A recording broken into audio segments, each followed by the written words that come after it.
Inspector. Sergeant. Durrance, Ian Durrance. We met when I found that poor lad dead behind the wheel of his van. Of course. Yeah. I was on duty today, so didn't get to the service. Oh, it was very, appropriate. Did you know the chief super well? Oh, we went way back. Yeah. Anyway, it was nice to see you again. Yeah, you too. Yes. Who's that? The officer who found Harry Stedman dead at the wheel. People were wondering if you wanted to say a few words. What would I say? That my ex-husband was a corrupt officer and helped cover up a series of murders.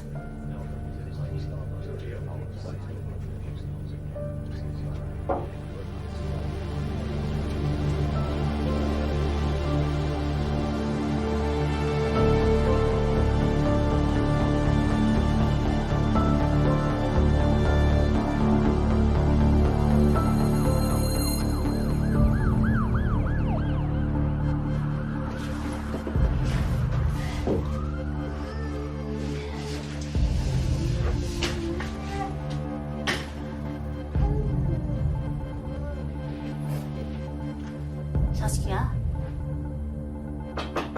Are you okay? Saskia?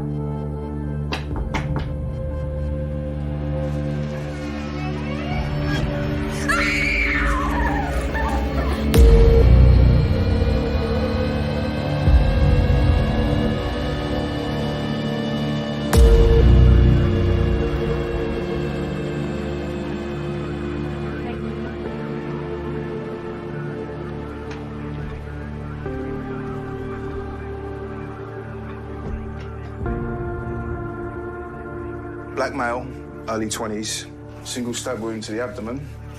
They reckon he's been dead about 8 to 10 hours. There's no blood trail or spatter. Seems like he died where he fell. The knife's in the right hand. Could it be suicide? Sockos don't think so. They reckon he would have dropped the knife as he went down. Yes, it was placed there. By the killer?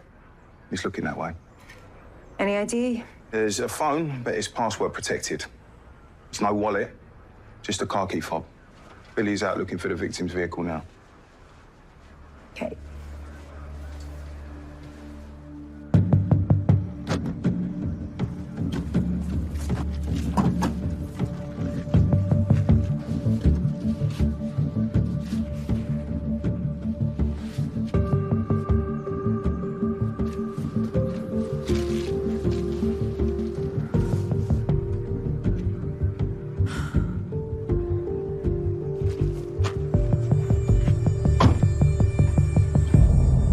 Saskia moved in about 6 weeks ago. The guy on the floor, did you recognize him? No, I couldn't even look at him. 5'10", black, early 20s. Yeah, I've seen her with someone like that. A couple of times. Yeah, mind you. What? I've seen her with loads of men. It's my strong suspicion that she's a, sex worker.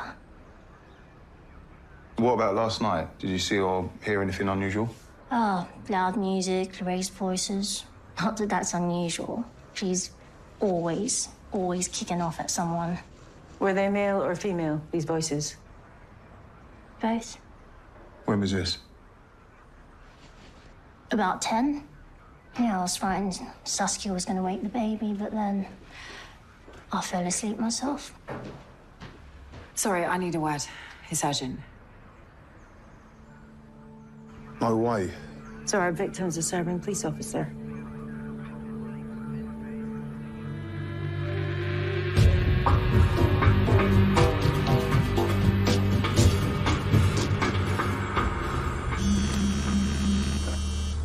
Vivian? We've got a bit of a situation here. Our murder victim is a serving police officer. What do we know about him? Constable Vincent Jarvis, station London Central, lived with his mother. She phoned in this morning. She was worried that his bed hadn't been slept in. I'll visit the mother before it leaks to the press that the police officer's been murdered. Shall I get Billy to meet you there? She's very good at the emotional stuff. Good idea. Okay, I'll text you the address. Oh, and There's something else. Go on. Young police officer, Black. Stabbed in the abdomen. Knife in hand, most likely planted. Does that remind you of anyone? Police Constable Tyler Bates.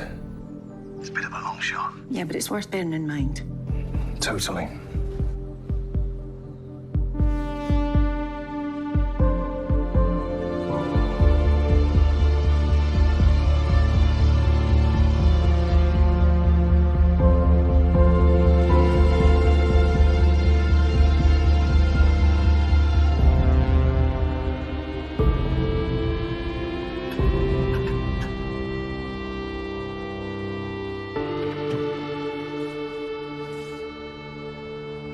Is it about Vincent?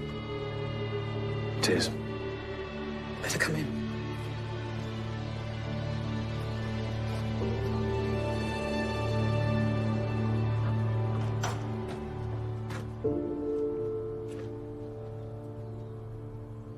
Take a seat, Mrs. Jarvis.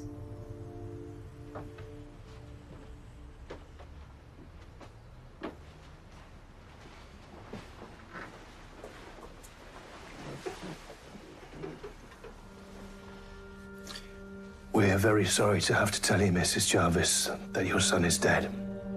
How? What happened? He was stabbed.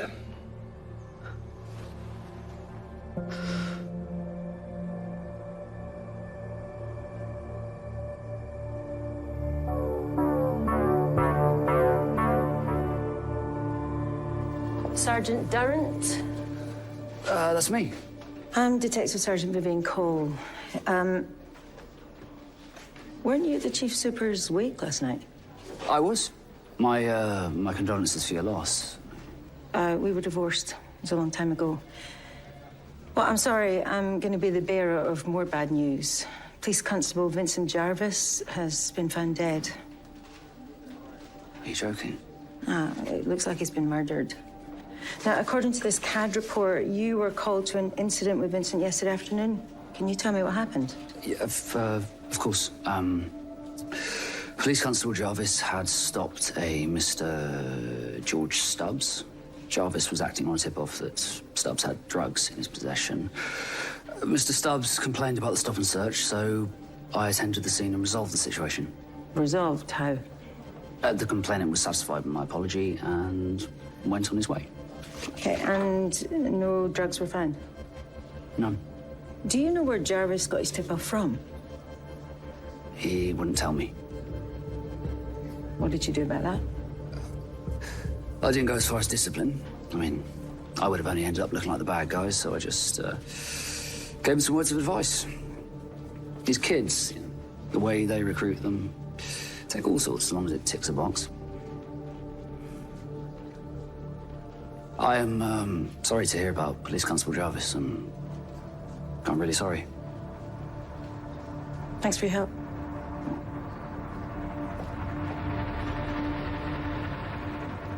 Been talking to Vincent's colleagues. He was very popular. They're absolutely gutted.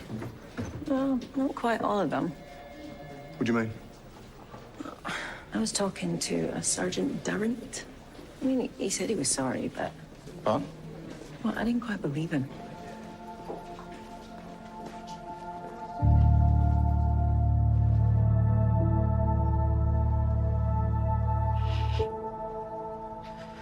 Vincent got home about 7. He clearly hadn't had a good day at work. But he didn't want to talk about this. What time did he go out? Well, we'd had our tea. I watched TV, and Vincent went up to his room to play computer games. He was back down again before 10, because we always watched the news together. Take your time. He got a text. Do you know who it was from? He said it was from a mate. He had to go out. He never came back.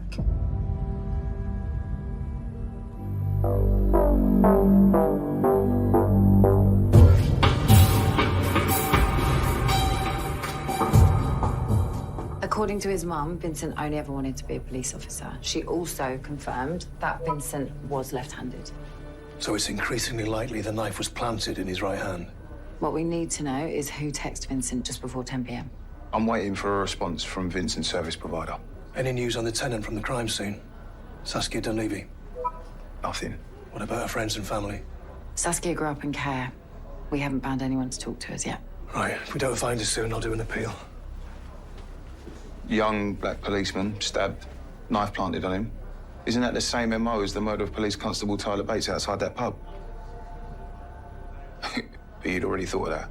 Yeah, it struck me straight away. But we need to make a more concrete connection if we're going to link the two investigations. So Tyler Bates and Vincent Jarvis could have been killed by the same person? A serving police officer? The same psycho who threatened my kids. If we lock him up, you get your family back.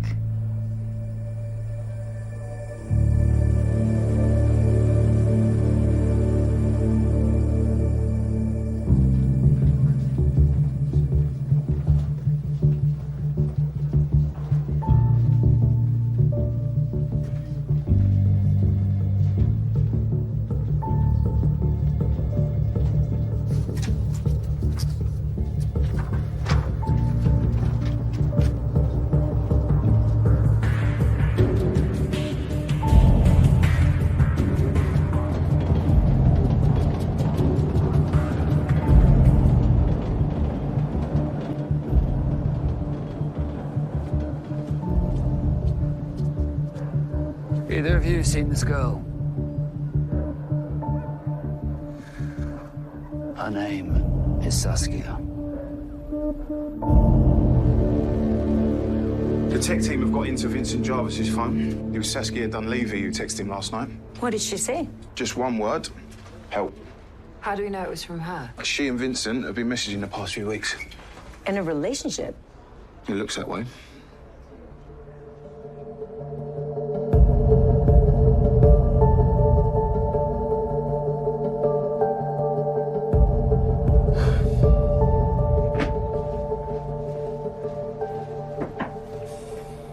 You okay? Just had the Deputy Assistant Commissioner on the phone. Not putting pressure on us to find out who killed Constable Jarvis. Well, it is high profile. Sorry. No, I'm sorry. Your ex-husband was buried yesterday. Are you okay? Yeah, I'm absolutely fine. Look, Rob's found something in Saskia Dunleavy's phone records.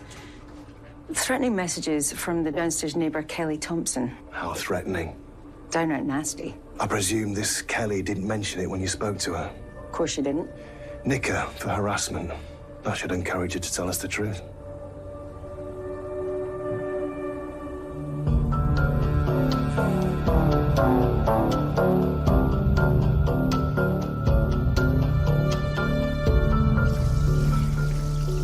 Hey, did you get a hold of Kelly Thompson? Yeah, we did. Rob's bringing her in now. Okay, good.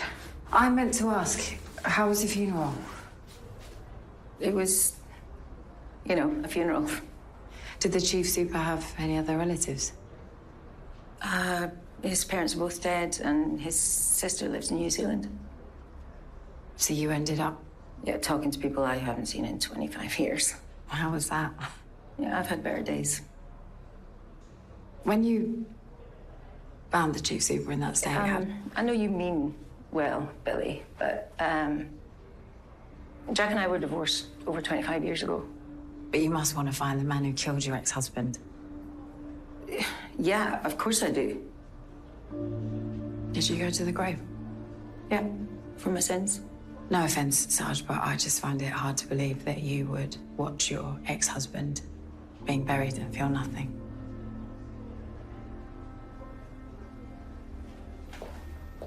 You know what I felt? I felt furious that someone so intelligent be so stupid. I mean, there was me, Rob, the detective inspector, the deputy assistant commissioner, all running around, stitching together this deal to guarantee his safety. And what did Jack McGrew do? He got himself killed. Stupid.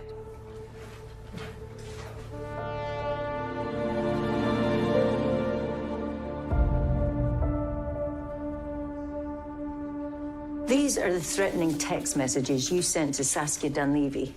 What did she do to make you so upset? Well, she complained about the baby crying. The cheek of her. You should hear the noise she makes all day and night. Did you see Saskia yesterday evening? Yes. Tell us what happened. Oh, I went up there When? about 7:30 Why did you do that? to have it out with her. Have what out? What she did to George. George who? George Stubbs. Sorry. Did you say George Stubbs? Yeah. What did Saskia do to George Stubbs? Well, she told that police officer that George had drugs in his car. Which police officer? The guy I found dead this morning. What, the guy you couldn't even look at? What is George Stubbs to you? He's the father of my baby.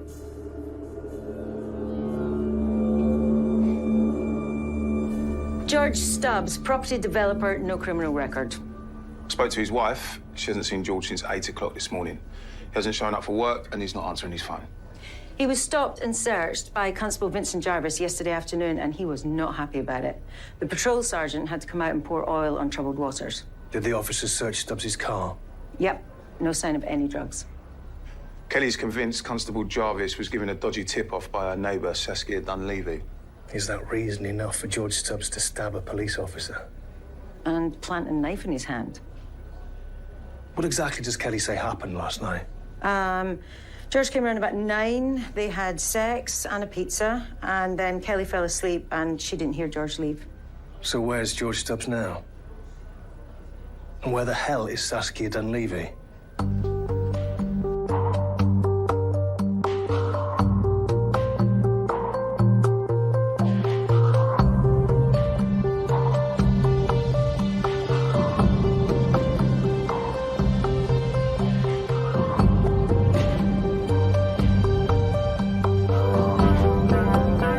That's great, thanks. Saskia Dunleavy's turned her phone on. At last, you got a location? Yep, she's in Camberwell on Glenshade Road, heading for the Ferncott estate. Billy, let the detective inspector know you can call off the press conference. Shall we grab her before she disappears again?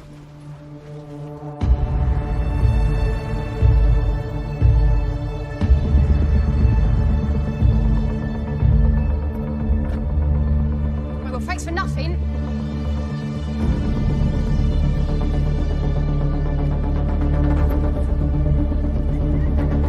Saskia Dunleavy? Chasing suspect south down Beckford Street towards the estate.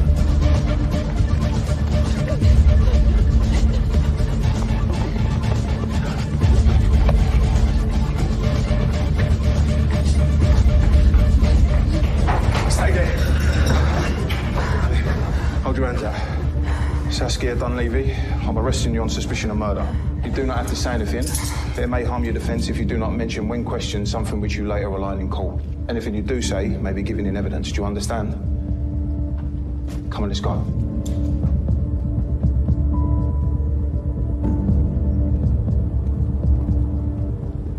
Boss, watch your head.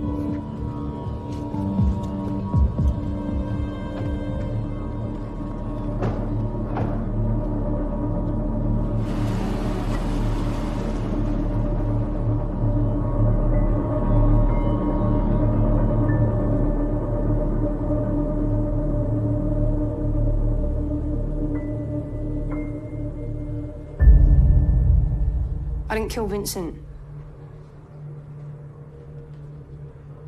I loved him. So who did? Can't tell you that. But you know. Of course I know. Let me get this straight. A police officer is found dead in your flat, stabbed with one of your kitchen knives. You disappear from the crime scene, and we have to track you down and arrest you. And you're telling us it wasn't you who killed Police Constable Jarvis. It was someone else, who you refused to identify. Yeah.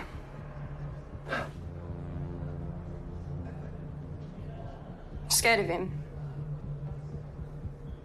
Scared he could kill me too. We can offer you protection. From him. You're having a laugh, aren't you? Why not? Because of who he is. Okay, Saskia, why don't you talk us through what happened last night? I've said all I'm going to say. Did you give Vincent the tip-off about George Stubbs having drugs in his car? He deaf.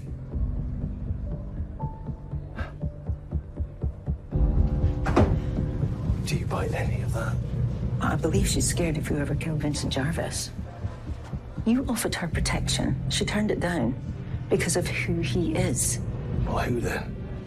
A serving police officer.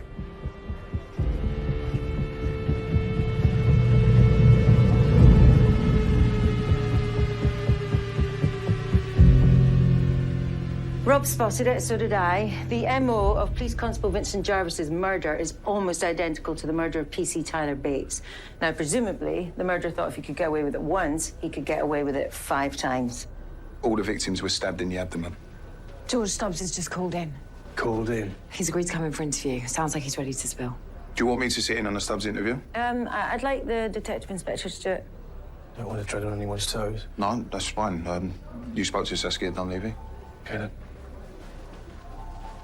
The reason I asked David to sit in is so that you're free to do something else for me.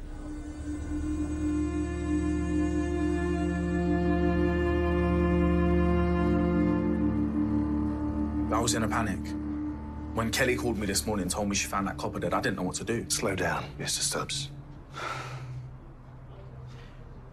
Last night, my wife thought I was in a business dinner, but I wasn't. I was with Kelly. We know that. I was sitting in the park all day. I knew I had to speak to you people, but before that, I had to tell my wife where I was last night, which meant telling her about Kelly and the baby. And how did you take it?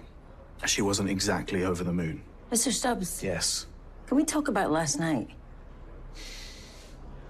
When you got to Kelly's place, what happened? Kelly was worried that the noise from next door was going to wake the baby. So what did you do? I went out onto the landing. I was going to bang on that Saskia's door, ask him to keep it down. And did you? Bang on the door? No. Why not? I saw that copper from the stop and search yesterday afternoon. The young guy. Where is he? He was coming along the corridor. And then what happened? The copper, he banged on the door of Saskia's bedsit. The door flew open and they both started shouting. The copper and Saskia? No, the copper and the man inside of Saskia's bedsit. Which man? The other copper from the stop and search. The older one, the sergeant. What are you up to? Vivian's asked me to do some digging. She spoke to the uniformed sergeant who was called out to the George Stubbs stop and search yesterday. She feels something about the sergeant isn't right. What's this sergeant's name? Ian Durran.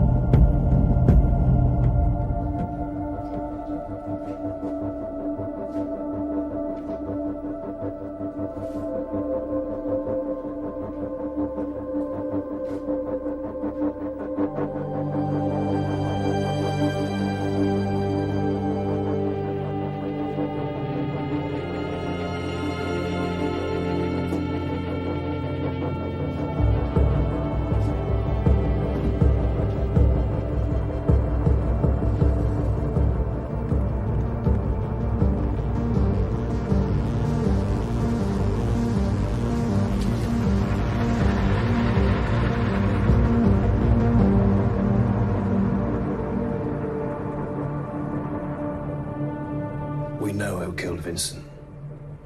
He's going to think I told you. He's not. Because you didn't tell us. There's another witness. Who? Kelly's boyfriend, George. He saw the killer let Vincent into your flat. We also know the killer is a serving police officer.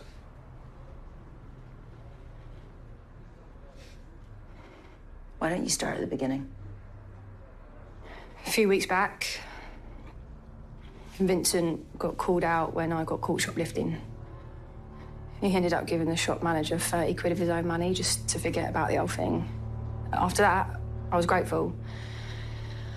So, I pass him the odd juicy nugget of information. Drug stuff, mainly. Vincent ended up with a few decent arrests. Yesterday? Kelly downstairs was doing my head in. So I told Vincent that a man was going to be dropping drugs off just before tea time. But Vincent didn't find any drugs on George Stubbs. Only because he didn't get time to look properly. Stubbs kicked off and then that other copper turned up. Can you describe him? White, beard, fit looking. This other copper, how did he end up at your bedside? I think that was my fault. You know, I watched the whole thing. And the stop and search from my window. I couldn't believe it when they let Stubbs go, so I went and had it out with Vincent. In front of this other police officer? Yeah. So the other police officer worked out the intel came from you? Yeah. It means he also knew where you lived? What time did the second police officer come to your bedside? I think it was about 10:15. Someone was knocking on the door, so I looked through the spile. When I saw it was that copper, I just shouted for him to go away. What happened next? He wouldn't go anywhere. So I texted Vincent. Asked him for help. How did the second officer get into your bedside? He pushed the door.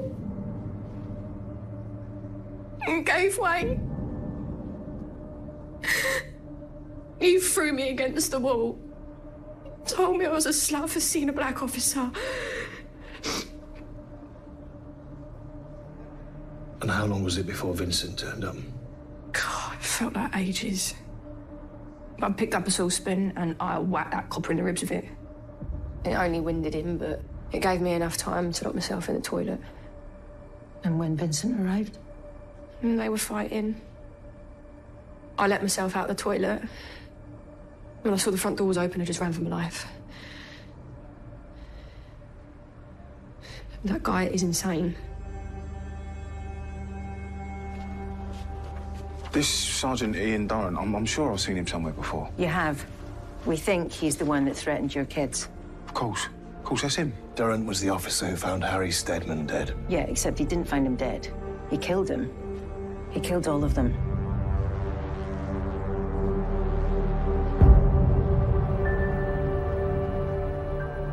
Durrant went off duty just over an hour ago. Reported himself sick. His patrol car's still in the yard of his police station. The Deputy Assistant Commissioner sends her congratulations. This team managed to ID Durrant when nobody else did. But she's tasked the Serious Crime Manhunt Unit to track Durrant down and arrest him. Well, it makes sense. Manhunts are hardly our skill set. So what do we do now? We continue with the investigation into Police Constable Jarvis's murder. Which means we continue to investigate Ian Durrant, so we can search his flat.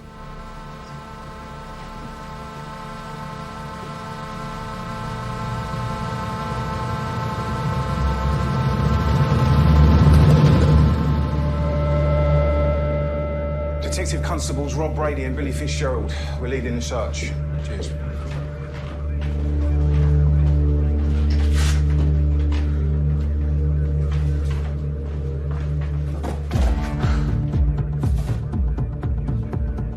You need to see this.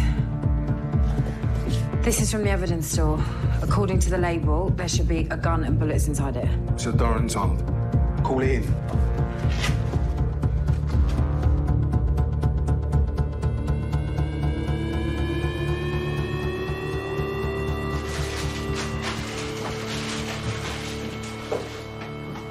I was a uniformed constable during the riots. What was it like? Not exactly a bundle of laughs. Do you reckon Durrant took these? Looks like it.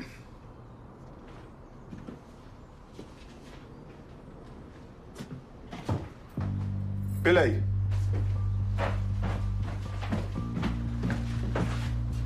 Obviously didn't go down the digital route. Look at these. That's the Deputy Assistant Commissioner. Why's Darren taking pictures of her?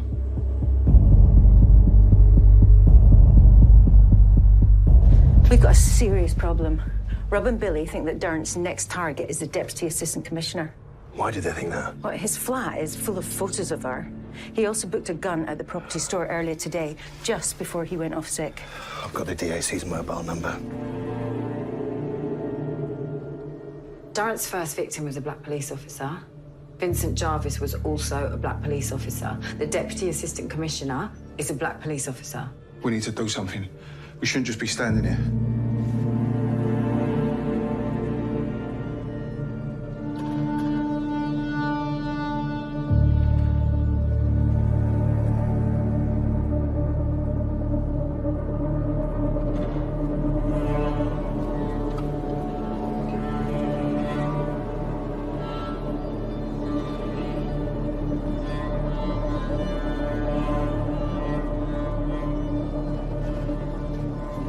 That was the Deputy Assistant Commissioner's office. They think she's turned off her mobile because she's visiting Vincent Jarvis's mother. Let Rob know.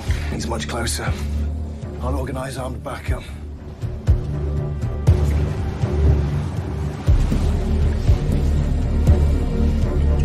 That's Darren's car. He's in the driver's seat. Should we wait for our backup? Find out how far away they are. What are you going to do? I'm going to stop him from killing any more police officers.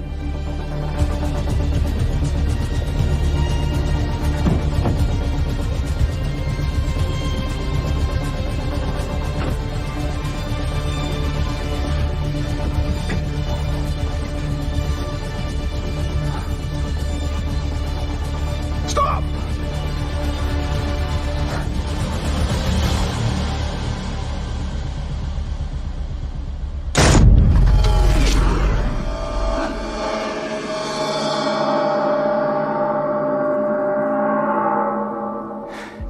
You! In my uniform! It's an insult. And it ends now.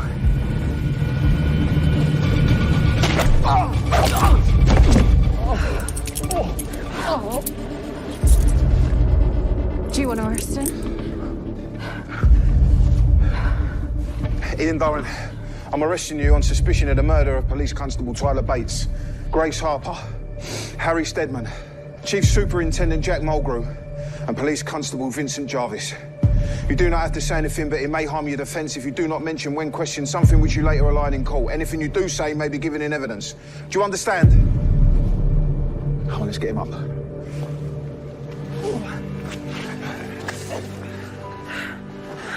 Come on in. You were supposed to wait. You got shot at. He missed. Besides, I didn't need armed backup. I just saw an opportunity. Great work, Billy. The Deputy Assistant Commissioner's gone back to write up her statement. She wants to buy us all a drink, later. Can it wait? Now that Darren's in custody, I just want to see my kids. Yeah, of course.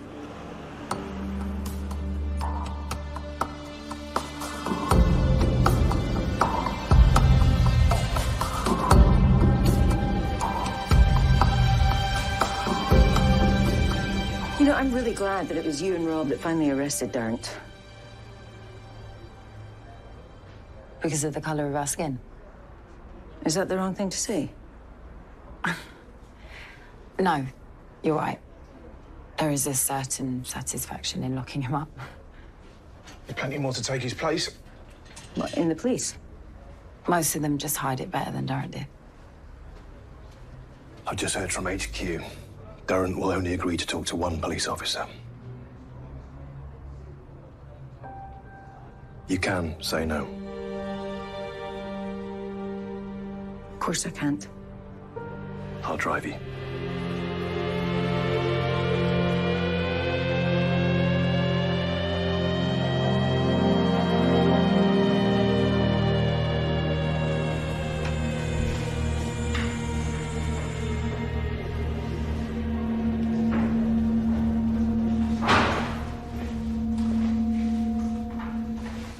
This is Mulgrew. Detective Sergeant Cole. You never stop talking about you, you know. Good friends, were you? The best. Is that why you killed him? You know, you got a reputation for being a seriously gifted detective. Old school, you started in uniform, worked your way up. You must really resent it. Resent what? Well, they'll let anyone in now. As long as their skin's the right color. Like that pair you gotta work with. Oh, you mean the two detectives that caught you? Shall we begin?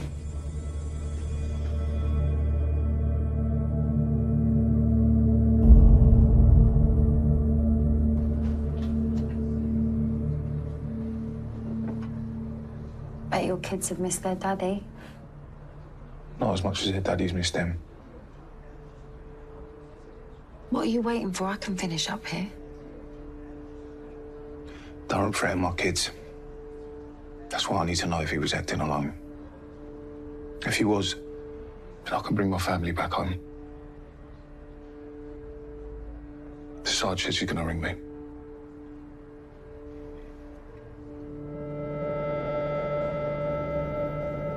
You killed 5 people without any help from anyone.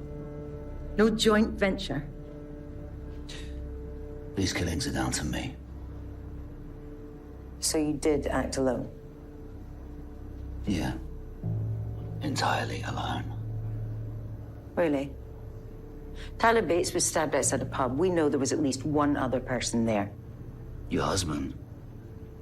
Yeah. I was the one who killed Bates. Can I ask why?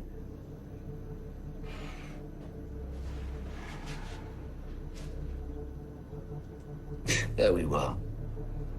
Me and your husband. Minding our own business, having a drink outside the pub. We were bothering nobody. Police Constable Bates walks past on patrol. Recognise the chief superintendent. He comes steaming over. There's a real pop at him for drinking at the Rose and Crown. Him, a rookie cop. That pub has a reputation for being right-wing racist. It's still a free country last time I checked. Then what happened? I asked Bates to control his behaviour in front of a senior officer. And did he? Of course not. He went off on one, banging on about institutional racism. So what did you do? I went into the pub kitchen, picked up a knife. I went back outside and I stabbed it in his gut. And you're proud of that? There was no way I was going to let him get away with speaking to the chief super like that. And was the chief superintendent grateful? He covered my tracks. Why did Jack do that? For you? 2011. The London riots on a sink estate. Your husband, me, and one of our ethnic colleagues. Gang of black guys charged us. One of them got hold of Jack, he had a hammer. Our ethnic colleague was like a rabbit in a headlight. He just stood there, calling it in. You saved Jack's life. You're right, I did. If I hadn't intervened, those thugs would have killed him. And then? A few months later, I got pulled over for driving over the limit, and I asked Jack to make it go away. But if he got found out, his career would have been over. I would have killed him.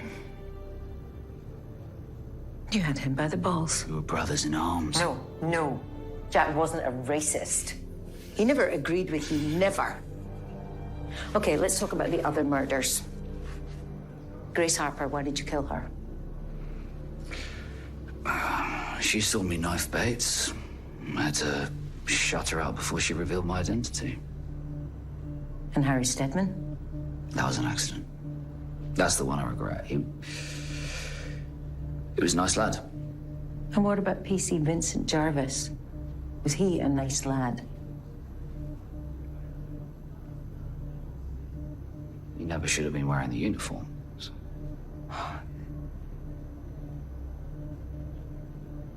You make me sick. You know, Jack was right about you. You really are nothing special. Now, to hear Jack tell it, your wedding night was a disaster and your marriage just fell apart from there. You couldn't perform in the bedroom, so what did you do? You ran away!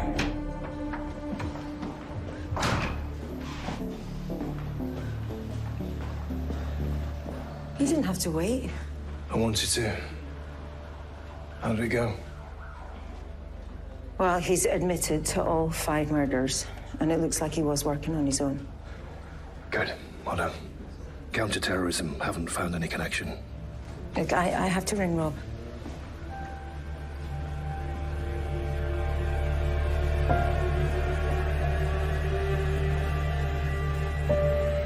Thanks, Vivian. All clear? Yes. She's confident Durrant's a lone wolf. So go. You should call it a day. I'm just sorting a bed and breakfast for Saskia and leaving. Her bed sits at a crime scene. You don't have to do that. I know. I want to. Go.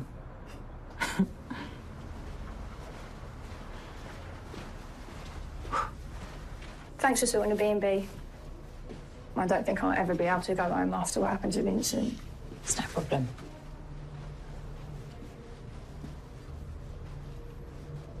Your mate Rob, What about him? he's still here. Why? I need his help. I can help you.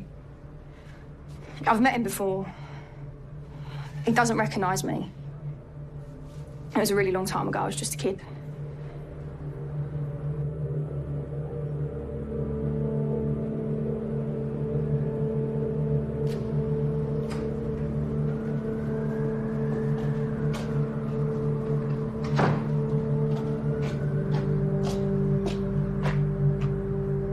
So what really happened with Durrant? It's clearly got to you. He said some things about Jack, about our marriage, and his twisted idea of how it ended. How did it end?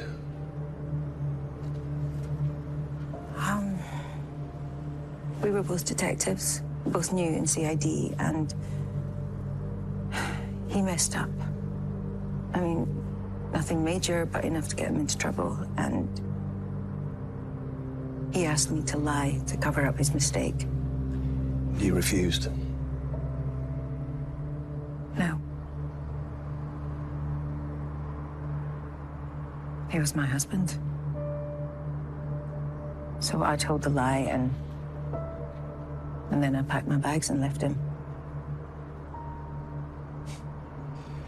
Did you love him?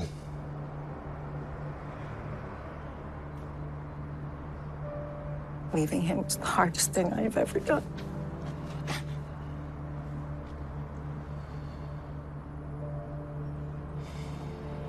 Does that surprise you?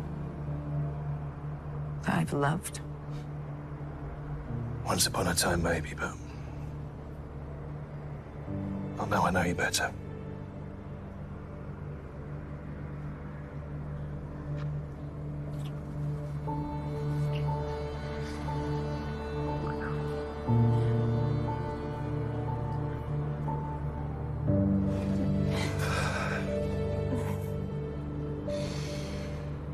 Can't you just, like, give me Rob's number? He'll understand. No. Like, listen to me, you stupid cow. Take a step back. If I don't get to talk to Rob, you lot are going to have another murder to investigate. Really? Well, ask yourself, you really want to take the risk?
Thank you.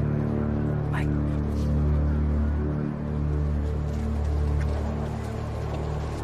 Sock, I reckon he's been dead about a month. We'll have to wait for the post-mortem to confirm cause of death, but it looks like he's been hit over the head. If this is the victim's passport, his name's Peter Hodges. According to the system, he was reported missing 4 weeks ago. Who by? His wife. You got an address? Home and work. She's a university professor. Let's do the death knot. Doesn't the Sarge want to take a look at this? She's happy for us to get on with it. The sergeant's got other priorities this morning.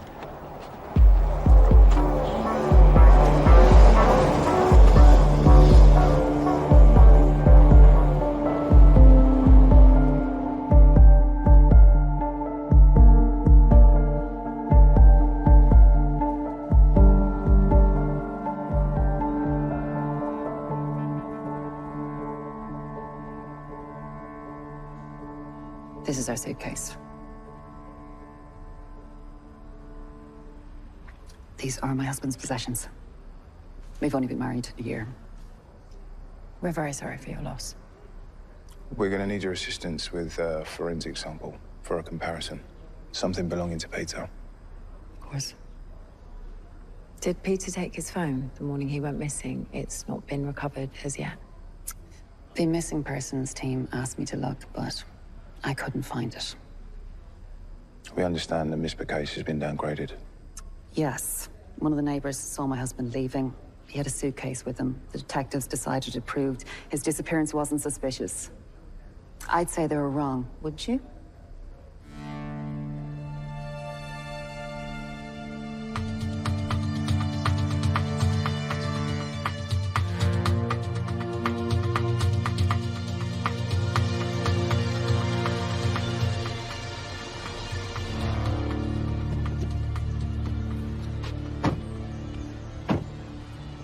The neighbor who saw Peter leaving.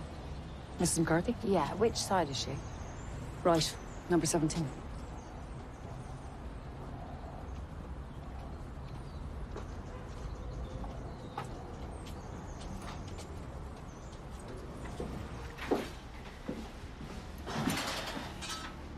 What do you need? His comb, a pair of glasses, his pillowcase. I might as well tell you, we were sleeping in separate rooms.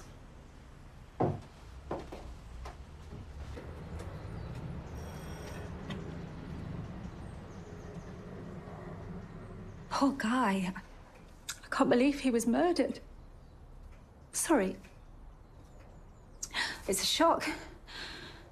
You gave a statement to the missing persons team that you saw him leaving the house on Friday the 17th of last month. What time was that? It was about 8:30 a.m. That's when my husband rings. He works away a lot in Manchester, phones before his first meeting. I was standing here, clearing up after the kids. I saw Mr. Hodges leave the house. With a suitcase? Yes. What happened next? My husband rang. My phone was in the kitchen. By the time I came back in here, Mr. Hodges was gone. You didn't see where he went from there? No. Like I said, he was gone.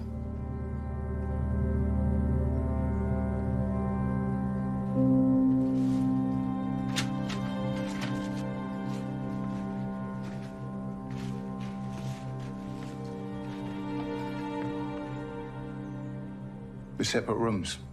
Do you mind if I ask?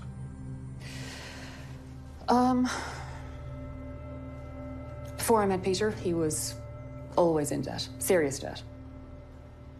When we got married, he asked me to take charge of the money so he couldn't fritter it away. He even arranged to have his salary paid into my account. And how did that work? I gave him a basic allowance in cash, just enough to cover his day-to-day expenses. And it worked well for a while. But, But what? we still loved each other. But Peter was growing increasingly resentful. He told me he didn't feel like a man anymore.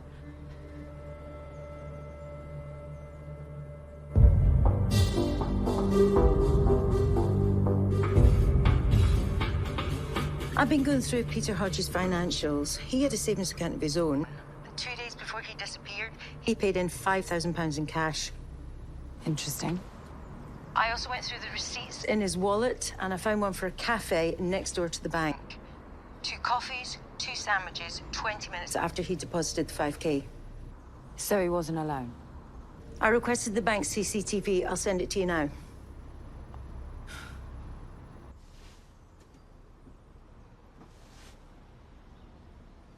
That is Charlie Hill, Peter's older brother.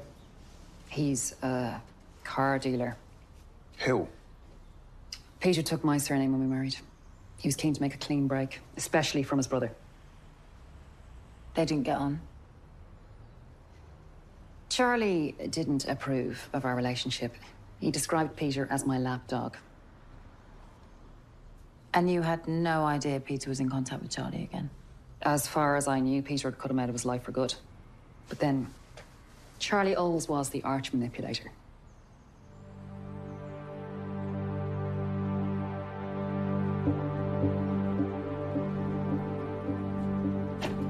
How come we're out and about and the Sarge is in the office doing all the grunt work? We're sleeping in separate bedrooms. Some people do. That's not a marriage. What's up with you lately? I haven't seen my wife for days, or my kids.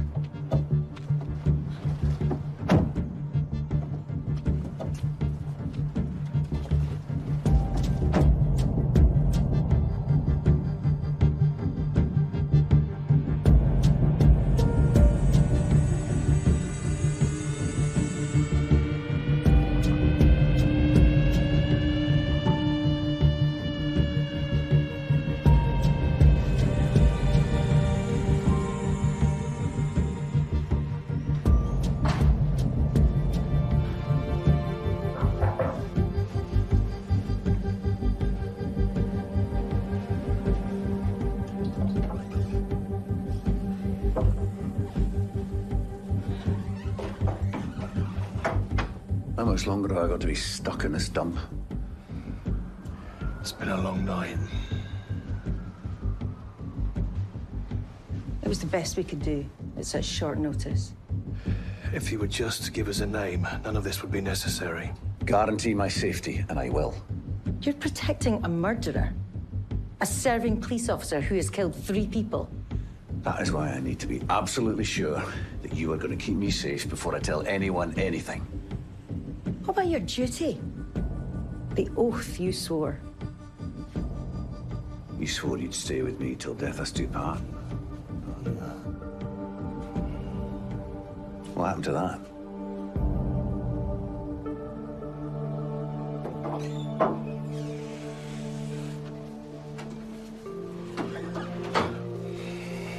Is he going to come through?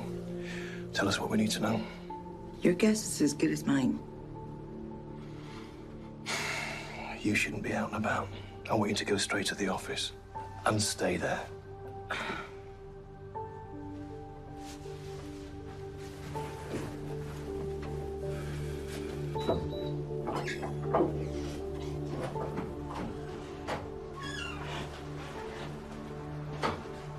She just walked out on me, you know. Didn't even leave a note. I got home. Vivian had packed up her stuff and gone.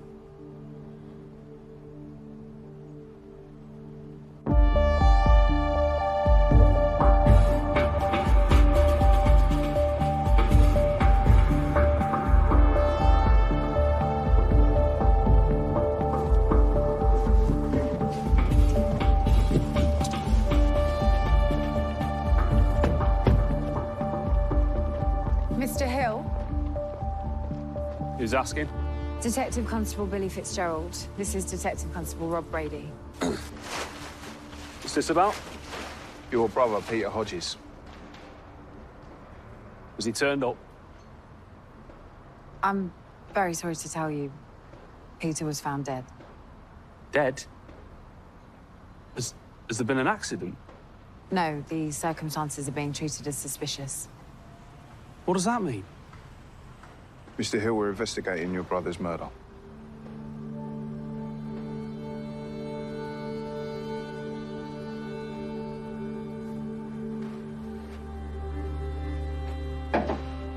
Sir? You told the missing persons team that you haven't seen your brother in months. Is that accurate? Yeah. But before I ask you that question again, I need you to take a look at some CCTV.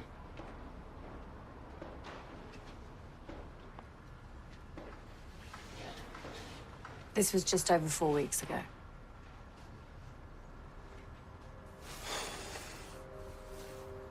Pete didn't want Cassidy to know we were meeting.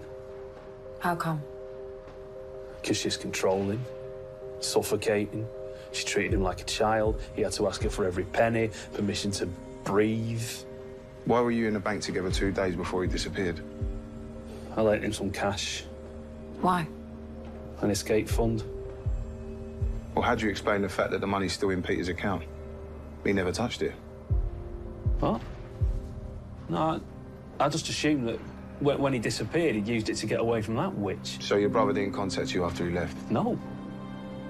You sure? Do I need to remind you this is a murder investigation? I swear I've never heard from Pete again.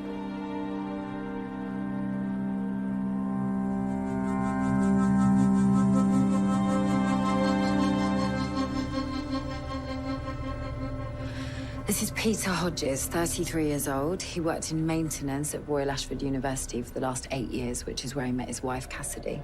She's a doctor, neuroscience, proper high flyer, written books and everything. They sound very chalk and cheese. They are. Our victim has a history of getting himself into serious financial trouble. According to Cassidy, when they got married, Peter asked her to take care of their finances, keep him out of any temptation. That's not how his brother sees it. He reckons Peter was the victim of coercive control. You should meet Cassidy Hodges, Sarge. See what you make of her. Okay, set up.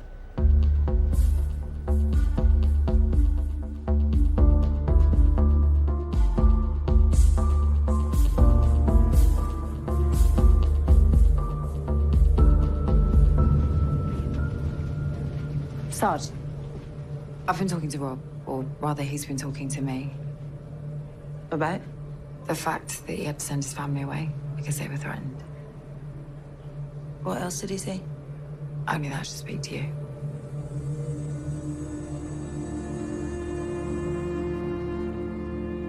Is Vivian seeing anyone? The detective sergeant is a very private person. What about you and her? I'm not going to dignify that with an answer. Turn you down, did she? Get a life. You have no idea of the pressure. You're a disgrace. I am still your senior officer. So what are you going to do? Report me?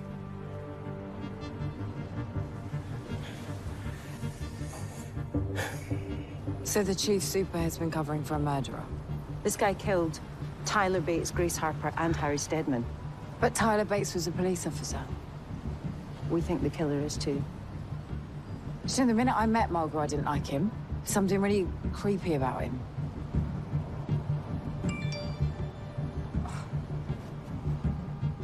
I need to respond to this. Billy. Not a word. To anybody. Yeah, of course.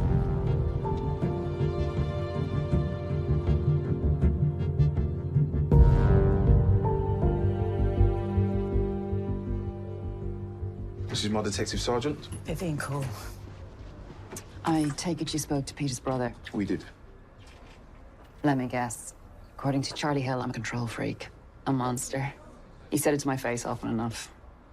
Why do you think Peter was back in contact with his brother again? To have a good time, spend money, be carefree. My husband was addicted to spending. He knew that he had to go cold turkey to have any chance of conquering that addiction. So you took charge of the finances? Tell me, Sergeant, are you married? I was. Then it might be foreign to you that in a trusting relationship, what's mine is yours is quite normal. Were you aware that Peter had a savings account? No, I was not. Was there any money in it? £5,000. According to Charlie, it was his running away fund. But the odd thing is that he never got around to spending any of it. All that means is that he was killed before he could withdraw it.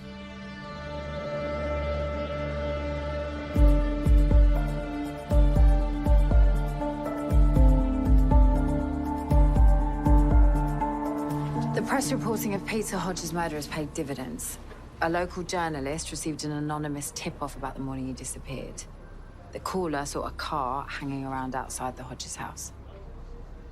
The description they gave of the car is of interest. An orange Subaru Impreza rear spoiler. Sounds like the car Charlie Hill was working on this morning, eh? Yeah, the one he was so keen to cover up when we arrived. Yeah, so maybe Dr. Hodges was right about Charlie Hill.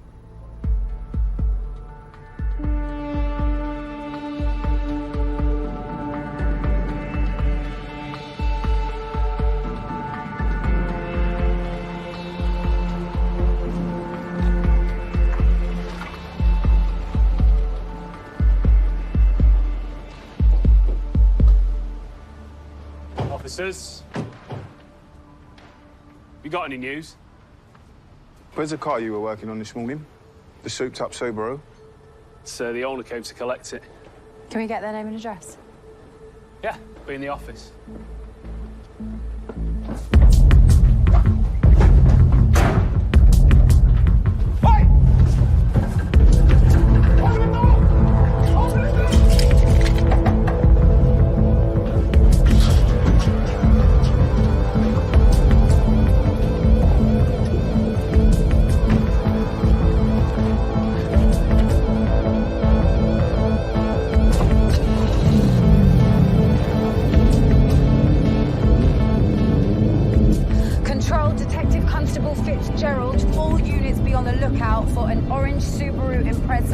No call index.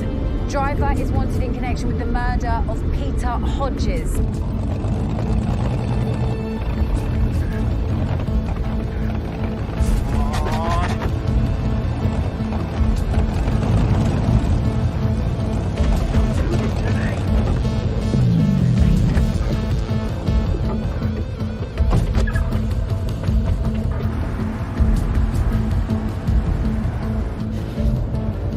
That's the car.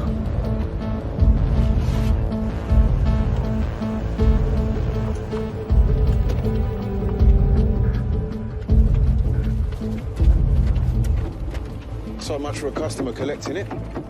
He's locked it. Of course he has. Yeah, it's DC Brady.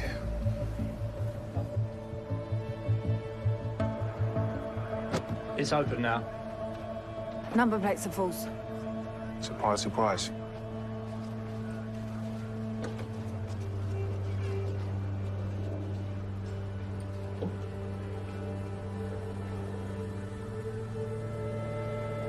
St. Christopher.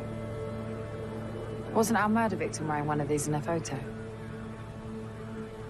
Looks like a match to me.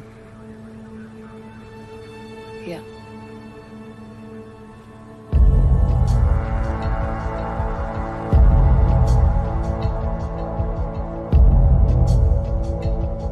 According to Cassidy Hodges, Peter never took off the St. Christopher. So it's definitely his. I reckon so, but the lab will confirm it. So, dead or alive, Peter Hodges was in the stolen car that his brother's driving? At some point. David, what's happening?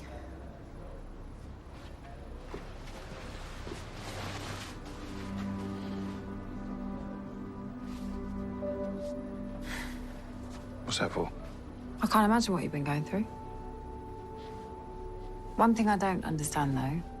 How did Vivian and David get the chief super to play ball? The Sarge didn't tell you absolutely everything then? What?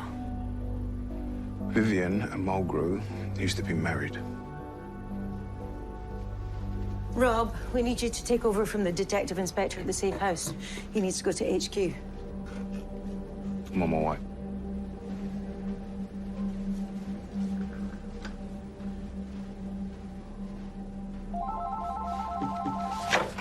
Detective Constable Fitzgerald. Thanks for letting me know. Charlie Hill just handed himself in. Apparently, he's worried we think he killed his brother. I wonder why he thinks that.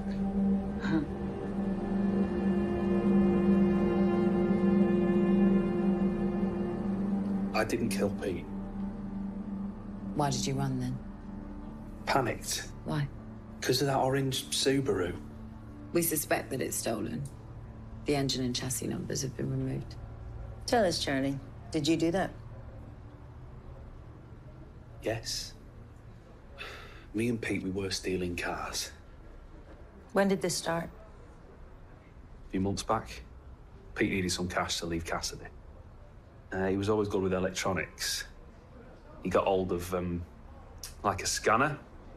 He'd point it at the car and the owner thinks it's secure when it's locked, but it isn't. The thing is, we're not so concerned that the car was stolen. What we care about is whether your brother Peter was ever inside the Subaru. Nah, never. Are you sure? 100%. Perhaps you'd like to explain this then.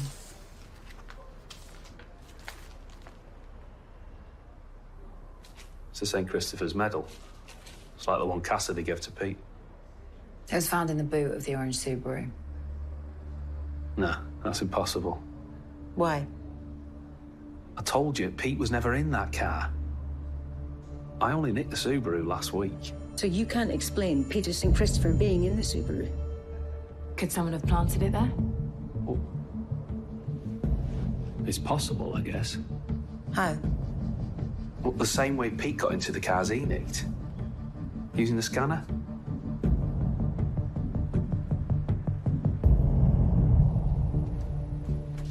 Charlie's story holds up.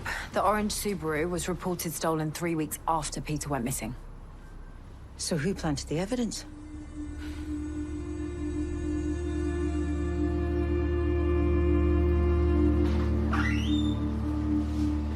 How's he been? Pain in the neck.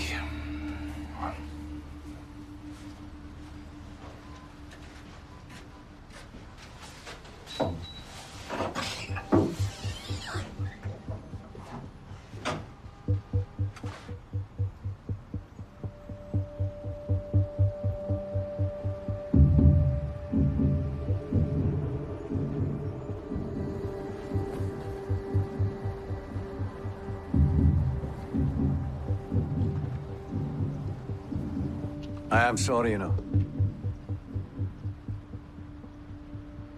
About what? That he threatened your kids. I assume they're still safe. They are. I'm glad to hear that. So what kind of hold has this guy got over you? He saved my life, which meant that I owed him big time. Did you know I used to box? I wasn't half bad. I could paste you all over those walls. Believe me, nothing would give me greater satisfaction. Why don't you then? Because I need you to identify the man that threatened my kids. And I need him to be locked up. Behind bars. So that I can hold my babies in my arms again.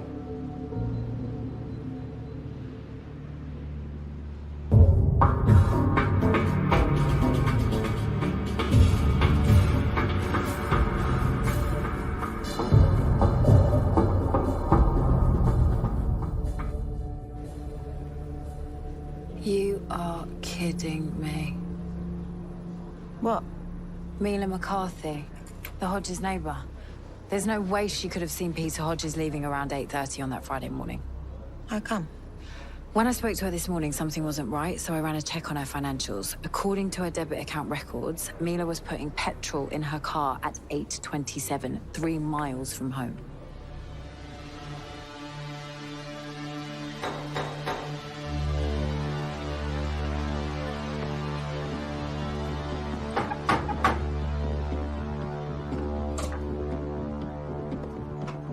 Can we come in? What's going on?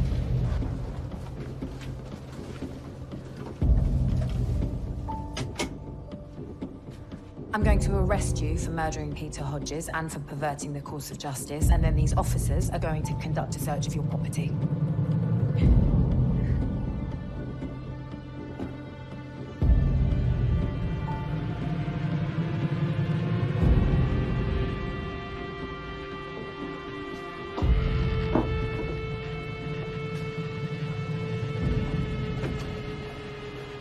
What's going on? We've made an arrest. Mrs. McCarthy, you think she killed Peter? I can't say much at the moment. I'll ask the detective sergeant to give you a ring, bring you up to speed.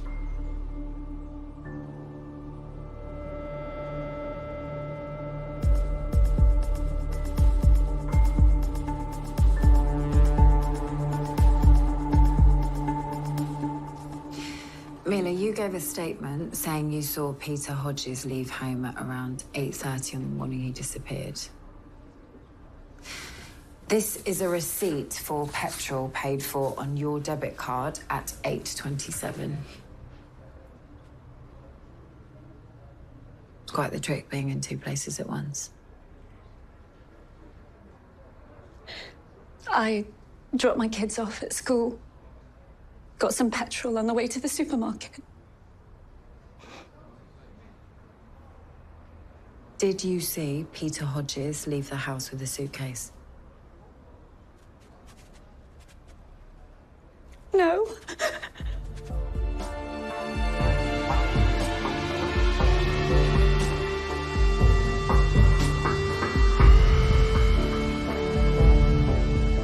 I looked at Peter Hodges' call data again. The last time he used his mobile was at 9 o'clock on the Thursday night.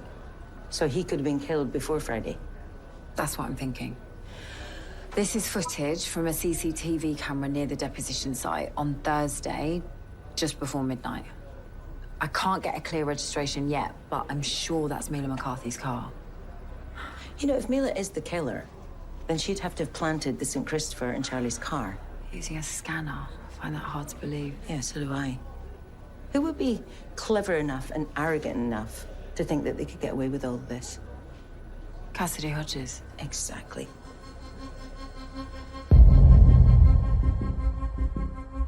What were you doing on the evening of Thursday the 16th? The night before, you said you saw Peter leaving with his suitcase.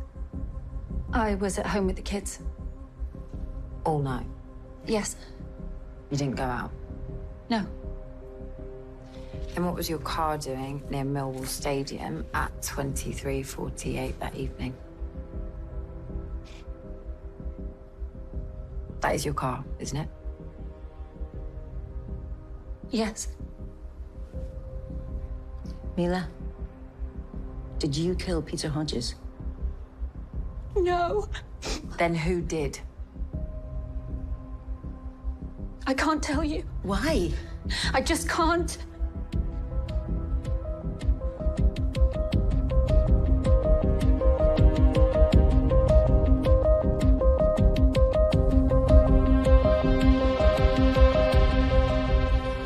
Right, she's coming in.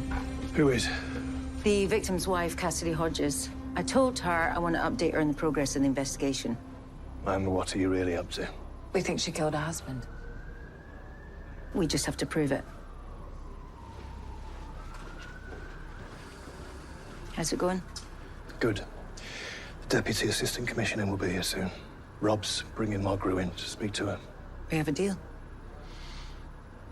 Yes, I think we do. He doesn't deserve to be protected. After what he's done, he should be going to prison.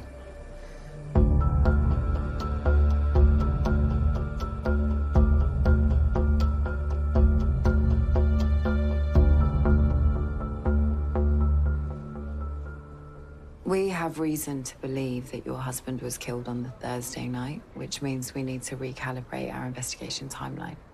Can you tell me where you were that evening? As I told you, I was out to dinner with friends.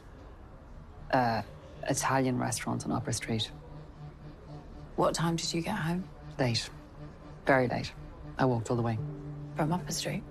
Yes, I'd been drinking. Wanted to clear my head. I left the restaurant about 11:30, so I can't have got home till nearly 1 o'clock in the morning. When you got home, did you see your husband? Speak to him? No, I assumed he was fast asleep. In his own room? That's right. One more thing. Where were you between 10 and 11 o'clock this morning? At home. Coming to terms with my husband being murdered. Thank you. That's very helpful. Cassidy Hodges told us she was out for dinner with friends the night her husband was killed. The dinner checks out, but she paid for a meal earlier than she told us. If she caught a taxi rather than walked, she could have been home in 20 minutes. So she had plenty of time to get home, kill her husband, and dispose of his body. When was the body dumped? Just before midnight. CCTV shows Mila's car in the area. I requested urgent call data for Cassidy's phone. She told us she was home this morning. Grieving. But cell site puts her very close to Charlie's garage. And what was she up to? She was planting her husband, St. Christopher, in the car that she took to be Charlie's. All right, that's more than enough for me. Arrest her and search her home address.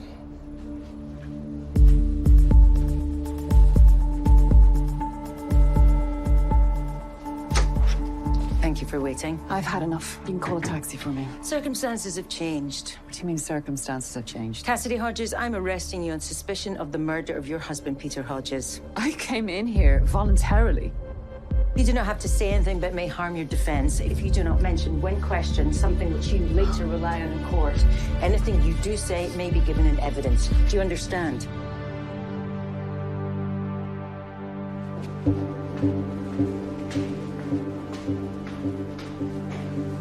Just need to swing by my office, pick up a couple of personal items. Won't take a moment. Make it quick.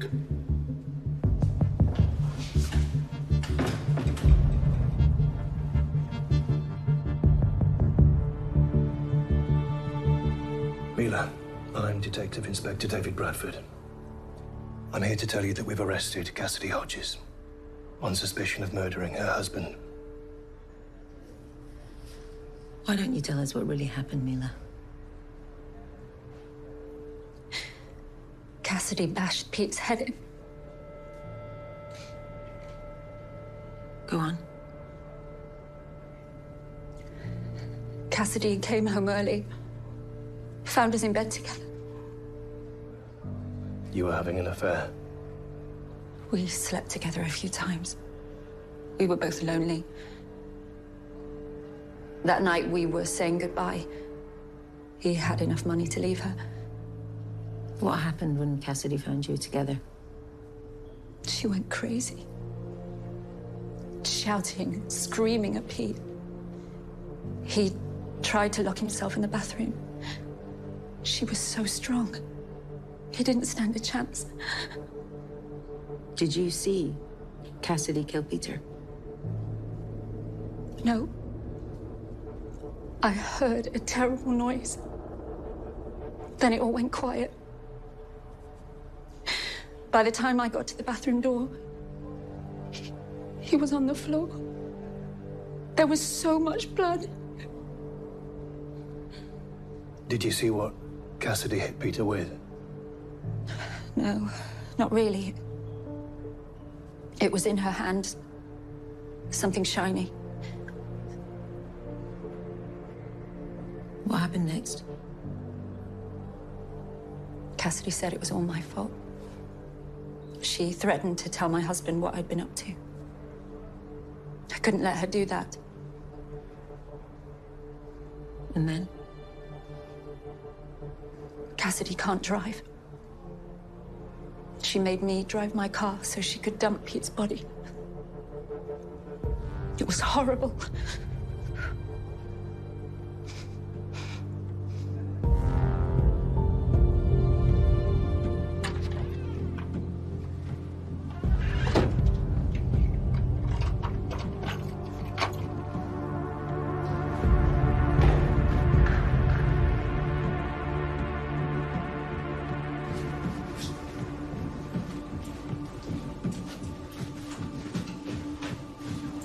Oh, in here, Detective, if you don't mind.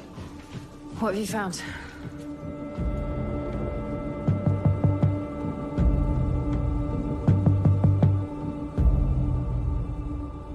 This is a joke.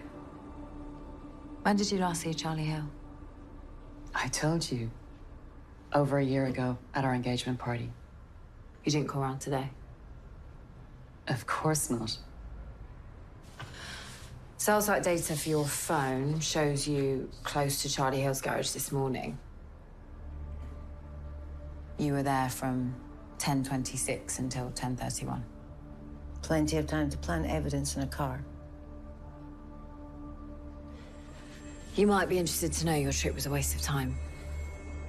Charlie didn't steal the car until 3 weeks after Peter was killed, when Peter's body had already been dumped.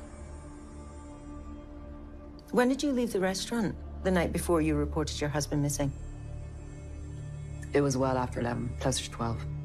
And yet you paid the bill not long after 10 o'clock. I hung around, chatted to staff, had another drink.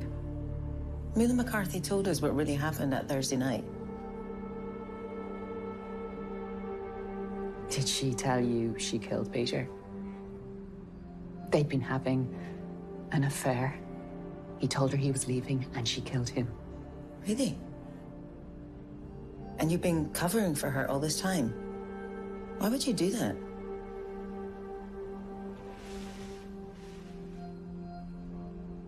We're searching your house. The forensic team have found blood and tissue matter in your bathroom. We're assuming both belong to your husband, but the lab will confirm that. We also found fragments of glass, consistent with someone breaking a mirror with great force. Can you show me your hands, Dr. Hodges?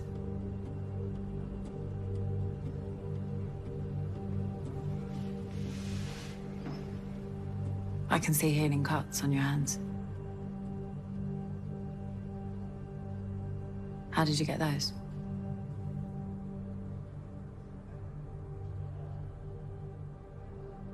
I hit him with the mirror. So you admit that you killed Peter?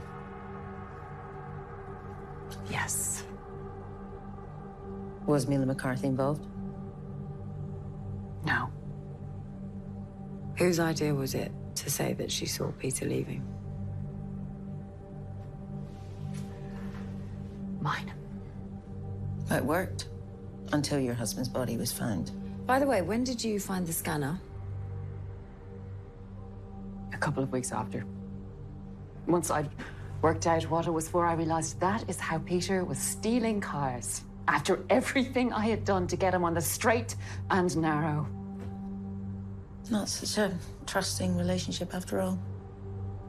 Charlie Hill did his best to destroy my marriage. And as for Mila McCarthy, having sex with my husband in my house. You blackmailed her, and you made her move your husband's body with you. Will she be charged? As an accessory? The Crown Prosecution Service has authorized charges against her. Then today hasn't been all bad.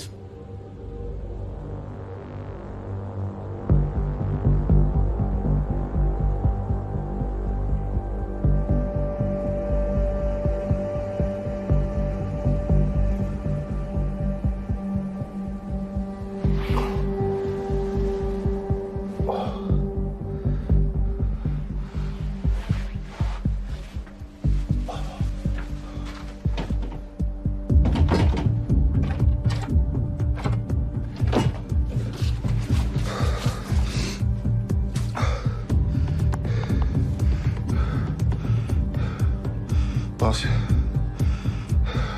we got a problem. You were right about coercive control.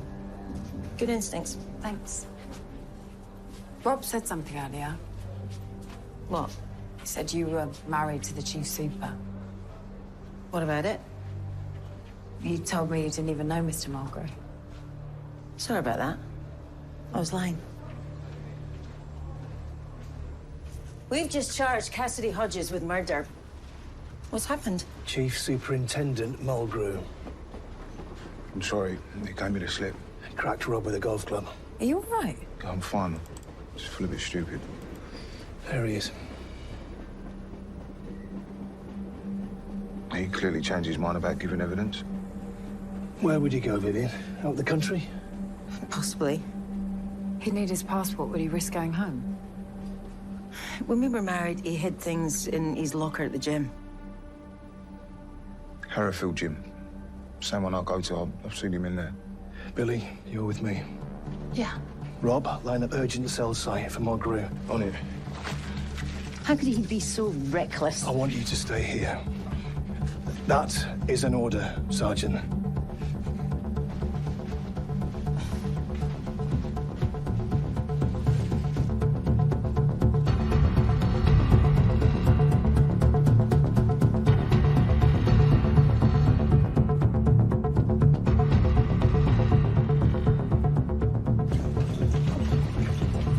Can I help you? Police, we need access to the men's changing area and one of the lockers. Down there.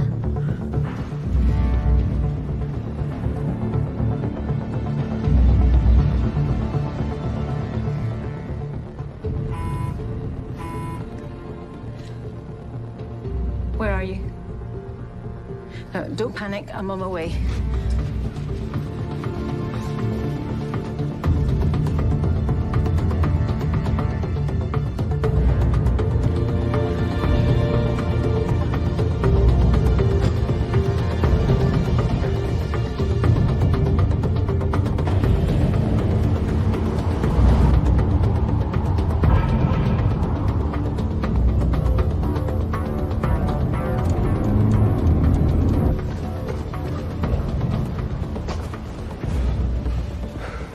His locker's empty.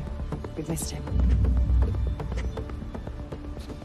Vivian, you were right. Mulgrew came here. But we don't know where he is now.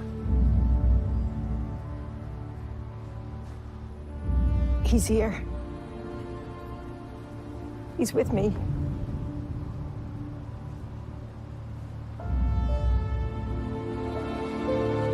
He's dead.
What's he doing here? Who's that? Detective Inspector Bradford. Isn't he on compassionate leave? What you want? You don't think I should be here, do you? No. Not while you don't know where your wife is. What do you think about the DI's wife? I think she's dead. So who is he? Tom Price, 24 years old. I hear you found the body. Can I get your name?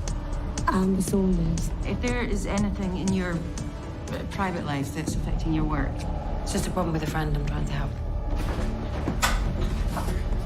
Nice place. The boss's wife is missing, and that's you with her bag. Why does she have Sarah's bag? you know I've always thought there were two people involved in that murder. I think Amber's one of them.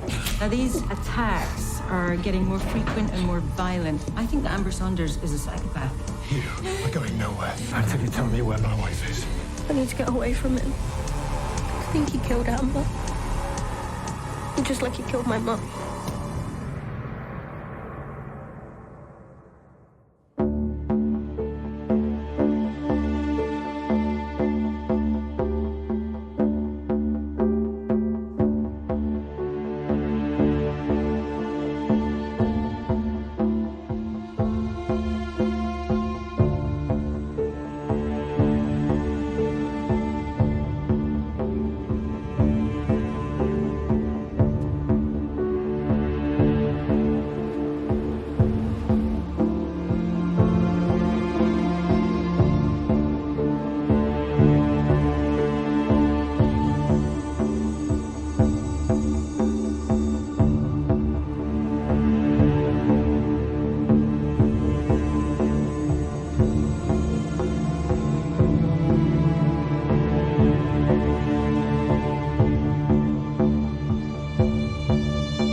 Male, going on what's left of his clothes. Strangulation going on the belt round his neck. The buckle's distinctive. Might help with the ID. Still bothering them. It's fine. Yeah, well, it's good to have you back. You've been missed. Thanks.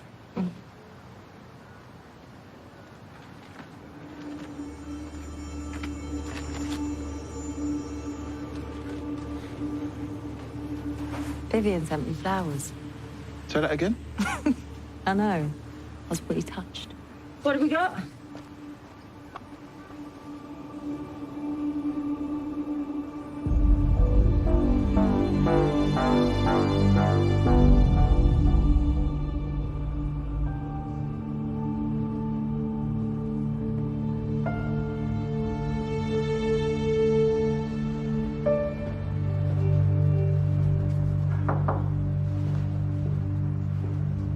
Boss? Camden murder. We're ready to brief you now. I drove down to Brixton this morning to view a body. Yet another dead woman who matched my wife's description.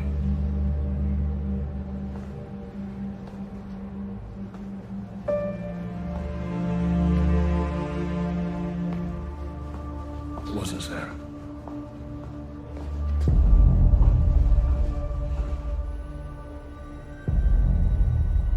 Decomp puts the body in the ground about a year ago. The house was rented by students, 4 males, 1 female, all in their early 20s, which ties in with Soko's estimation of the rough age of the victim. The landlord paid 2 of the male students to lay decking last summer. That is Freddie Harrison and Nazib Karbi. Final payment was handed to Nazib late July, just after Freddie had left for the holidays. Oh, Billy. It's good to have you back. Thanks, sir. I was loving my mum fussing, but it was time. So anything you need, just let us know.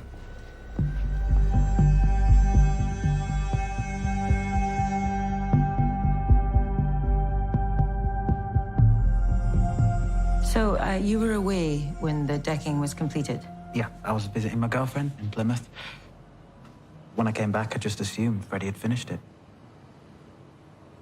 Landlord was going to get someone in, but Freddie was skint. He reckoned we could bluff our way through from looking it up on the internet. I texted him about his share of the money. I haven't heard from him since.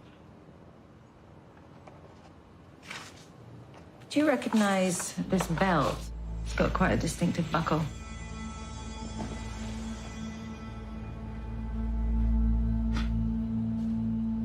Was this with him?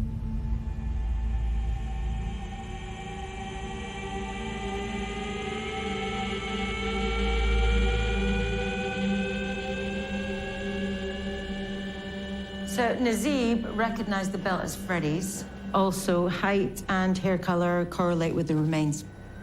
Bank records? There's no activity on the bank or phone accounts for about a year. He might have just stopped using them, but... But it's looking more and more likely, given the timing, that he is our John Doe. We need to confirm it. Well, Freddie and his sister Karen were in care, so the local authorities should have details on the dentist. Also, Freddie was arrested when he was a teenager, so we'll have DNA too. I'll put a request in. We've got an address for the sister. According to Nazib, she and Freddie were very close. Makes you wonder why she hasn't reported him missing.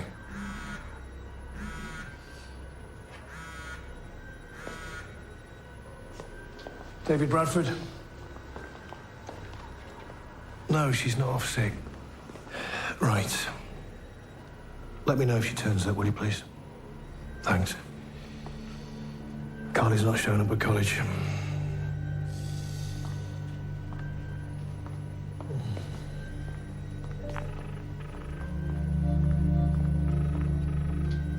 This is me. You know what to do.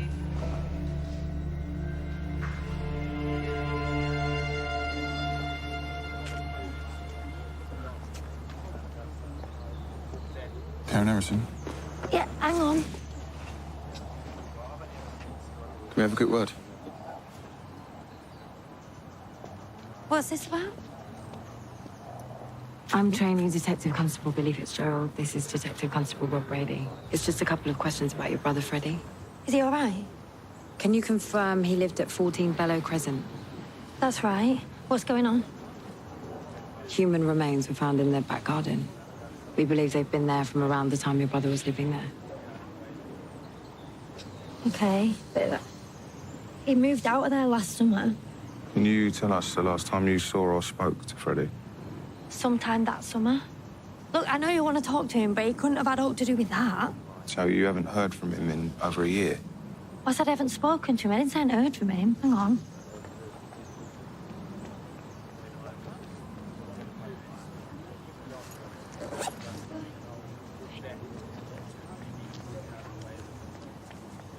I got this last week from him on my birthday. This is from Freddie. It's this stupid thing we did when we were younger. We were in different care homes, so we used to keep in touch, sending each other crappy postcards. It's definitely his handwriting. Yeah, of course. He's been doing that smiley face by his name since he was 11. He goes off sometimes when he needs to get his head together. He's bipolar. We heard that he got himself in a bit of trouble whilst he was in care. He's got a mental illness, so he's got to be bad news, right? No, I didn't mean that at all. I'm sorry. Really got to get this. DC Brody. We get the bad end of mental health. People self-medicating with drugs, alcohol.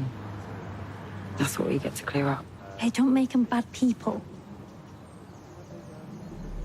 My best mate from junior school's bipolar. I know that. Erin, we've had an ID. It's not my brother. I'm afraid Dental Rebels confirmed that it is. No. It can't be. I told you he's been writing to me. Karen, we're so sorry. Almost identical to the ones we know he wrote, so whoever sent the fakes had access to his handwriting. I knew that receiving postcards would stop Karen from reporting him missing. We've ID'd the other housemates. Yeah, we got this from the zoo.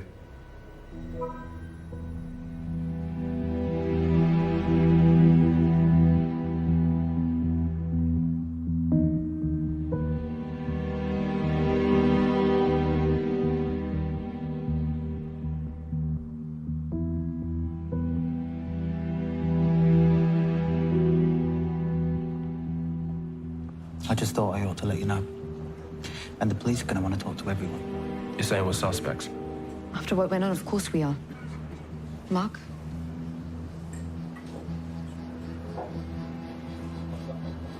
As far as the police are concerned, it's just a normal house share.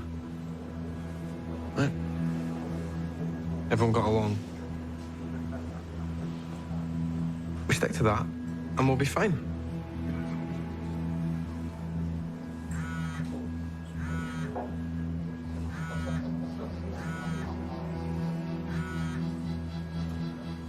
Hello? Yep. Yeah, sure. I'll take a break when you get here. Okay.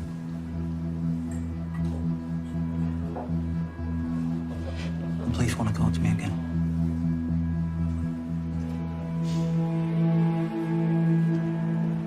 You didn't tell us there was trouble in the house. Only the usual stuff over who forgot to replace the loo rolls. We got this from Karen's phone. There's a text chat between her and Freddie about a row that you two had. It was over the decking. He just left the whole thing to me, barely got out of bed. Then when I came back from Plymouth, it was finished, and he just cleared off.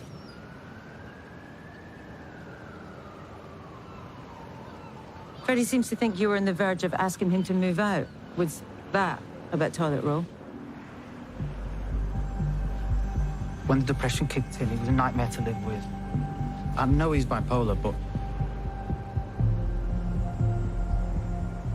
Look, the biggest fallout in the house was between Freddie and Lachey. Lachey moved out over it. The landlord wouldn't give him his rent back. But he wanted to get away from Freddie. He hated the guy.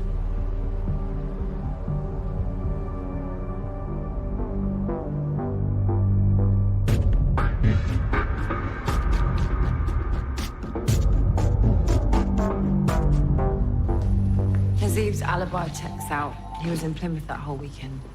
What do we have on this other housemate? Lachey Hobbs. The bank confirmed Lachey changed his contact address. But what's really interesting is that he was arrested for assault after he punched Freddie in a student bar. This was about 3 weeks before we think Freddie died. Yeah, there's also Justine. She was Freddie's girlfriend, but now she's got a baby with the other housemate, Mark. Nazib reckons that Justine saw Freddie pack and leave after the decking was finished. So she's either mistaken or lying. Let's find out which. Rob, I've left messages with Carly, and the college is checking with her friends. It's been a couple of hours. She's not a misbar. She's an angry teenager. If you haven't heard from her by 4 o'clock, then drive around myself. Thanks.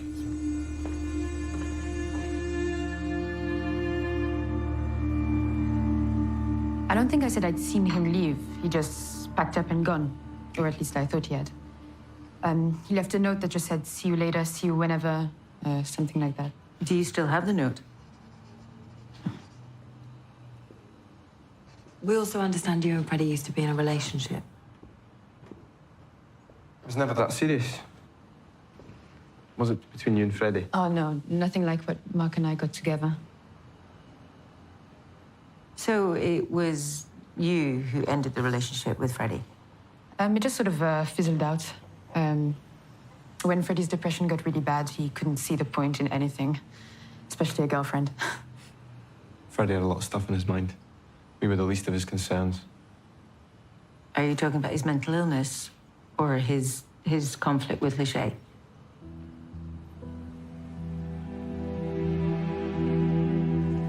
Appreciate the time. So, your mate Nazib said that you and Freddie had a major bust-up. Do you want to tell me what that was all about? Guy was selfish. I reached a tipping point. That's it. What can you tell me about the bar fight between Lachey and Freddie? It was just whatever was going on in the house spilled over. Mark? Or maybe something at college. But I really don't know. I was in a completely different department. So Lachey and Freddie were in the same course? Yeah. History. But as I said, I really don't know if that was anything to do with it.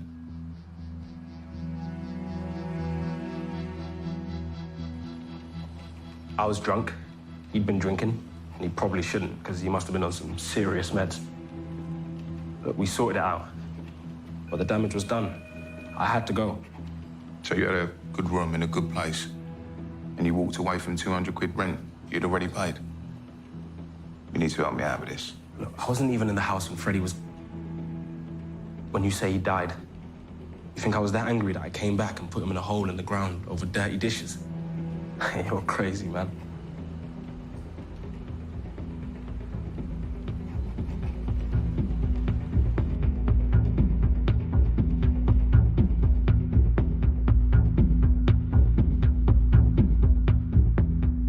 How old do you think Justine and Mark's baby is? 10 months, a year. Patrick Lewis from Lachey and Freddie's history course said that when Freddie was in his manic phase, his spending went up. So he'd fund himself by writing other people's essays. He thinks Lachey might have been a customer. That was helpful of Mark to let us know they were both in the same course. Lachey was caught plagiarising. He was lucky not to get thrown out.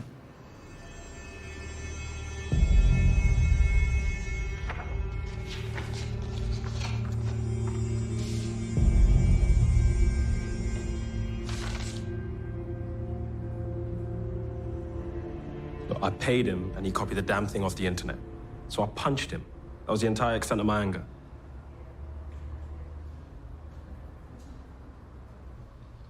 They only let me stay on the course because I'm bleeding hearted about being the first in my family to go to uni. Told me to get my head down and keep it down. But hearing what happened in that flat when I left. Like what? Just that it got really messy with Mark and Justine there. When Freddie and Justine split, was that a mutual decision? No. But Freddie ended it. Justine was broken up. Mark was her shoulder to cry on. I guess he got the girl in the end, but it was still awkward with Freddie there. So what was the plan? To get Freddie to move out of his own accord. How?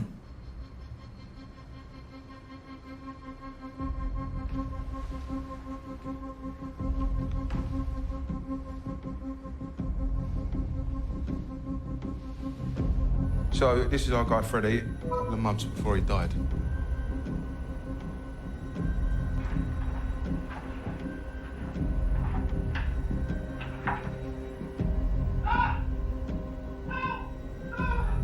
The guy's terrified. Lachey said they let Freddie fumble around the house in the darkness for a couple of minutes, scared stupid. Mark comes back and flicks the fuse back on. Go surviving, mate. You'll be out and you'll be back in. No worries.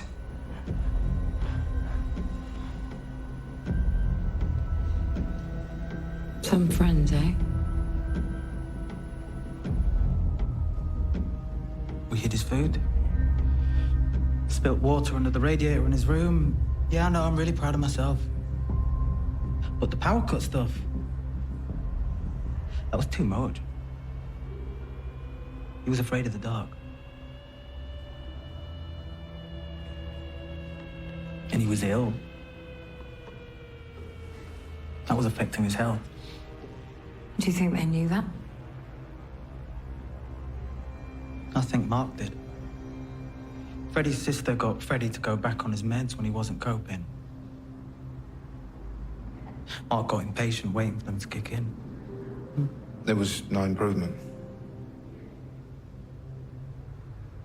Maybe a bit. But then he got worse. More manic, more paranoid. Mark said I should tell him to move out. And did you? I was going to, when I came back from Plymouth. But then, it was gone.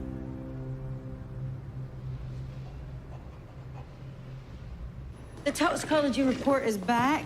There were traces of Freddie's prescribed meds, but there was also another drug called tolifenide. Oh, don't ask me to spell that.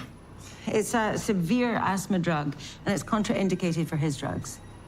No one's mentioned asthma. Yeah, track down Freddie's medical records, and we'll talk to his sister and see if he's been prescribed any in the past. What happens if you mix the two together? Paranoia, hallucinations, confusion.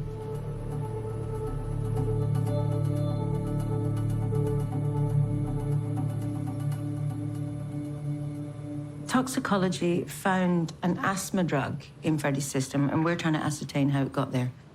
You won't even take an aspirin? Can you imagine what it was like trying to get him onto his own meds?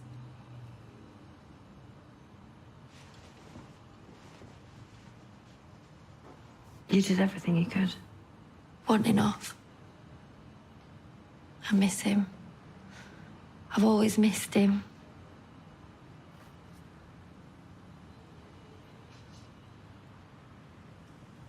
Would anyone else have had knowledge of Freddie's meds? Mark studied pharmacology.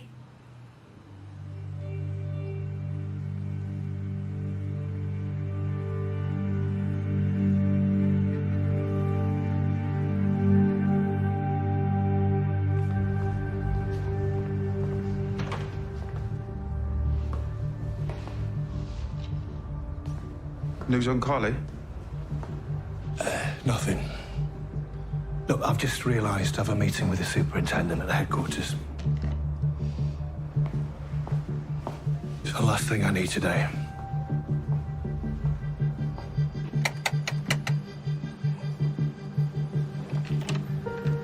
Mark Miller, I'm arresting you on suspicion of murder and for the administering of a noxious substance, thereby endangering life. You do not have to say anything, but it may harm your defence if you do not mention when questioned something which you later rely on in court.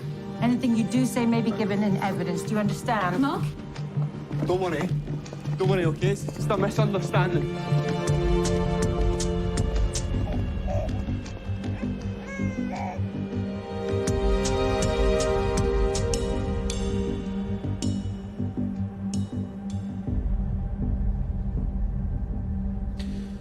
What's the bet that when we go digging, we find a forged prescription or a missing batch of tilifonide? Or maybe Justine lied about finding the note from Freddie, and she was in it too.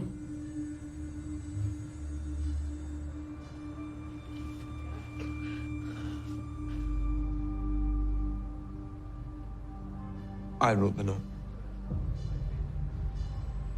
As far as she's aware, Freddie had gone for the summer. And what about the postcards sent to Karen? That was you?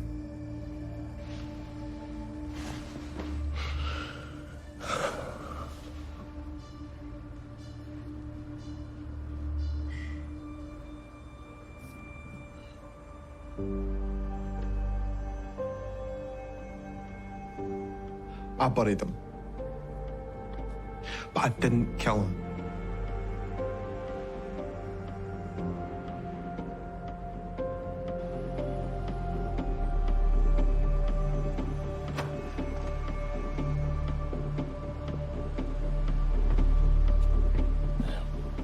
You be a good boy and look after your mummy for me, okay?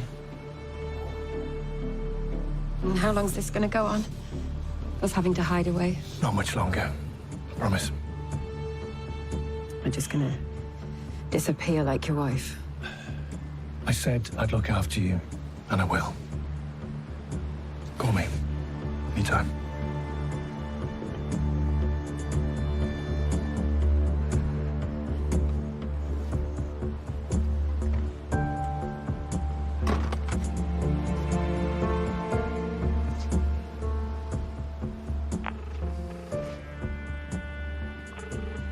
Rob. I was just about to call you. Listen, Carly's fine, but, she was caught shoplifting. Where? A shop called Perfect Occasion. The security just called here for you. Address? 39 Rosier Street. It's near our college. It'll only take me a minute to go down there. No. I'm not far away.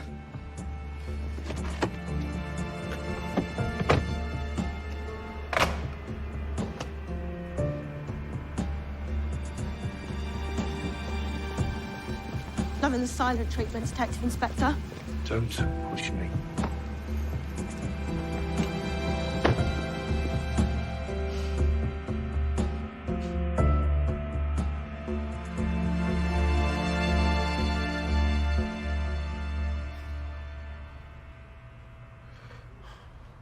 Came home from a uni bar Saturday night.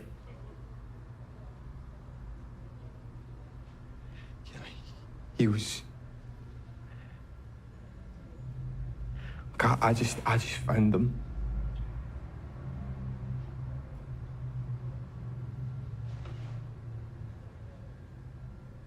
He'd hanged himself on the back of the door in his room. What had he used? A belt. His belt.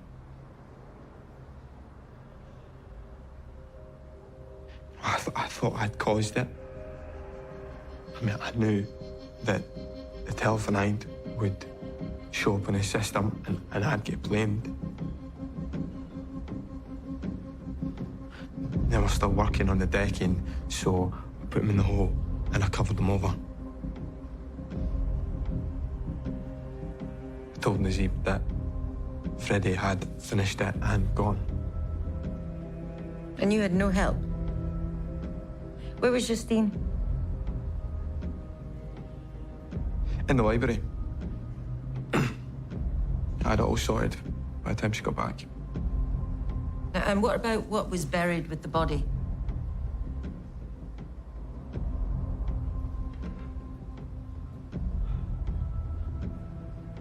The torch, Mark. Right, well, it was dark, and I needed something to help me to see. So, I must have just forgotten about it.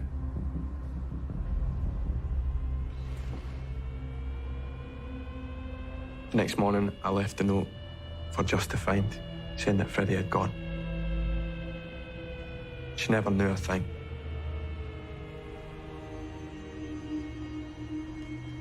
So, Mark's story stacks up. He's lying about the torch, though. He didn't seem to know it was there. He dropped it and then didn't know he buried it. I'm sorry, I'm missing your point. Okay, Freddie was scared of the dark. What if, as a last act of love, someone else put it down there? So you think Mark had an accomplice? I checked with forensics about finger marks on the postcard sent to Karen. No matches for Mark, but we do have prints that match on the torch, the postcards, and the stamps, as yet unidentified. Fast track the elimination prints and DNA. Let's get Justine in. Maybe Mark did manage to hide it all from her, but I want her side.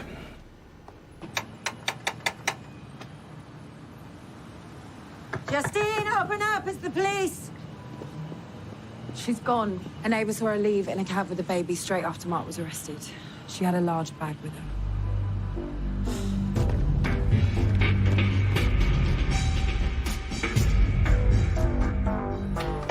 Justine booked a cab to Paddington, but she turned her phone off straight after, so we're not going to get cell site.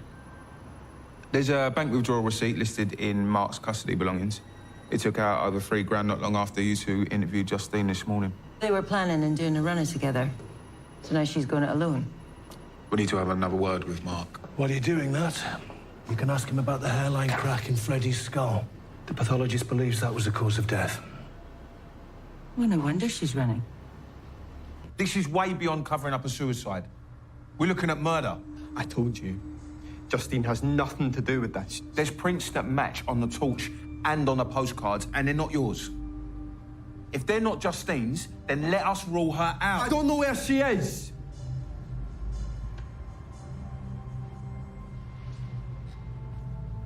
Now, I know how much you love Justine. I mean, why else would you bring up someone else's baby? What are you talking about? Jack's mine, I'm his dad. I checked Jack's birth with the registry. Justine was already pregnant before you two got together. I think Justine still loves Freddie.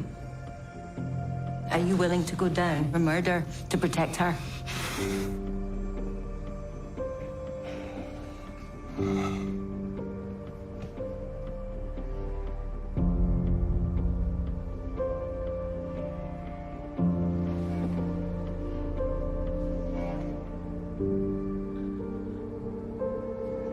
Paddington was a decoy in case we got followed.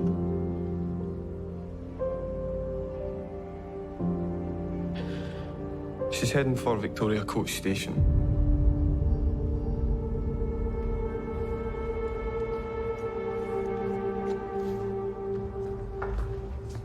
Hi, Carly. I'm looking for your dad. Why haven't you done anything about what I told you? That David's to blame for whatever's happened to my mum. You've been through a terrible experience. So you didn't believe me? Oh, Justine is trying to get to her family in France. We're going to Victoria Station. Fine. Stay here, okay?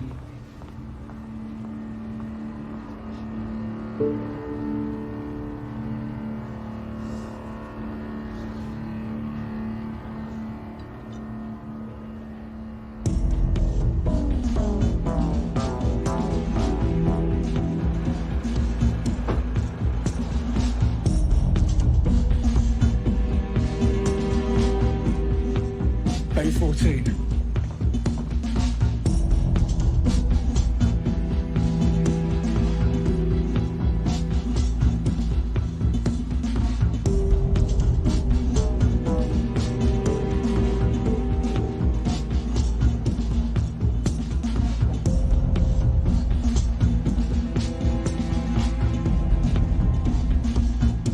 She was here.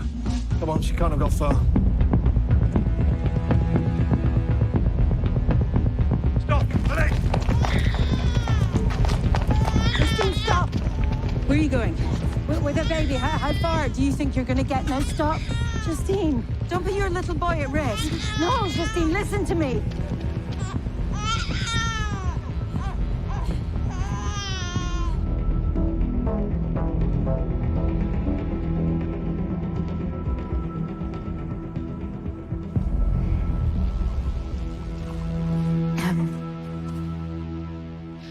I told Freddie I was pregnant. And he told me to have an abortion. So I got mad and I yelled at him and I walked out. And I heard him phone his sister. He was telling her how he wasn't ready to be a dad. So where did you go? To get drunk at the college bar. But I couldn't do it. I knew I was gonna keep the baby. So Mark took me home and I went to Freddie's room, but the door was blocked. Mark pushed it open. And Freddie was hanging from the door handle. Sorry. And after that, you buried him, made it look like he'd moved out, sent the postcards to his sister. What'd you do with his belongings? Mark took most of them to the dump. I tidied up. I loved him, you know, even if he never really loved me. I buried the torch with him. You said that you took most of his stuff to the dump. What did you do with the rest? Well, I had to save something for Jacques. If I ever told him that his daddy died. So where is it, Justine?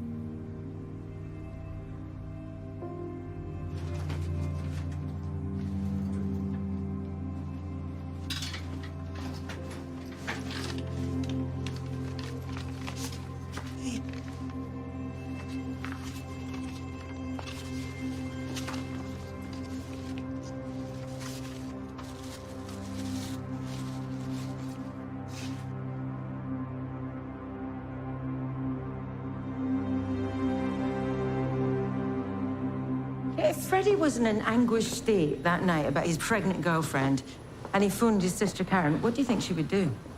Be with him? Yeah. The forensics are back from the pregnancy test. So the finger marks are Justine's and Freddie's, and we've got a DNA match for a third person. Karen? Yep. She's in the system for shoplifting when she was 19. Karen was definitely there on that night.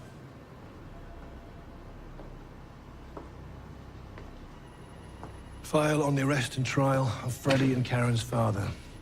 Not only was the man a violent drunk, he also sexually abused Karen.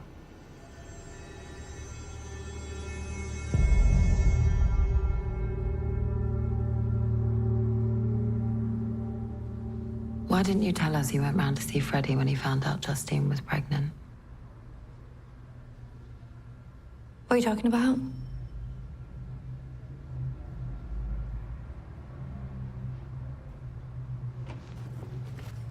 We found your DNA on the pregnancy test. We know you were there. Why didn't you tell us?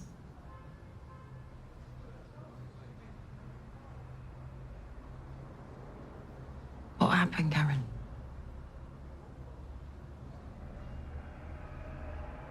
It was an accident.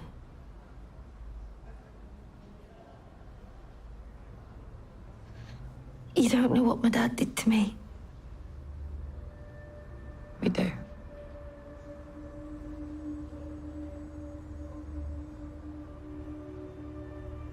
He twists everything. Messes with your head.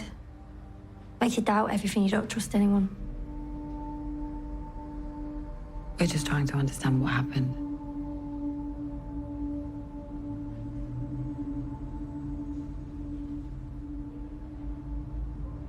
When I went over there, Freddie was stamping around, yelling. He had no friends. No one cared about him. He was falling apart. I made him sit down on the bed.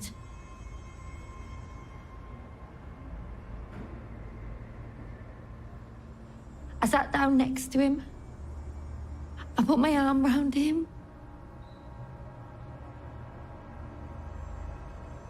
I don't know why I thought he'd do it. I was so stupid. I thought it looked like he was gonna kiss me. I panicked, and it wrecked him. He was screaming at me. What do you think I was gonna do? What do you think I was gonna do? He thought I was saying you were acting like our dad. Pushed me against the wall. I was so scared. I reached out and I felt this lamp. It was so heavy in my hand. I just wanted to make him stop.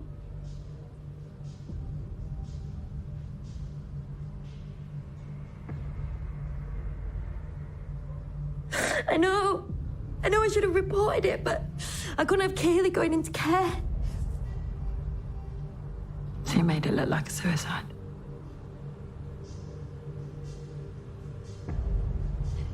And then when his flatmates didn't report it, I thought they must have their own reasons to keep it quiet. And when you started getting the postcards? I was sure of it. How did that make you feel? Angry. Sad. They were messing with me just like they messed with him. He was doing so well until those last few weeks.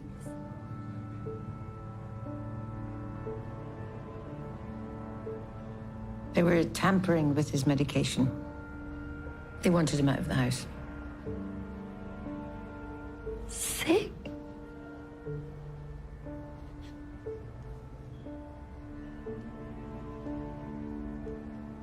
Justine cared enough to bury the torch with him. She would have known. He was always scared of the dark.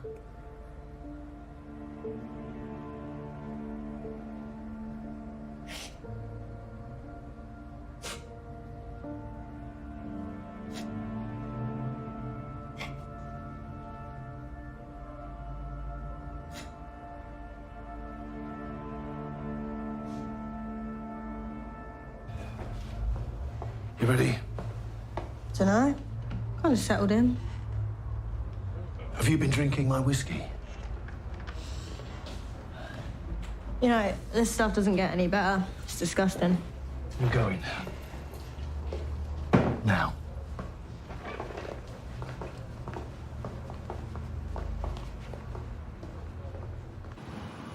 Kaylee's dad will take her.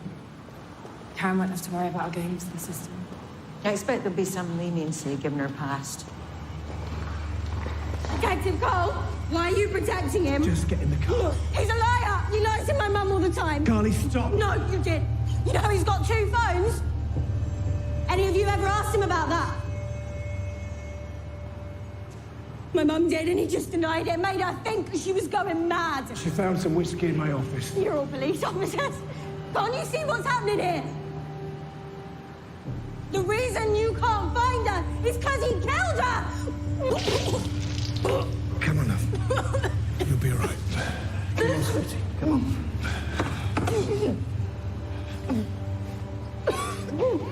Give me a bag. She's been through so much, she doesn't know what she's saying. Okay, feeling better? I just miss her so much. I know, love. So do I. They don't need an audience. Thank you. See you tomorrow. Let's get in the car.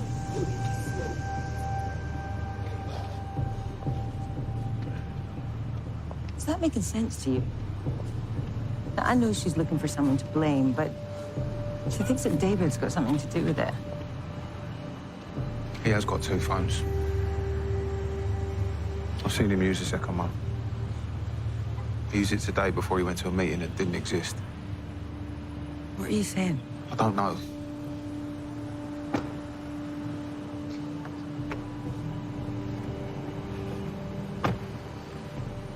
David used that same phone before he slipped out of the pub the night that Sarah disappeared.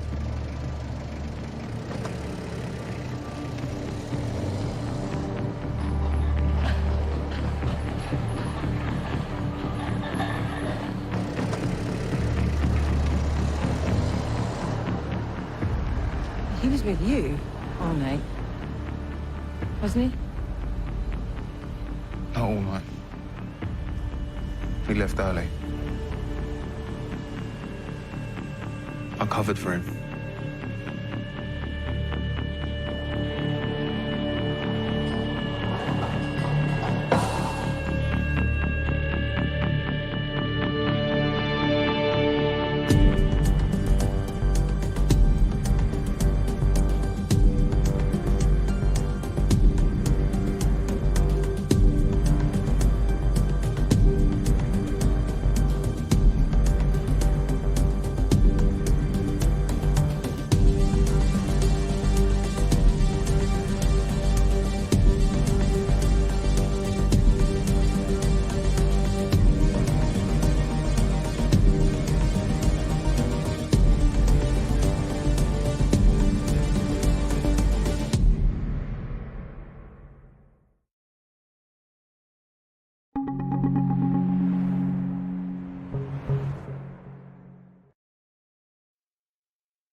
This isn't good news. Rob told me that you had a visit from the MISPR team. He's worried that they might have found Sarah. They haven't, have they? No. But they're winding down the inquiry. Which means they think she's dead. Who am I kidding? You forget about the gun and I'll tell you all about it. That's right. Sarah Bradford is very much alive.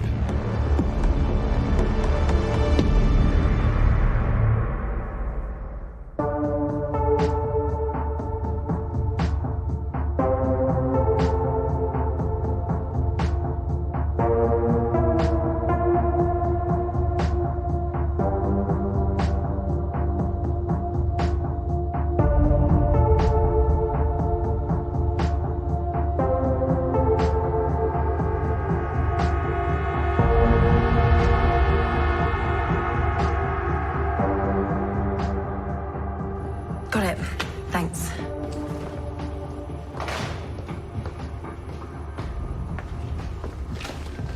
We've got a body. Greenwich, near the river. I'll come with you, given that your colleagues have done a disappearing act.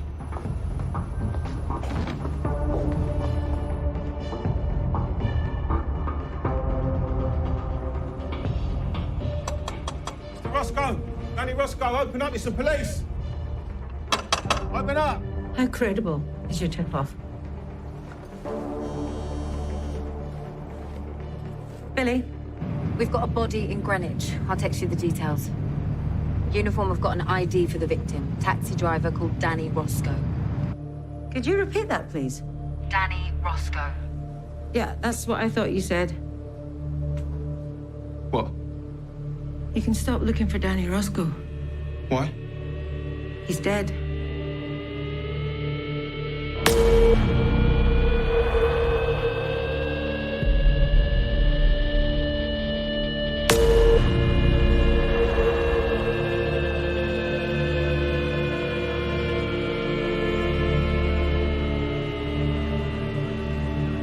Strange place to park a black cab.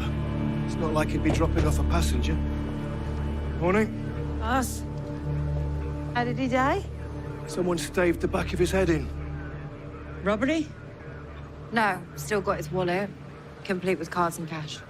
We also found his membership card for the Chasing Red Casino, where Marcus Maguire was shot dead yesterday. There's something I need to tell you.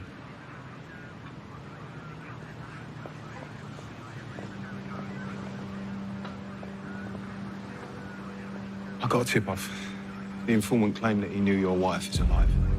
And that this guy, Danny Roscoe, knew where she was.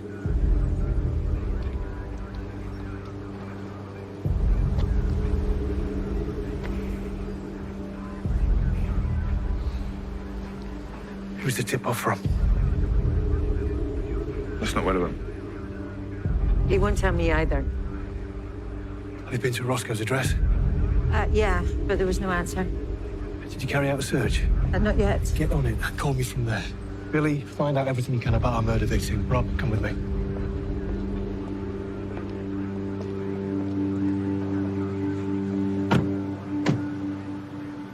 Who's your source? Adrian Cook. I caught him with the gun that was used to kill Marcus and Callum Maguire yesterday. I was about to arrest him, but he made me an offer. If I turned a blind eye, then he'd give me the name of the guy that saw Sarah alive. Where's the gun now? I stashed it in my neighbour's garden. They're away at the moment. I wasn't going to keep it at mine. You know, if you're found out, you'd go to prison. So what do you want to do? Pay Adrian Cook a visit. Just call by your neighbours on the way.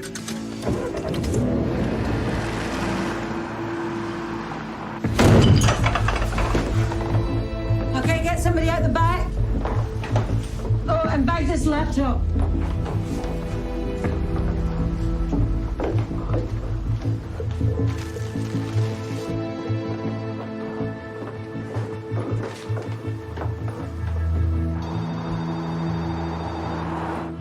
Boss, Sarah is not at Roscoe's flat, and I can't see any sign that she was ever held here. Okay, Vivian. Thanks for looking. Yeah, okay. You better hope she never finds out what you've been up to. This is Vivienne we're talking about. She won't turn a blind eye.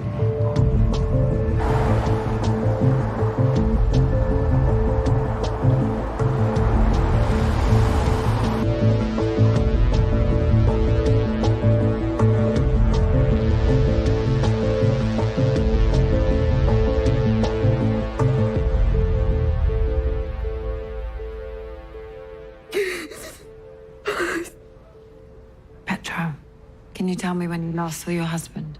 Yesterday morning. Early. Before we both went out to work. You weren't concerned when he didn't come home last night?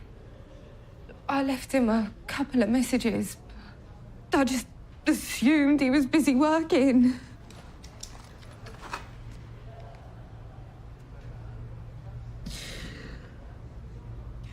Do you recognize this woman?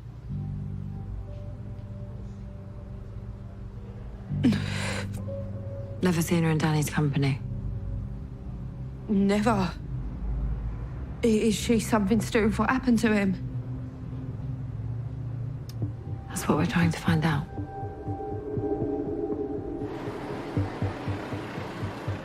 Let's see it.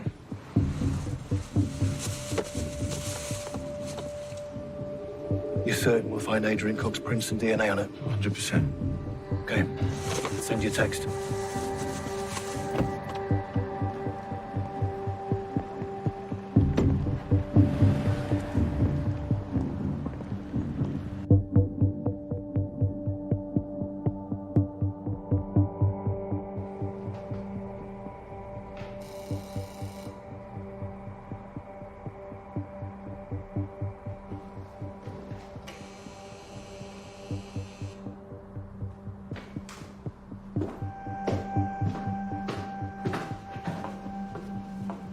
Mr. Bradford, how can I help? Talk to me about Danny Roscoe. That constable of yours has got a big mouth. All I want to do is find my wife. I don't care about anything else. Please.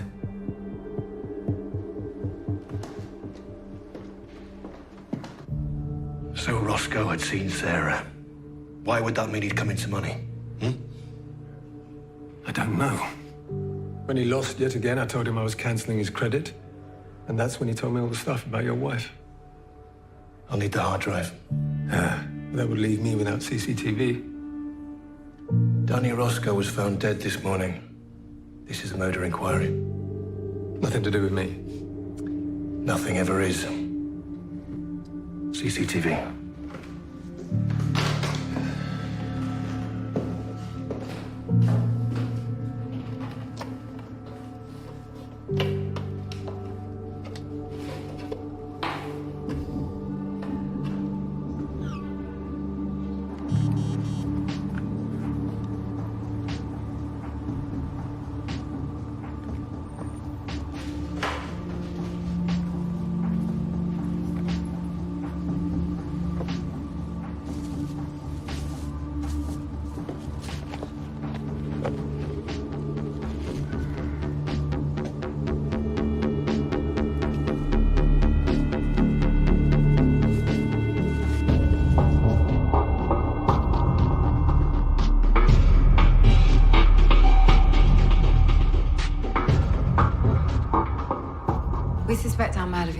thief.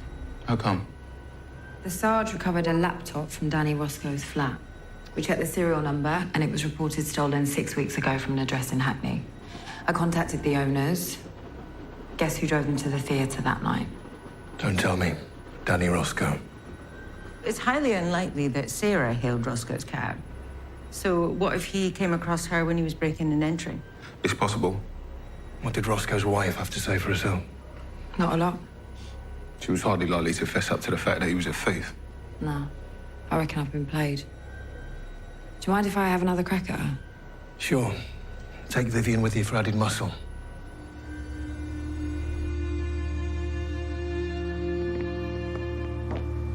This is my sergeant, Vivian Cole. I'm very sorry for your loss, Mrs. Roscoe. Well, it didn't stop you lot turning the place over. We just want to find out who attacked your husband. Who killed him, you mean? Do you recognize this? It looked like the one Danny had. It's an expensive piece of kit. Yeah, Danny bought it off a mate. Which mate? Have you got a name or an address you could give us? I don't remember. This laptop has been reported stolen. You saying that my Danny bought a dodgy laptop? I need to inform you that we believe that this laptop was stolen by your husband. Get out. Get out of my house! Actually, we understand your upset. He has not been dead a day, and you're accusing him of being a thief! I want you out! Mrs. Roscoe. Get out of my house!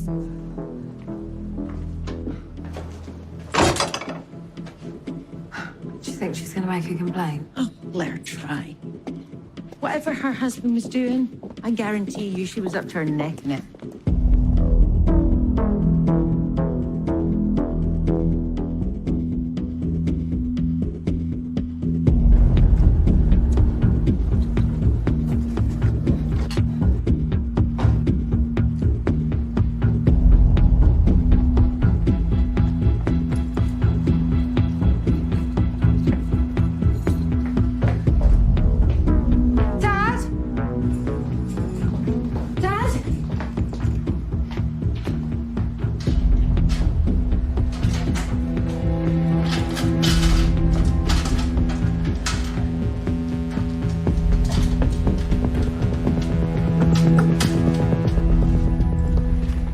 I ran Petra's name and date of birth through the system. There was police contact with her when she was 15. Why? Her dad, Tony Pierce, went to prison for high-value burglary. So Danny Roscoe married into the family firm? Mm-hmm. Where does her dad live?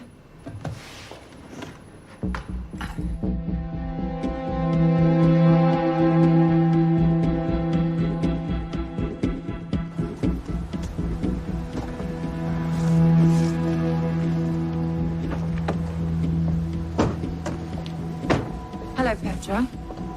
What's in those boxes? I want to talk to my solicitor.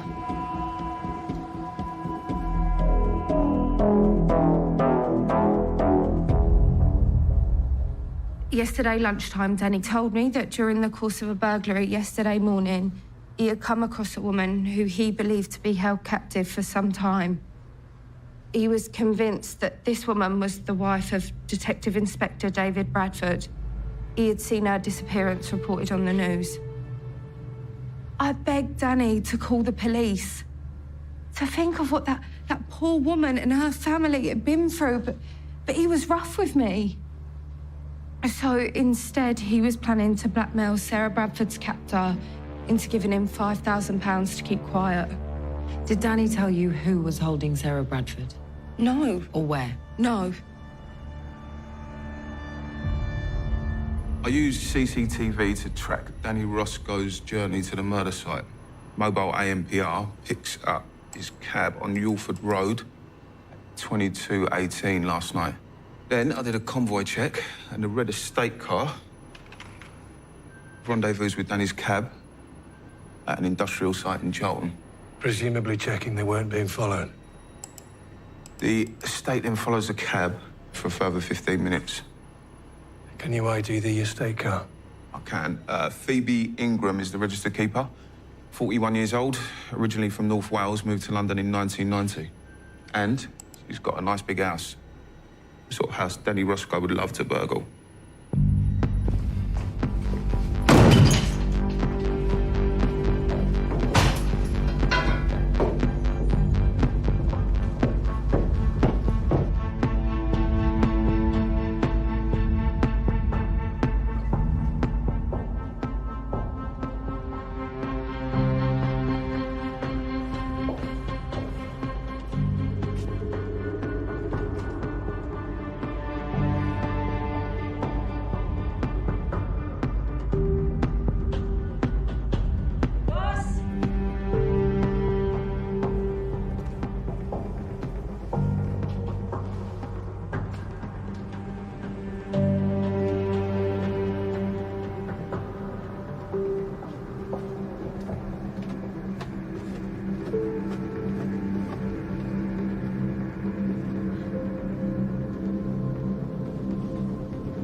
It was all on its own.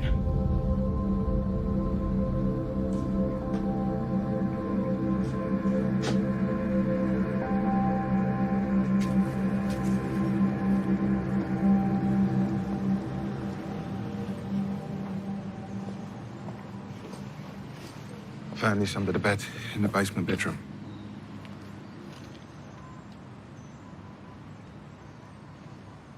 Sarah's. I'm sure of it. That means she was definitely held here. It looks like it. One of the glass panes in the back door was broken. Presumably that's how Danny Roscoe broke in. And came face to face with Sarah. What I don't understand is if this is Phoebe Ingram's baby, where's she?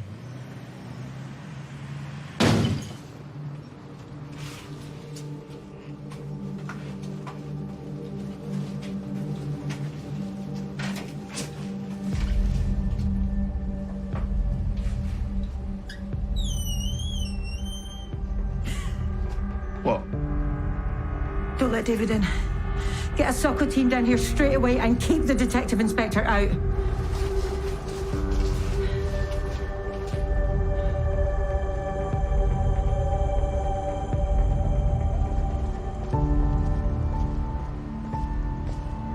Is it Sarah? I'm sorry, David. I couldn't tell. They're gonna fast-track an ID. The dead woman was wearing a couple of rings. Socko let me take a photo. You have to take him a look.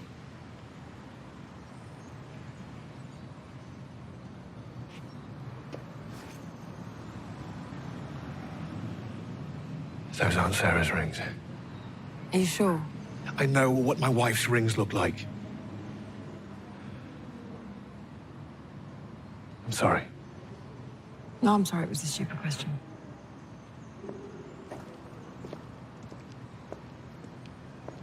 So maybe it isn't Sarah. She's been missing for months. Just because she's wearing different jewelry doesn't mean it's not his wife. And he knows that.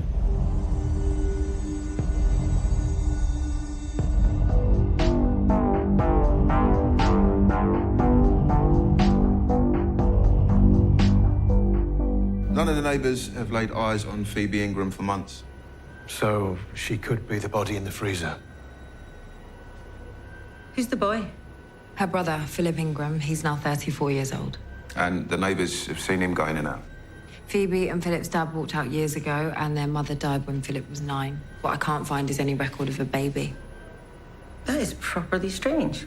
So if it is Phoebe Ingram in the freezer, maybe her brother's got Sarah. Makes sense. We've got her car details. Yeah, they've been circulated. We'll find it.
sorry, Sarah.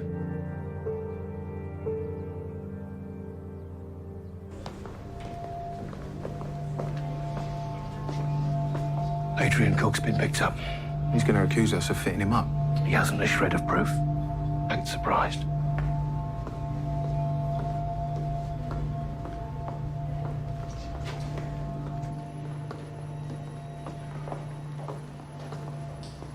I thought you'd both like to know. Adrian Cook's been arrested. What for? Possession of a firearm and conspiracy to murder Marcus and Callum Maguire.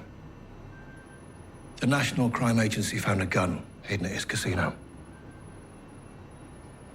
We suspected he provided the murder weapon. Looks like we were right. The NCA were acting on a tip-off from a confidential informant. I'll let you know if there's any more details. Well, that's a turn out for the books. Why would Cook stash the gun on his own premises? He knew we were looking for it. Billy Fitzgerald. No, Billy's right. Adrian Cook wouldn't be that stupid. Phoebe Ingram's car's been spotted on AMPR in Hackney, travelling south. I reckon it's heading back home. Somebody should tell the boss.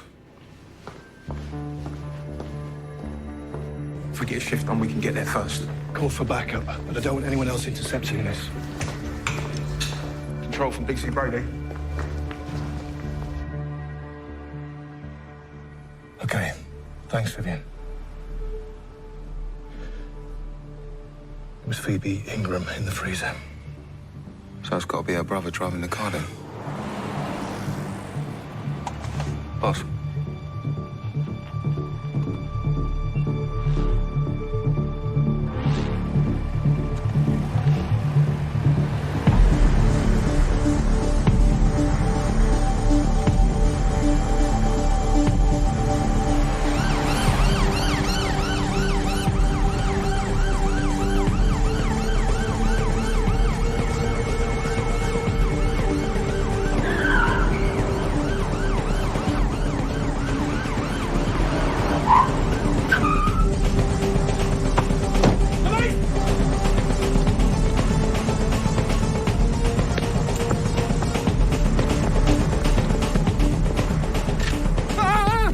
Where's Sarah? Oh. Where is my wife? Back off, sir!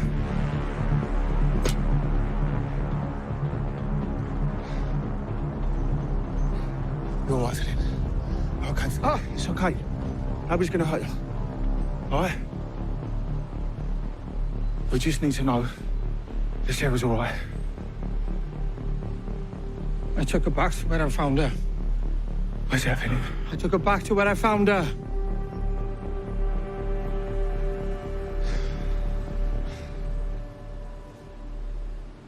Philip Ingram's been assessed to see if he's fit for interview. It's a slow process, as we all know. Yeah, and meanwhile, Sarah's God knows where. What do we know about this guy? Well, after their mum died, the older sister, Phoebe, she brought Philip up. What was Phoebe's cause of death? The pathologist reckons it was a bleed out as a result of a mishandled birth about 5 months ago. Which explains the baby. Yeah, the mum left them a substantial sum. Phoebe did some voluntary work, but Philip's never held down a job. Because of his mental health issues? Yeah, at the age of 12, he was excluded from school for repeated violent outbursts. So then the sister homeschooled him, and it seems to me she cut him off from the world. This was found in one of Petra Roscoe's boxes. There's no SIM card.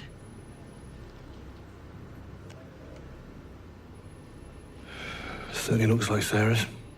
I've charged it, but I need the passcode. Oh, it's Carly's birthday, July 7th, 0707. Yep.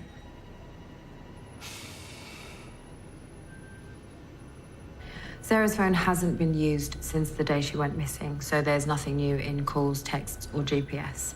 What is new are the photos Sarah saved to her hard drive, not the cloud. Have you any idea what this is?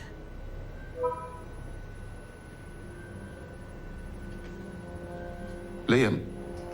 Who's Liam?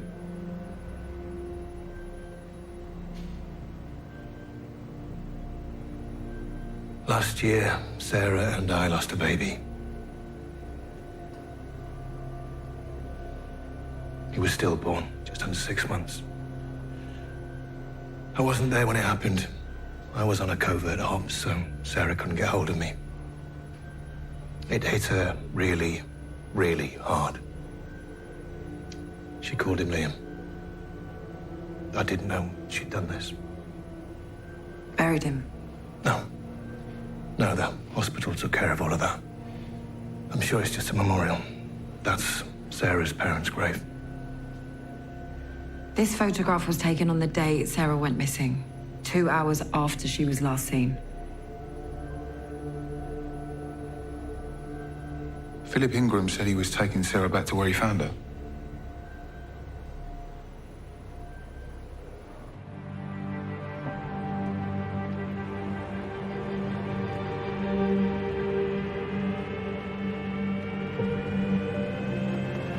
What's been going on recently? Sorry? With you and Rob and the detective inspector. Do you really think I hadn't noticed? Rob and I got the wrong end of the stick.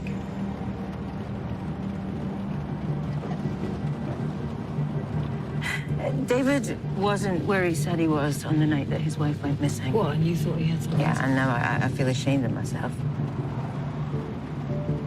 You know, he said I wasn't a team player. Maybe he's right.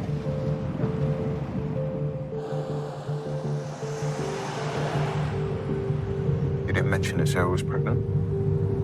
We didn't tell anyone. She'd miscarried before. 6 months, she must have thought. Sarah accused me of not really wanting a child. She was wrong. You could have talked to me.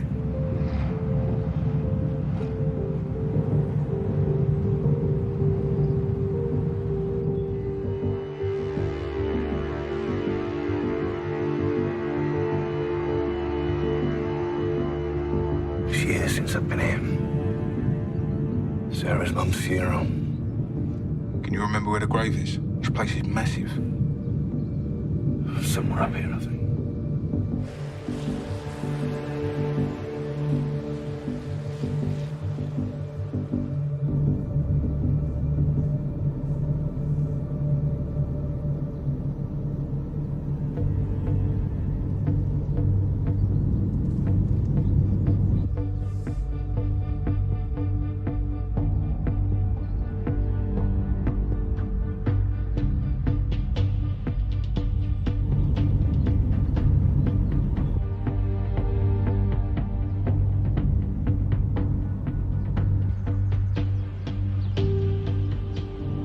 I see something. Could that be Sarah?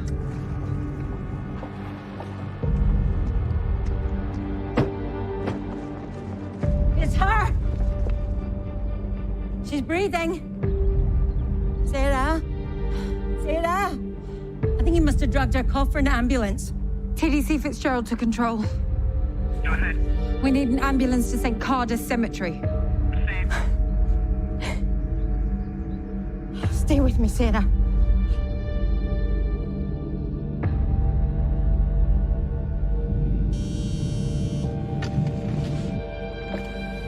Boss? Billy. We found her. She's at the grave. She's alive. Thank God. They found her. Where are you exactly?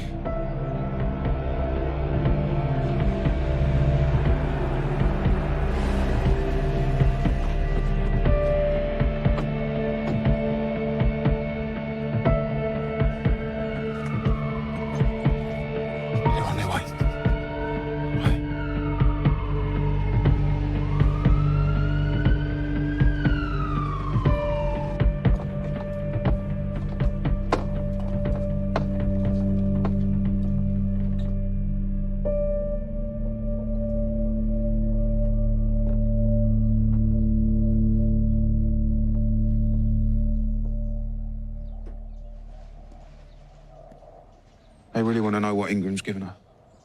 Billy, find out if Ingram's sister was on any kind of meds. Will do. at that. That's Philip Ingram's mother. So that's how she met him then?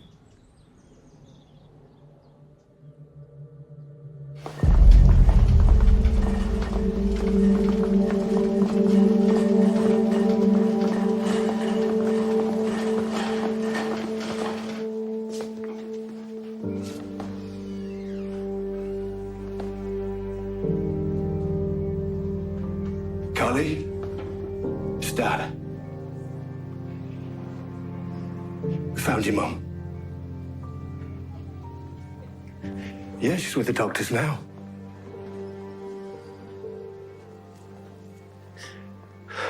Wish you weren't so far away.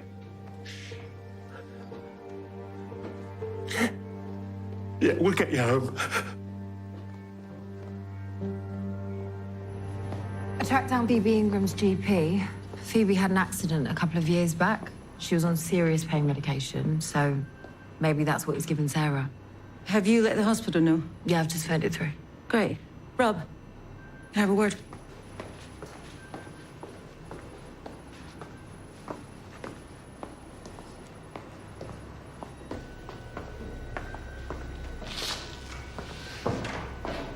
I've just heard off the record that Adrian Cook is threatening to make a complaint. He's alleging that the detective inspector shut down his CCTV so that you could plant the gun in the casino. He's desperate. He's also saying that it was him that gave you the tip-off about Danny Roscoe, in return for you turning a blind eye to the fact that he supplied a firearm used in a double murder. You wouldn't do anything that stupid now, would you, Rob? Of course not.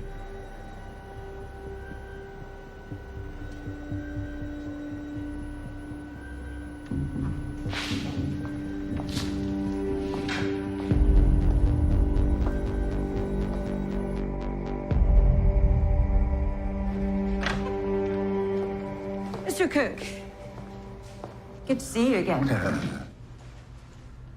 So word is that you're about to be charged with conspiracy to murder and possession of a firearm. I've been fitted up. Oh, and yet forensics have come back showing your finger marks on the gun and your DNA.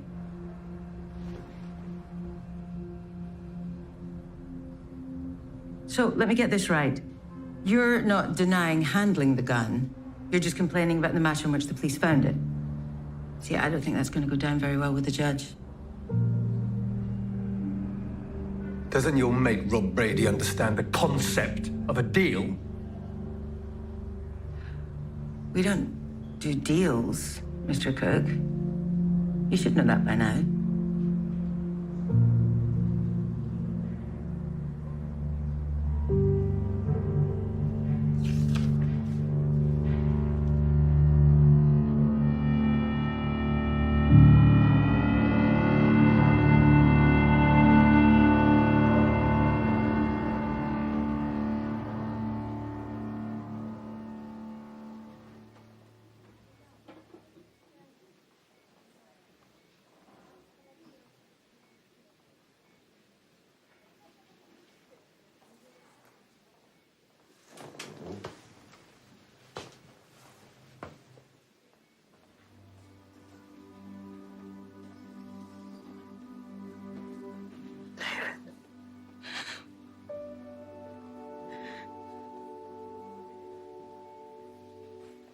Where's Carly? Carly's fine. She's on her way back from France. She's been on a school trip.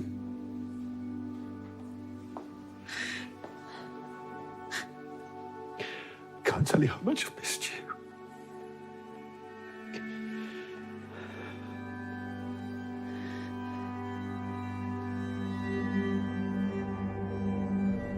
Lucy is here to act as your appropriate adult today, Philip. If there's anything you don't understand, you can ask Lucy and she'll explain it for you. Okay. Can you tell me about the baby, Philip? His name's Reese? Phoebe met a man stayed the night, and then we had Trace. Did Phoebe have the baby in hospital? No, at home. Did you help? I tried, but after Race was born, Phoebe stopped breathing. Did you call an ambulance? No. Why not? He doesn't want me to talk to people like that. When Phoebe stopped breathing, what did you do? I put her in the freezer like they do on the telly. And she's safe there until she wakes up.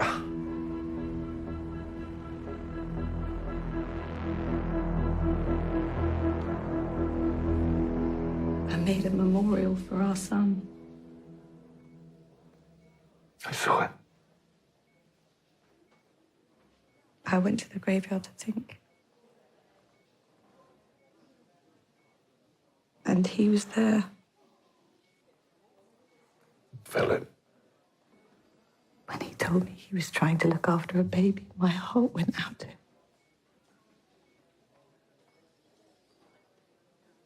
How did Sarah end up coming to stay at your house? I went to my mum's grave and Sarah was there, like an angel. She told me that her baby had died. What happened that night before you met Philip Ingram? I followed you.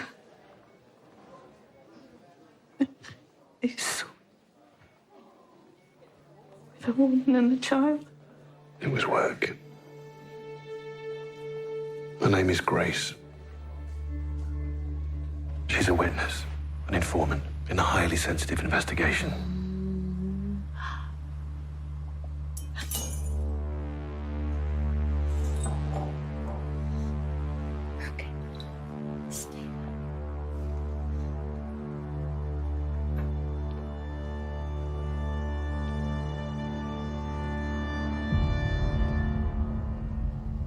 Philip asked me to go back to the house just to talk about things he might need for the baby.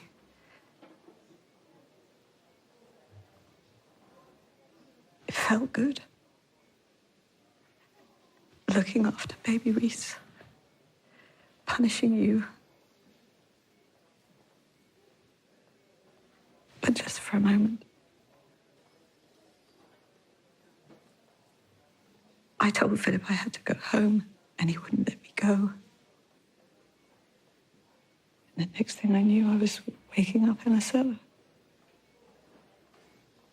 These big lads.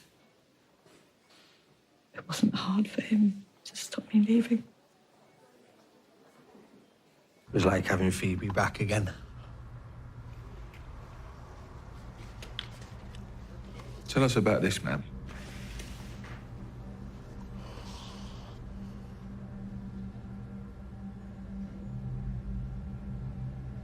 He broke into our house, and he took Phoebe's favorite statue. Where were you when he broke in? At the shops getting food. I spent most of the time with the baby in that cellar. Yesterday morning, I was half asleep. Philip was out.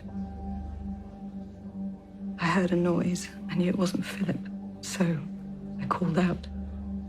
His name was Danny Roscoe.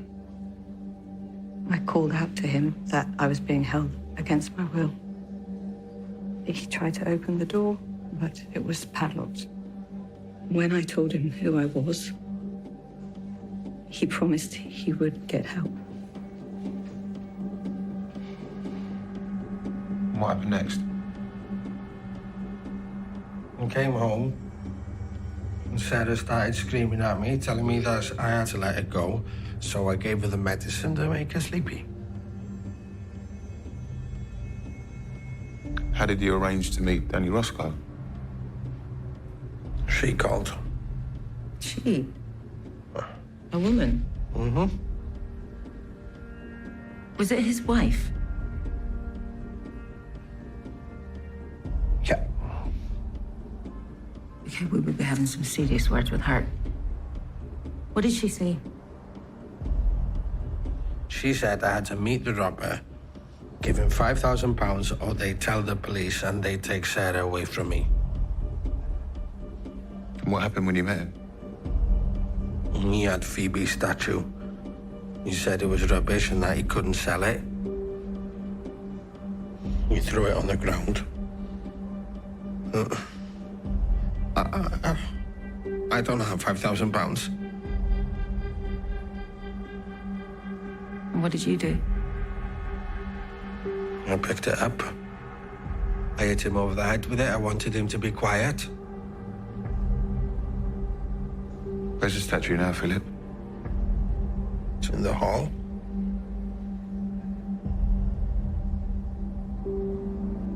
This insane thing that's happened. It's not your fault.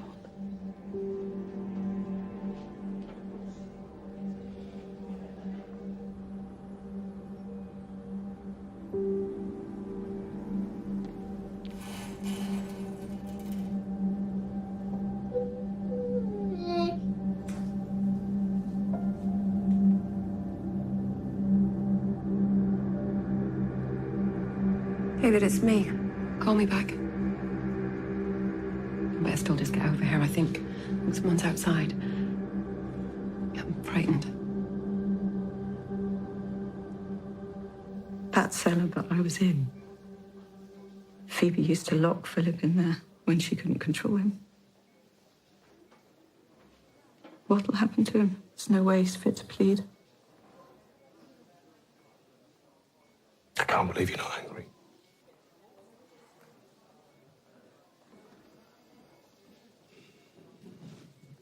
I love you.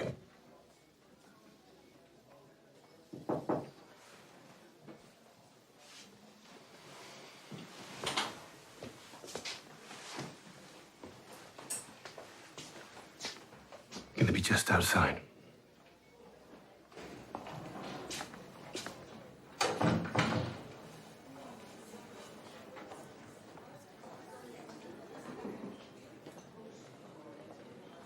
David, it's me. Call me back. Better still just get over here.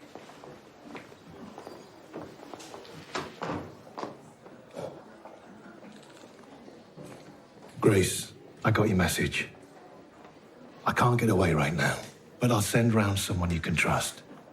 Don't worry.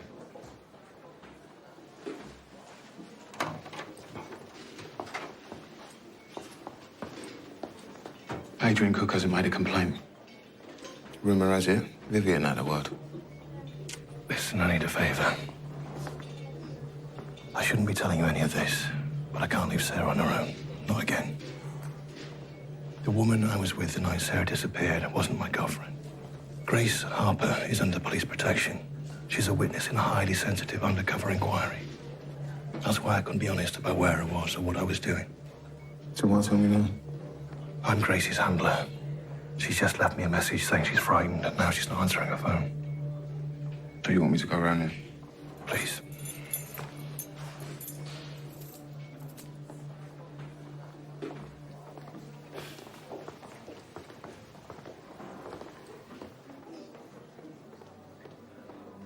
Thanks for everything you did. We're just happy. Sorry. It's finally over. You got her back. Still can't quite believe it.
It's not funny.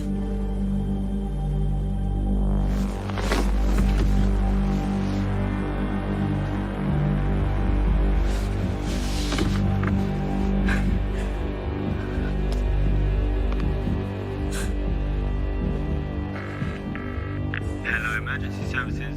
Which service do you require? Police. The police, yes. Hello? What's the address of the emergency? A boat on the Thames near Jessop's Lane. It's called New Azorg. And what's the phone number you're calling from? I don't know. What's happened? He's dead. I don't know. He's dead. Okay, just try and stay as calm as you can for me. What's your name? I can't. Sorry.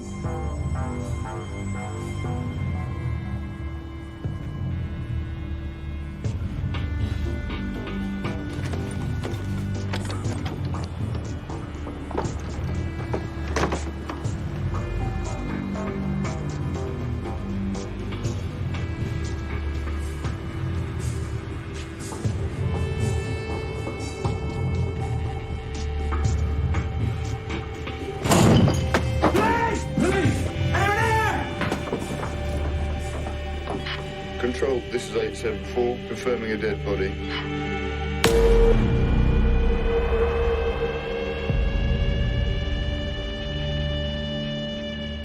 What have we got? White male, early 30s. Visible injury to the back of the head. The woman who called wouldn't leave her name. Can we go in yet? It's just been given the all clear.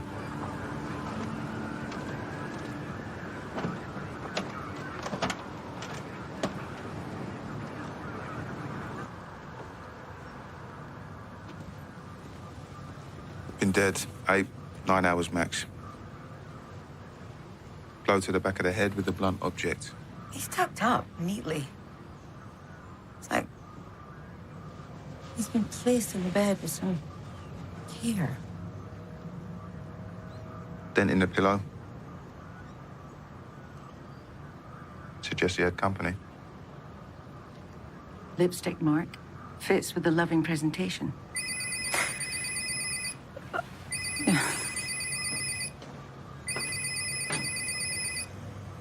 That phone made the 999 call. ID? Adam and Sasha Garrick. He's a doctor and she's a nurse at St. Martha's University Hospital.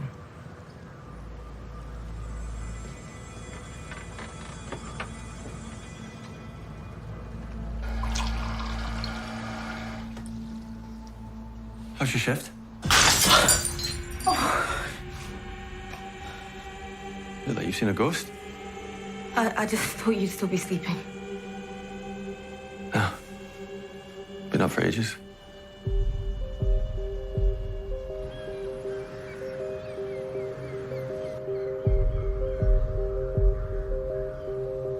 There's blood all the way up the stairs. It's been moved from the kitchen into the bed. Why, though? They weren't trying to conceal him. Why risk even more DNA contamination?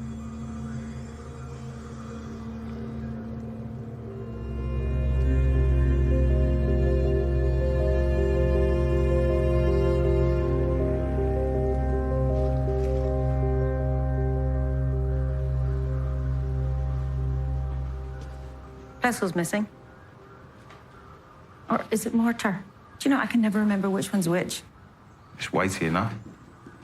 Yeah. The hospital have confirmed the victim's wife is working a night shift. Arrived at 7 p.m.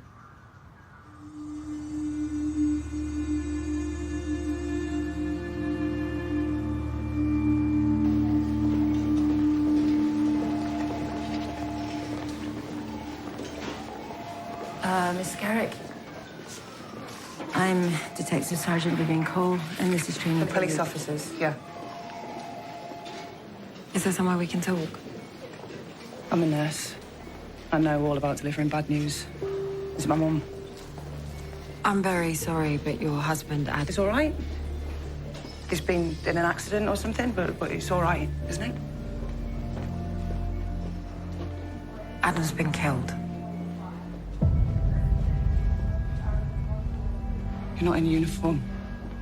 What department are you from? We're a murder investigation team, Mrs. Garrick. You're telling me Adam's been murdered? Yeah. He was found dead this morning. Where? On your houseboat.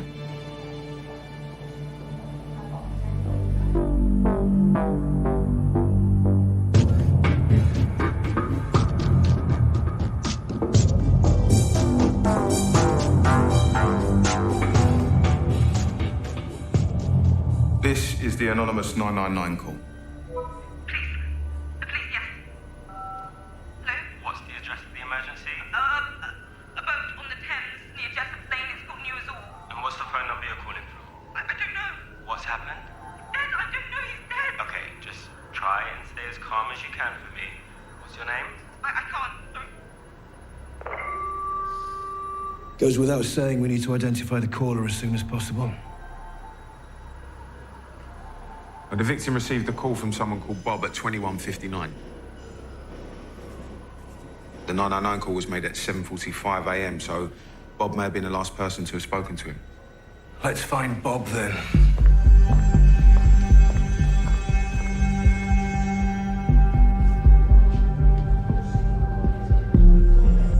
It was his dad's funeral yesterday. He had a massive row with his brother. Do you know what they argued about? I don't know. They hadn't seen each other for years. They're like chalk and cheese. Adam's probably the most driven person I've ever met, and Sammy's never held down a job for more than a week. Do you have contact details for them? No. Adam didn't get on with him. Anne will. Adam's mum. Okay, so they had a big row, and then what? We left. What time? 5-ish. We had to get back anyway. My shift started at 7. I didn't want to leave Adam at home on his own, but he said he was fine. He'll have operations today. They'll have to be cancelled. He's just been made clinical lead. Someone will need to sort it.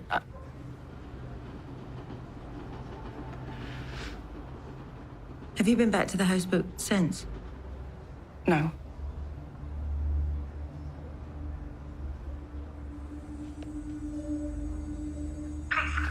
Please, yes.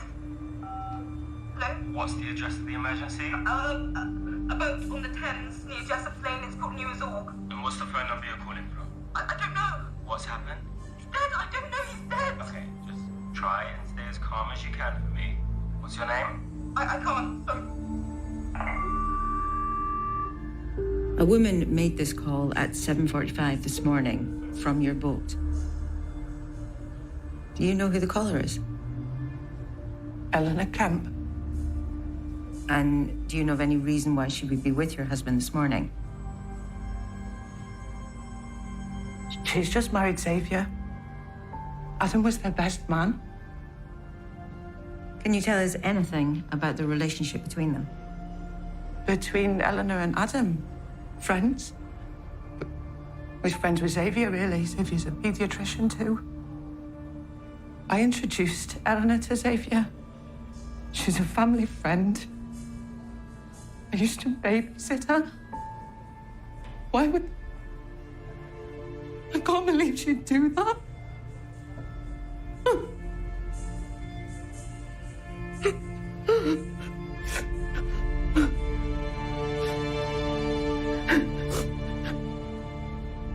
Okay, Sasha ID'd the caller as Eleanor Kemp, wife of Adam's good friend and colleague Xavier Kemp. You played her the call? So you told her husband was dead, and then you dropped the bombshell that he'd been having an affair with his best mate's wife? Well, I didn't know he was having the affair with. That's not the point. I got the result. Right. We're off to speak to the victim's mother, see if she can shed any light on the relationship between her two sons. And to tell her son's dead?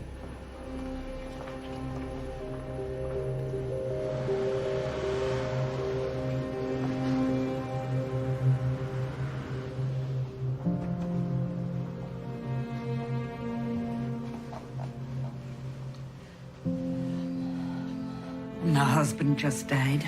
We heard. We're so sorry. 6 months from being told he was down. To the day. Married him when I was 19. Take a seat. The funeral was yesterday. That's why the house is such a tip. I'm sorry to tell you we have some difficult news. Unfortunately, your son, Adam, was found dead this morning at his home. And we have reason to believe that he was murdered. Is there any other family I could call for you? Sammy. Do you have a number for him? He doesn't have one. He doesn't have a proper home. I tried. Fell in with a bad crowd, started drinking. I tried, honest. We're not touching you. Charles, my husband, he said enough was enough. What's the address of the emergency? A boat on the Thames near Jessup Lane. It's got New York. And what's the phone number you're calling from? I don't know. What's happened? He's dead. I don't know. He's dead. Okay. I can't. Try and stay Who's as dead? calm as you can. What's your name? I can't.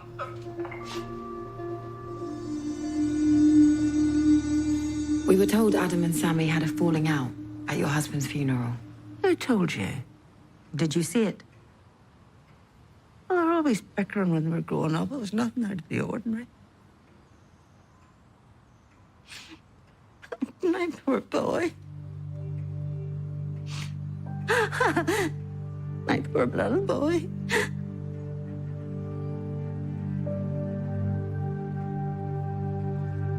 Eleanor Kemp, I'm arresting you on suspicion of the murder of Adam Garrick. Whoa! What the hell's going You on? don't have to say anything, but it may harm your defence if you do not mention when questioned something which you later rely on in court. Anything you do say may be given in evidence. Come on, let's go.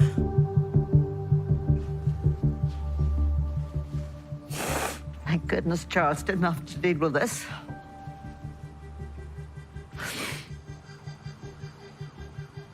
We need to speak to Sammy. How did you track him down for the funeral? Hospital. Yeah, where is it? King's Cross. I have it written down somewhere.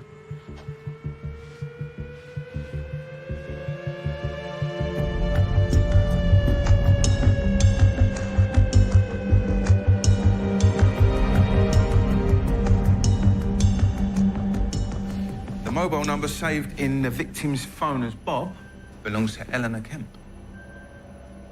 She's admitted to making the 999 call. Okay, you keep trawling the hostels for Sammy, and let's go and see what Eleanor has to say for herself.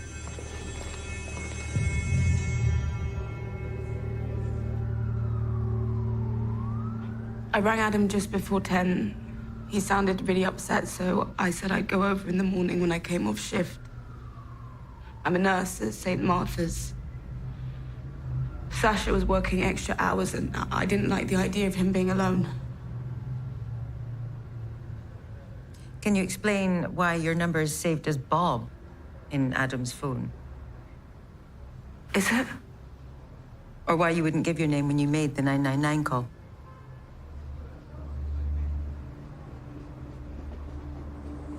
I didn't kill him. He was already dead. Look, I know what you're thinking. I love Xavier.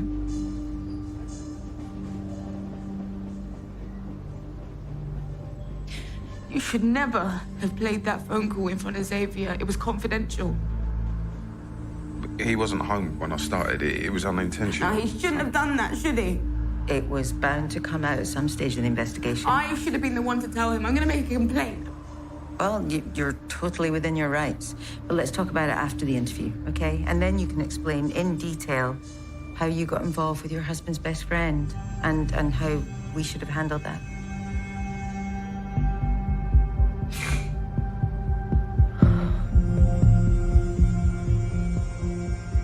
I've trawled all the hostels and hospitals. No sign of Sammy Garrick. Yeah, needle in the haystack finding a homeless person.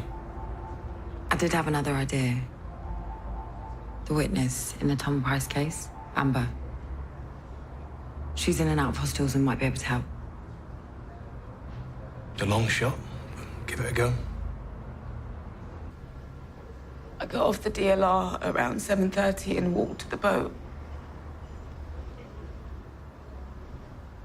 I thought he was mucking around, pretending to be asleep. So I got into bed with him.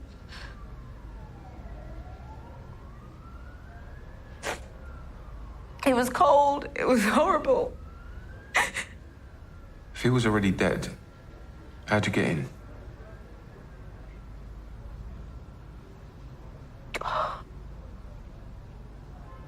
He gave me a set of keys for whenever Sasha was working. Did Xavier or Sasha know about your affair with Adam? No, absolutely not, honestly. There's no way either of them knew. Until all of this.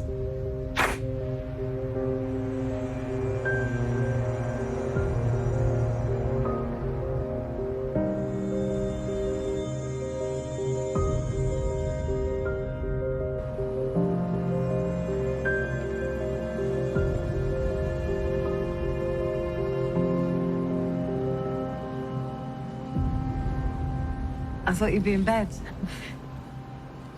Early bird. I didn't think I'd hear from you again. You're a witness to a murder. I like you, but it wouldn't be right. For now. I can wait. So, you wanted to see me? We're looking for someone. The last place he stayed was a hostel in King's Cross, but he could be squatting, sleeping rough. I wondered if you might be able to help me out. Business, not pleasure.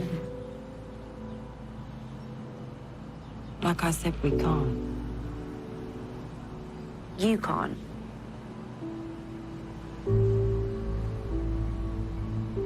I'm sorry. I shouldn't have called. Wait, what's his name?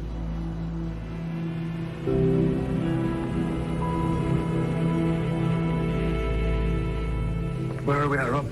Right, there's 4 sets of prints found on the kitchen counter. Sasha and Adams, Eleanor Kemp, and Sammy Garrick, Adams' brother. His prints came up on PNC. The elusive brother. And a clear size 11 shoe print was lifted from the deck by the front door. Doesn't appear to fit any of the victim's shoes, though. Where's this? This is Jessop's Lane, the road leading down to the towpath. That's Xavier Kemp, Eleanor's husband, at 7:40 this morning. What's he doing there? Maybe he knew about the affair all along. Called him at him. You know where he is? Outside waiting for his wife. Let's lift him.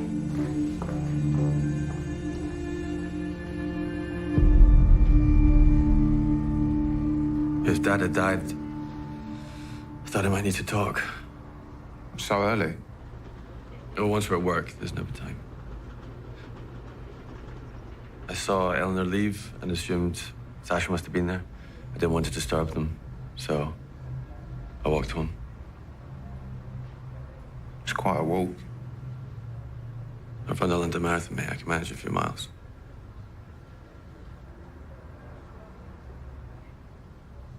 Like, what's Eleanor saying? Have you released her?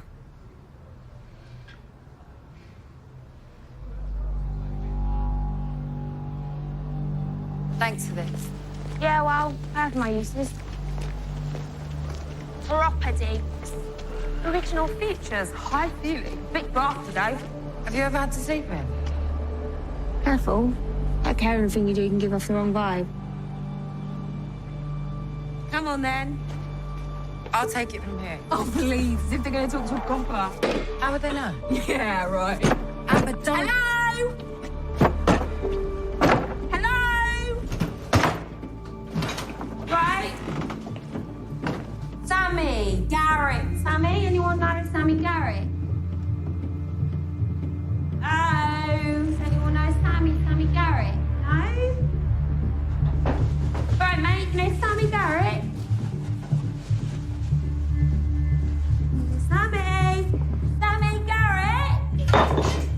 Sammy outside!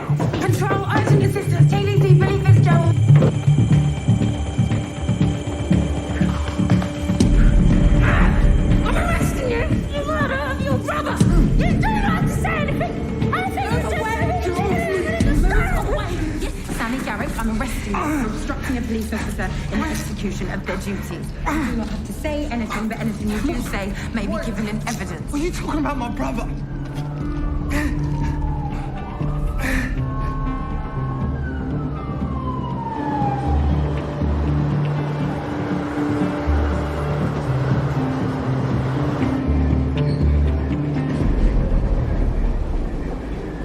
Don't you ever do anything like that again. Huh? I'll take that as a thank you. What, how can you give me all this grief? I got him for you, didn't I? Yeah, I could have handled it myself. Cheers, Amber. I'm so happy you were there to help. You shouldn't be anywhere near this. If Sammy makes a complaint, I'm in deep trouble.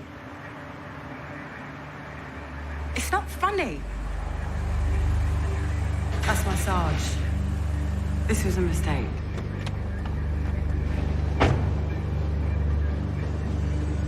All right, Billy. Yeah, fine. Nice work finding him.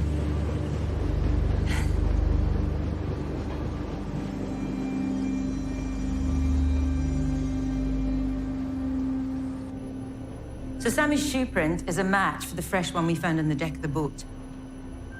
CCTV? Nothing yet. I still think Xavier's our front runner.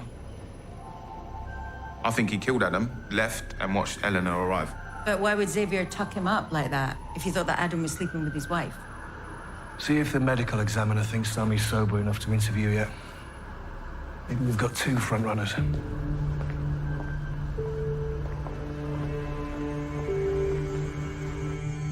So, Sammy, when was the last time you saw your brother? He's dropped off about 5-ish. From the funeral?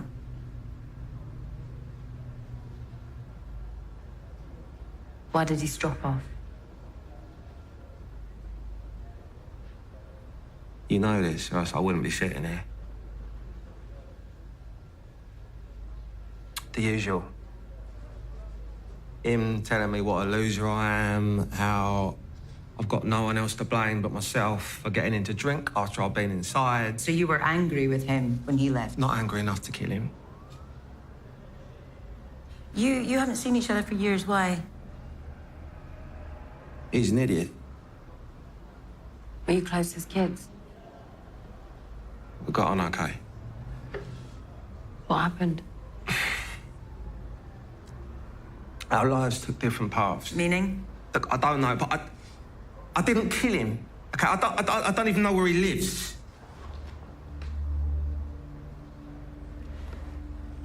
Your shoe print was found in the deck of your brother's boat, and your fingerprint was lifted from a glass inside the boat. And you've just told us you don't know where he lives. And we didn't mention that your brother's body was found at his home address, but you seem to know that. I went there, but I swear he was already dead. How did you get in? The door was open. Oh, so someone else killed him and left the door wide open. Well, why didn't you tell us that from the start? Because I knew you'd try and pin it on me.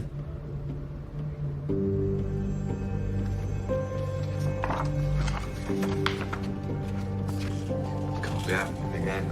I ain't taking the blame from again. I ain't.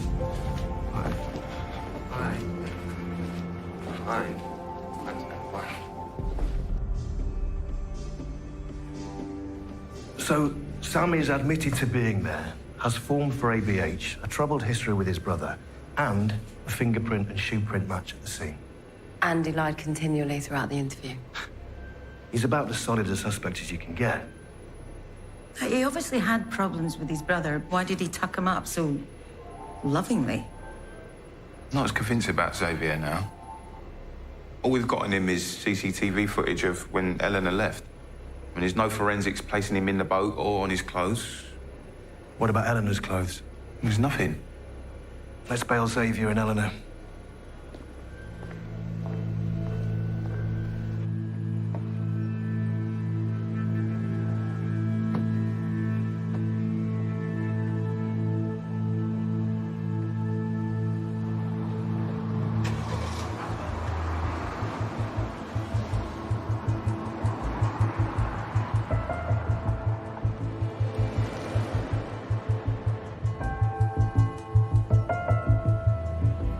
about you start telling me the truth, honey? Hmm?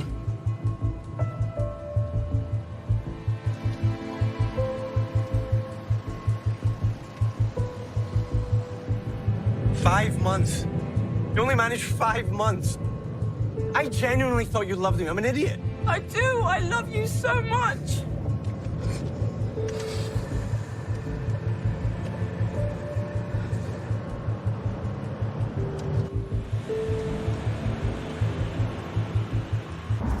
What did you do? What? What did you do to Adam? You cow. You crazy, cheating cow. Come here.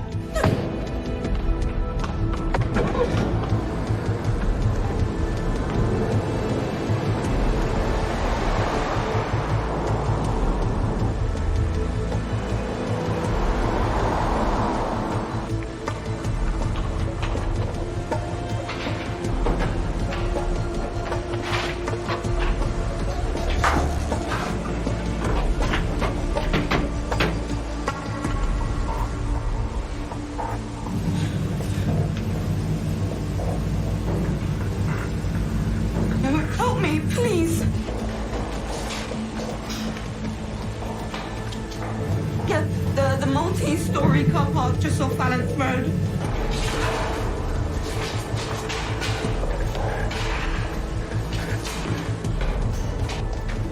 Eleanor called.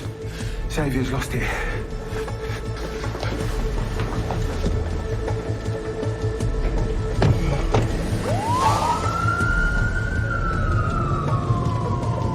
They're in a car park off Valence Road. Was she hurt? No idea.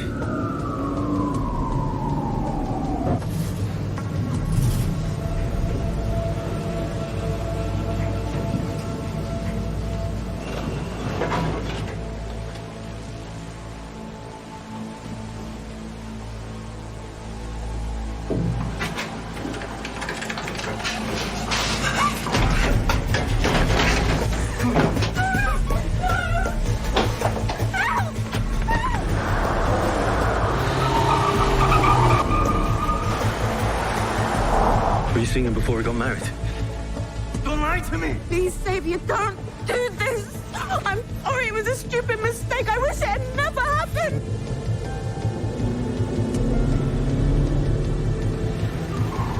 Please, no, I'm sorry. I love you. I'm sorry. For better or worse. Remember? It doesn't get much worse than this, does it? Help! Help! Please! Stop! Stop! All right, Xavier, calm down. She thinks I killed Adam, but I didn't. Okay, man. I didn't. I'm not a killer. Okay, man. We can sort this out, all right? It was so clever. It was him, not me. Don't blame it all on Adam. He can make anyone do anything. I hate him for tricking me, for making me do something I didn't want to do. Well, just come away from the edge, all right? She's scared. Come on. Let it go, Sid. Let it go. Come on.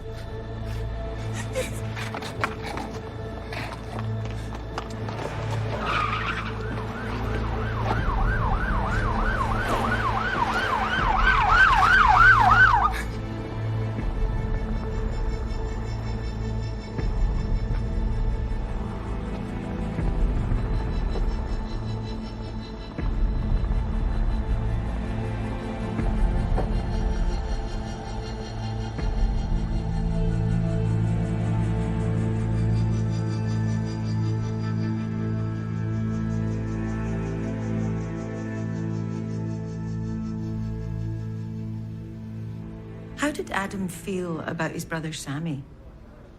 He didn't talk about Sammy much. All I ever really got was how stupid and weak he was. I saw on file that Adam and Sammy were arrested together for dangerous driving offences when they were teenagers. It put him off forever. Adam never touched alcohol after that. And Sammy said that he didn't start drinking till after he was inside. I find that hard to believe. Why would Sammy lie about when he started drinking? There is something. Sammy was muttering weird stuff on his way back to custody. He was like, this can't be happening, not again. I ain't taking the blame for him this time. Helpful. Cheers.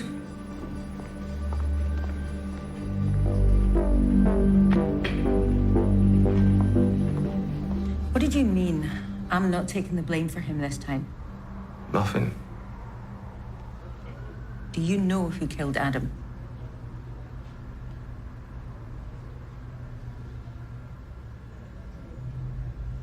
You were there. I don't know anything. Did you see someone else kill Adam? No. Well, you weren't on your own. Who was with you? Sammy, what did you see? Shut up! Okay, I killed him.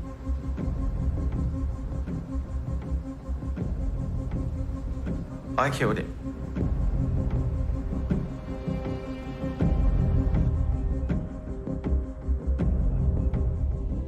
The CPS have agreed to charge Xavier for what he did to Eleanor, but I'm convinced he had nothing to do with Adam's murder.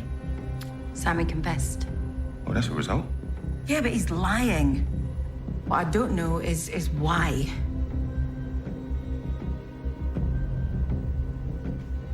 Well, Xavier and Eleanor said that Adam was very persuasive.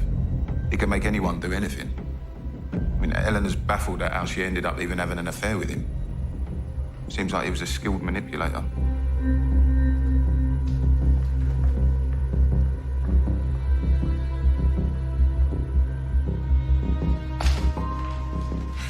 You got evidence in the confession. What more do you want? An explanation. Do you know what I think? I think back when you were teenagers, Adam was driving and you took the hit. I've checked the records. Adam was 5 times over the limit and you were sober. And you didn't start drinking until you'd spent time in juvenile detention. Adam was good at manipulating you, wasn't he? But what I don't get is why you took the blame for him for such a huge thing.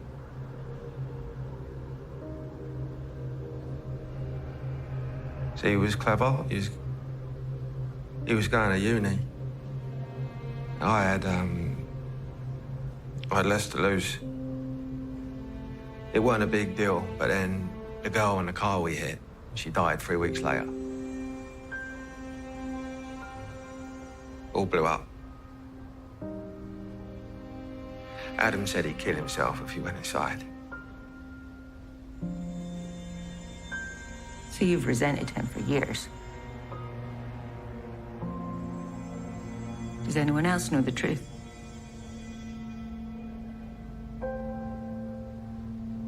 Well, that goes for motive, but you know what I don't understand is the timing.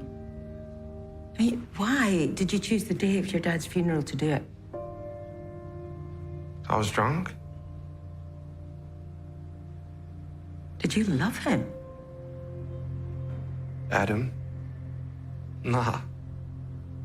I hated him. He ruined my life.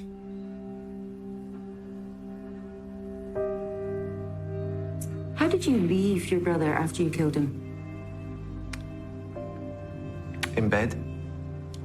Under the cover. Why? Because it wouldn't be so upsetting when his missus found him. Okay.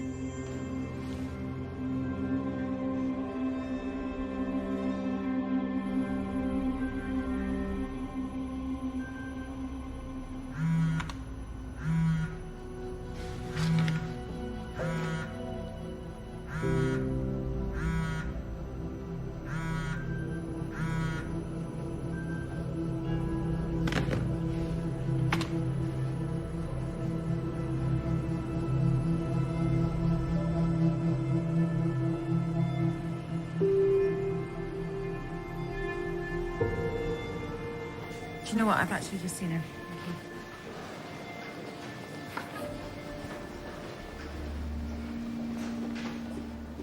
Hello, Sasha. Hello again. I did try you at home. I need to keep busy. Yeah, it's a shock. I know. What? My husband being murdered? Or the fact he was having an affair with someone I thought was a friend? Sorry. None of this is your fault. Do you have any idea of who killed Adam yet? I'm getting there. When Adam and his brother Sammy had an argument at the funeral, I told you. I don't know what they were fighting about. But it was pretty intense. Very. Do you know how it ended? Adam's mum had to split them up. Anne? Do you think she heard what they were fighting about? She must have done. Yeah.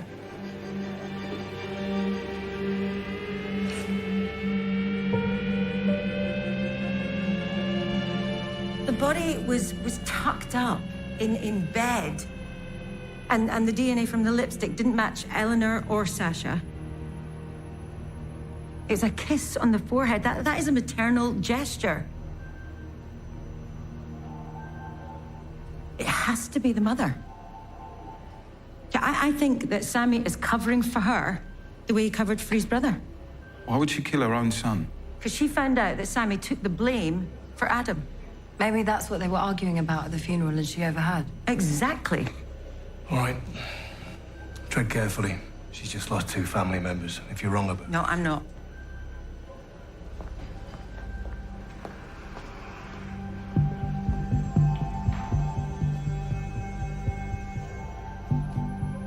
You all right?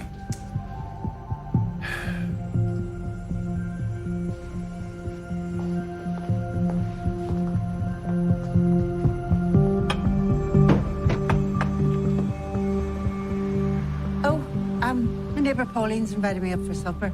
Shouldn't I have thought it may be an We have a suspect in custody. Sammy. My Sammy? He's admitted to killing Adam.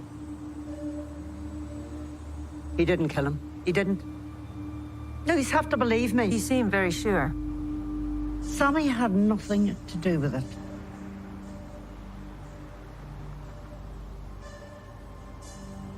With me. Let him go. I'm the one who did it. What did you use? Found it in the kitchen.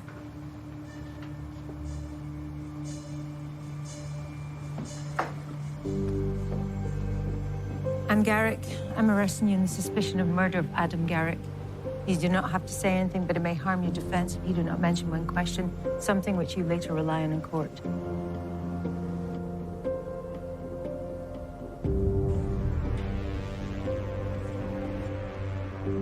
I'm a bad mother. A bad, useless mother. Good mother would have seen it. Seen what? Adam lapped up his dad's affection. No guilt. Nothing. All those years. All that time. Sammy tried to tell me once that it wasn't him should have gone to prison. I threw him out. It was Adam, not Sam. When did you find out? They were fighting at the funeral. And I blamed Sammy, as usual. But I wanted to sort it out once and for all. So that's why you went to Adam's houseboat? You see, Charles had given up. But I didn't want to give up. There was only the 3 of us. I don't have any other family. And that's when it all came out. And Adam laughed. He laughed. I was so angry. I wanted to stop him. No, picked up the nearest thing to me, and it was one of them things he could bash up spaces with. I didn't mean to kill him. I wouldn't hurt my son. I don't know what happened. I was just angry. Then what did you do? Well, I didn't want to leave him on the floor. Couldn't leave him like that. And Sammy was outside, sitting on the deck. He was drunk. Didn't realize at first that Adam was dead.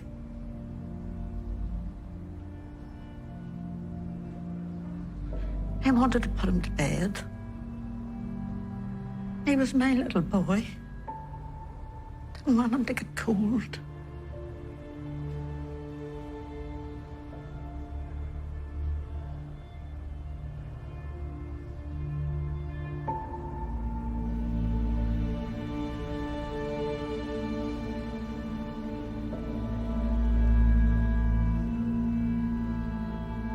Some new evidence has been found by the officers investigating my wife's disappearance. Now, as we all know, Sarah's bag was found at Tom Price's flat. Question's always been, how did it get there? New CCTV footage shows a woman walking towards the flat carrying Sarah's bag. Now, it's not the best picture, but do either of you recognize her? No.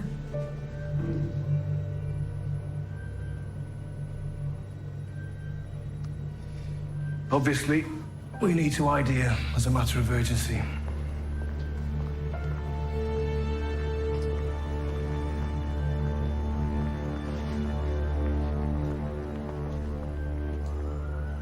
You okay? Yeah, fine, just a second.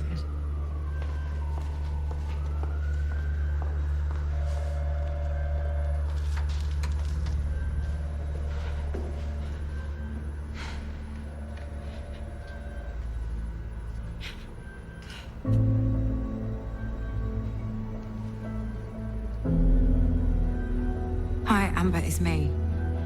Can you give me a ring back, please? It's really, really important.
Hi, yeah. Police, please. I'd like to report a murder.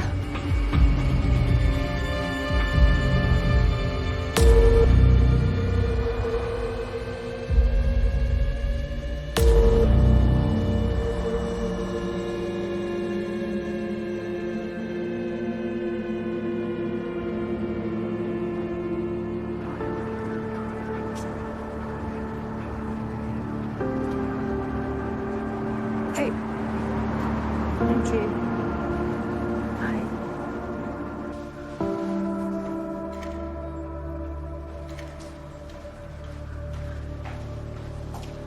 So who's this guy? Leo Flynn. Big noise in the world of boxing. Somebody decided to bash the back of his head in. 2 glasses. Suggests he wasn't drinking alone. Murder weapon? None that I can see. So who called it in? Aileen Brennan. That's her. She won a couple of British medals, then went pro. Leo Flynn was her manager from day one. Completely made her career. Oh, you're a fan. Aileen Brennan's precise, ruthless in the ring, but a good role model outside. What time did this role model call the murder in? She rang 999 at 5:10 this morning. So what was she doing here at 5 o'clock in the morning?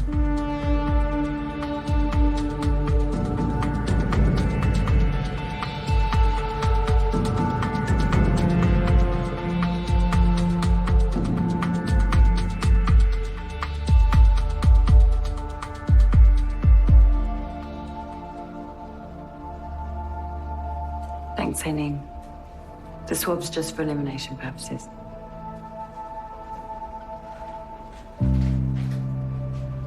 I'm going to need your clothes.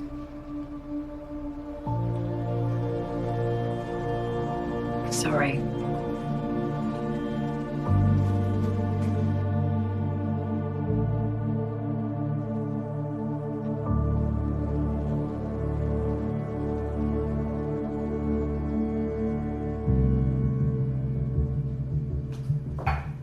What are you doing?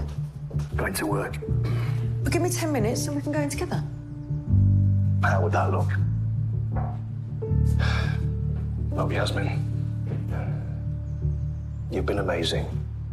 Not Mia, but it's time I got my act together. Is this about what happened last night? I don't need your sympathy. Ah, it's not what it was. I'll book a hotel for this evening. Pick up myself after work.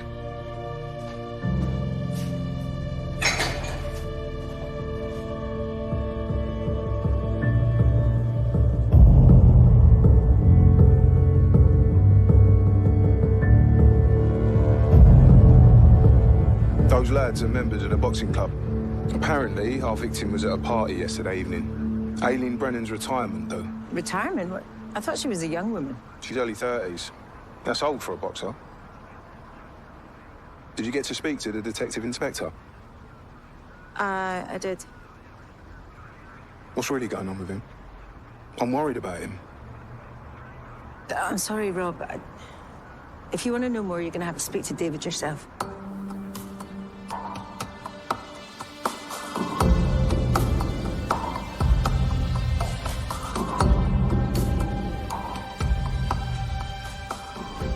So, somebody's killed Leo Flynn. You know him? Vaguely. Billy. Leo Flynn, boxing promoter and manager, 58 years old, born and bred in Peckham. He opened up his boxing club in the late 80s. He's trained hundreds of local kids, even promoted his fair share of decent boxers. What was his personal situation? Unmarried, no kids. I found this on Open Source. It's Leo in 1988 with Aileen Brennan's dad, Mick Brennan. They've been friends since school.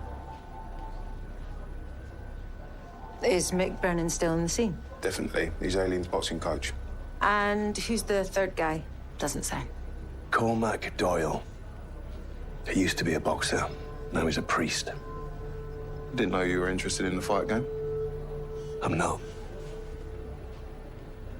The FME has just cleared Aileen Brennan fit for interview. Okay, Rob, let's go. Sir, that complaint made against me, has it progressed any further? It's in the system. And that's all you can tell me? For the time being. I'm sorry, Billy. I can't just wave a magic wand and make all this go away.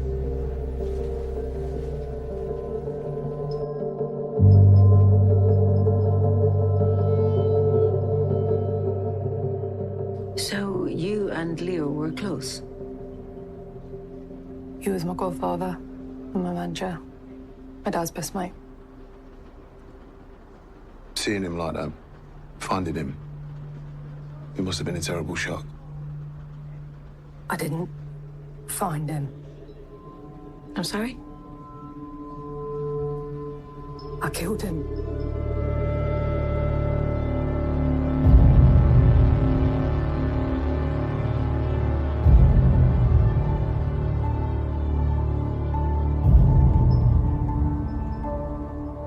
Aileen, talk us through what happened last night. There was a party to mark my retirement. Leo organised it. Where? Palm Grove. It's a nightclub in Camberwell. After the club shut, I carried on drinking with some of the other boxers. A place in Elephant and Castle. The rest of them cleared off one by one. I didn't feel like going home, so I went looking for Leo. At the boxing club? Yeah. Yeah, he often spends the night there, on the sofa. How did you get in? Round the back, the door was open. I just wanted to talk. About what?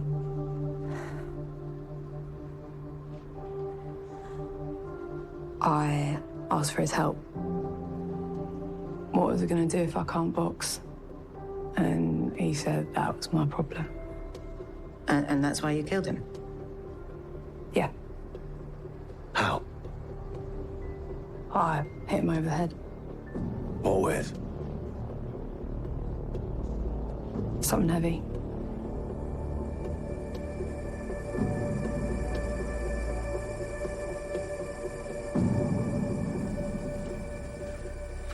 So what do you reckon? Did Aileen do it? Her account is lacking. She can't tell us what the murder weapon was. Never mind where it is now. So why did she confess?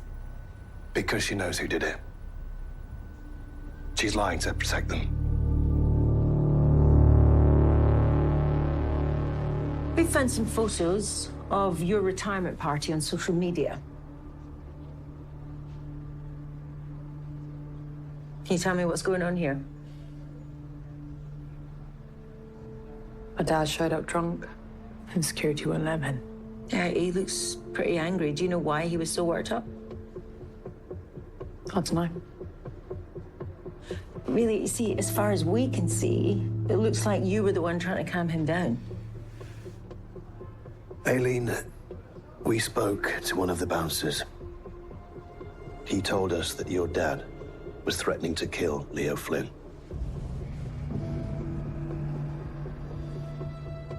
I've told you, I killed Leo. Why can't you just charge me?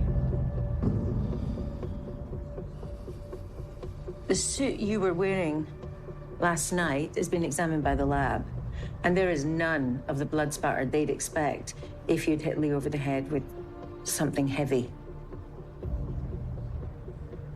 We also compared your fingerprints with the marks we found on the wine glasses at the scene. It wasn't a match. Tell me, Aileen, are you covering for someone?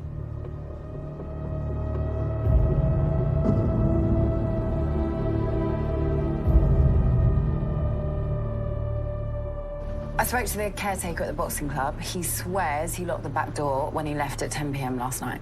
According to Aileen, it was open when she turned up. So who unlocked it?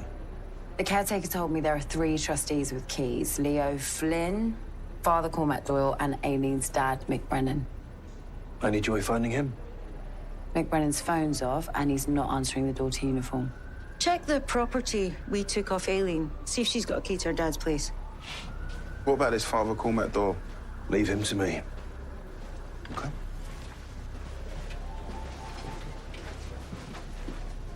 How well do you know him? Got the priest? Haven't seen him for years. But you don't like him? Whatever gives you that idea.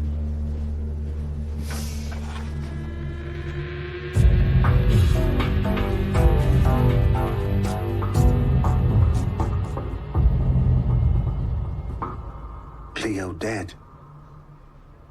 Murdered. I can't believe it's true. Do you mind me asking, Father Doyle, when was the last time you saw Leo? Last night at Aileen Brennan's retirement party. Leo and I were godfathers. And what time did you leave? Just after midnight. I got a phone call from a parishioner. Her mother's terminally ill. We're keen to speak to Mick Brennan. Has he been in contact with you? No.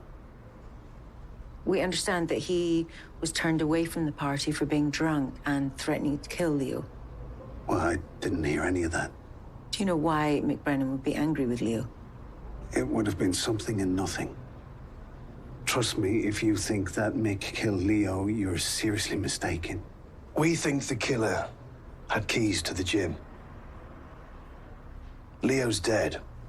Mick is incapable, according to you. That just leaves one key holder, and he's sitting in front of me.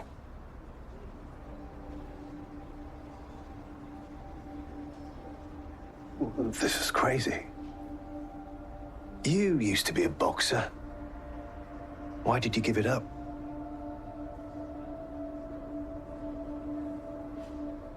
Why ask if you already know the answer? I want to hear it from you. It was a long time ago. In my last bout, my opponent died. It was an accident. I never threw another punch. What happened all those years ago, it doesn't make me a murderer.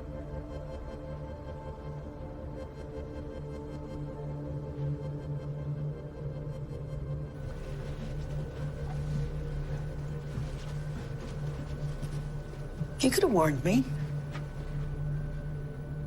The lad who Cormac Doyle killed, we were at school together. Father Doyle says it was an accident. I was there, ringside.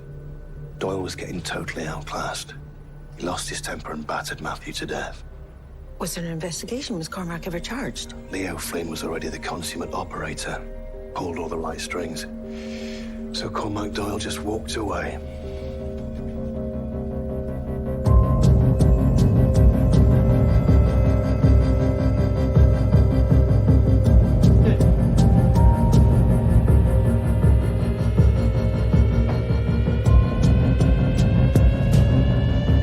There's someone in there. Oi! Get the door open, quick!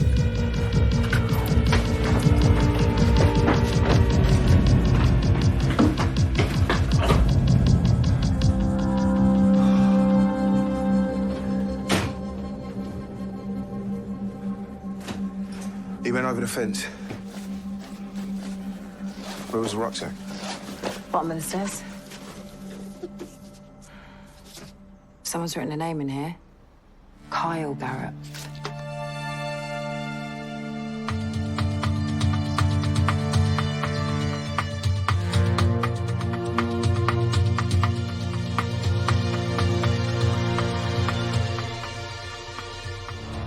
Found my dad. Not yet. When our colleagues went round to his house this morning, there was a young man inside. He legged it over the back fence when he saw them. Who? His name is Kyle Garrett. Does that mean anything to you? He ran away from home yesterday after finding out he was adopted. Take a good look. Does he look like anyone you know? Leo.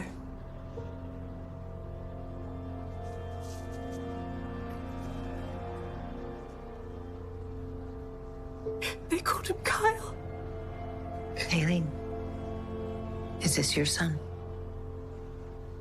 Yeah, I think so, yeah.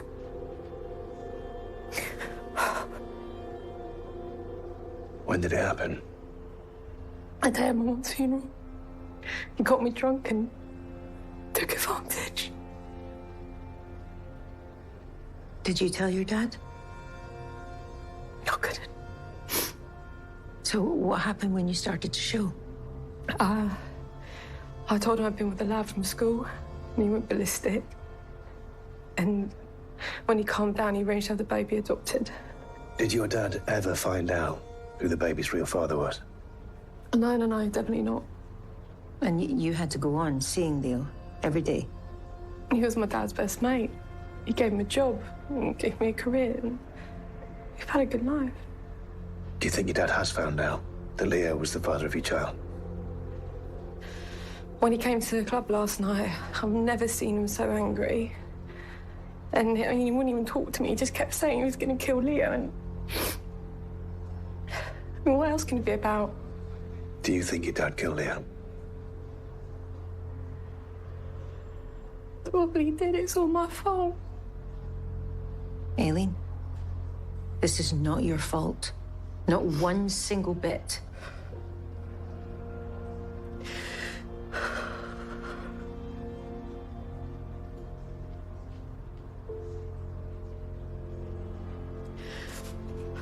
This girl was seen at the party last night with Leo.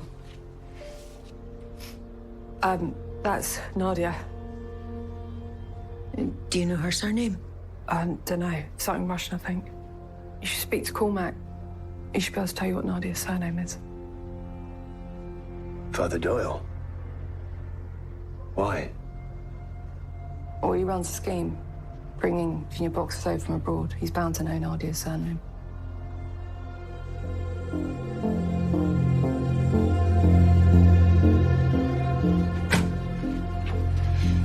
So Leo Flynn likes young girls, and Father Doyle flies them in from abroad. We should tread carefully. Why? He's a priest. I'll give him a ring. No, you will not call him. I will call him. You'll just wind him up.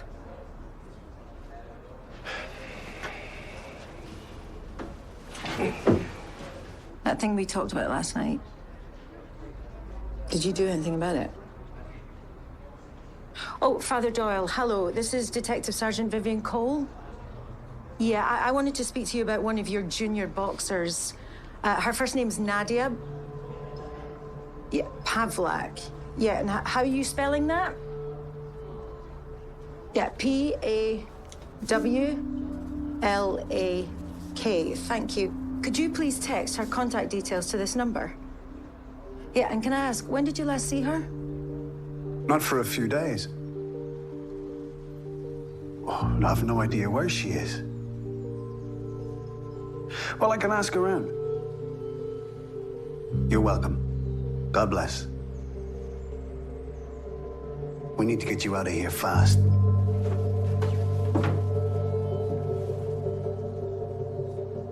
Do you buy that? What? Cormac Doyle brings this girl over from Russia, and he doesn't know where she's staying. Look, I know you don't like this guy. What's your point? Well, you're getting close to a conflict of interest. Uniform was located, Mick Brennan. Finally, where is he? Outside a pub in Clapham. I'm coming with you.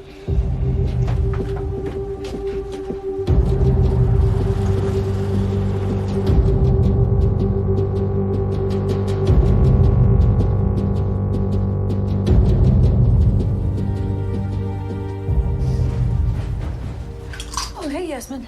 Oh, Vivian, did I see Father Doyle here earlier? Ah, yeah, he's a witness in the Leo Flynn murder. You know, Cormac Doyle is a remarkable man. He's done some great work with disadvantaged kids. What happened after I left your place last night? What do you mean? Or how come David's in work today? Don't ask me. I've washed my hands off him. In fact, I've asked him to move out.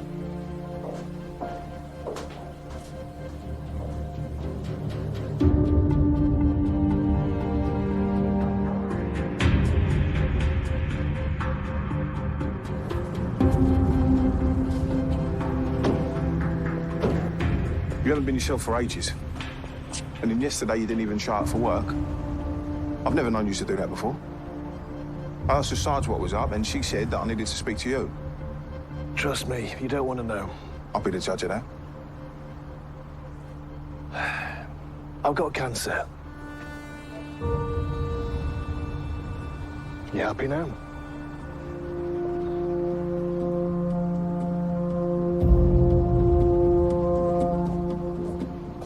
Detective Inspector David Bradford. This is Detective Constable Rob Brady. You, Mick Brennan? Yeah. I'm arresting you for making threats to kill. You do not have to say anything, but it may harm your defense if you do not mention when questioned something you later rely on in court. Anything you do say may be given in evidence. Threats to kill who? Leo Flynn. He was found dead this morning. He was what?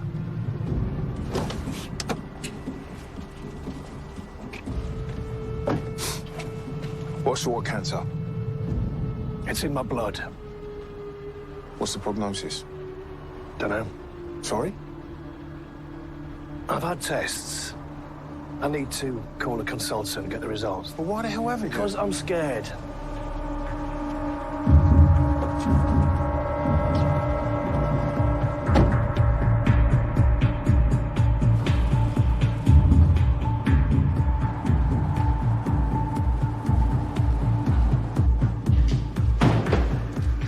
I can book Mick Brennan in. So? So you can make that call.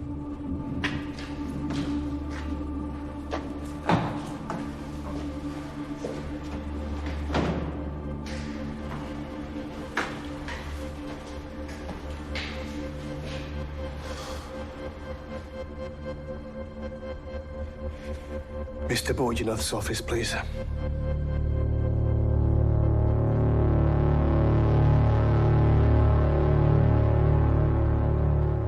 Mr. Brennan, why did you threaten to kill Leo Flynn?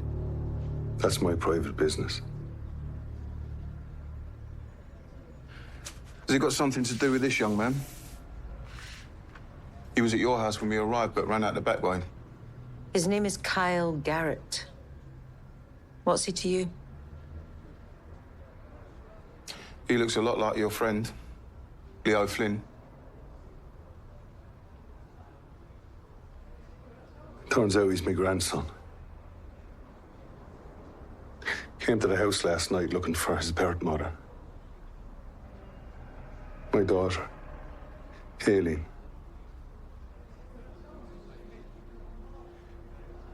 She told me it was some lad at school that got her pregnant.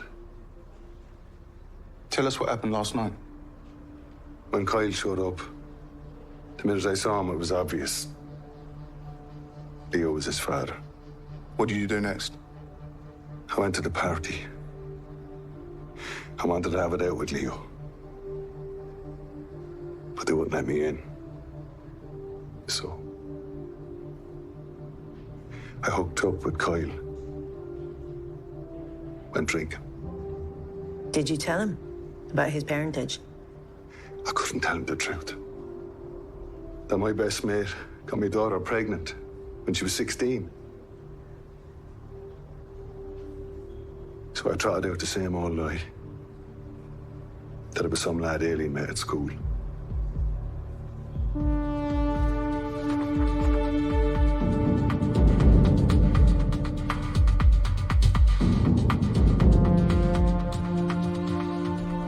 I spoke to the manager at the pub, who confirmed he knows Mick Brennan well, and that Mick turned up about 1:30 this morning. They were having a lock-in. Mick carried on drinking till just after 4 when he fell asleep. They let him have a kip, and then they finally threw him out about 8 a.m. Which means that Mick Brennan couldn't have killed Leo. No. The landlord also told me that he wasn't drinking alone. There was a young lad with him. Kyle Garrett? Well, this lad certainly matches Carl's description. At what time did this boy leave? He wandered off about 6 a.m. to get something to eat and didn't come back. So they're both in the clear. Billy, Mick Brennan is desperate to see his daughter. Can you make that happen? Yeah, sure.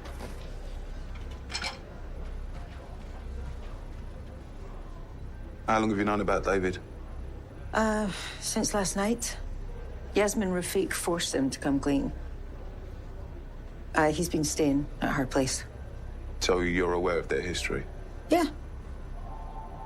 He said they were just mates now. So how come he's left his wife? Well, he said that he didn't want to be a burden.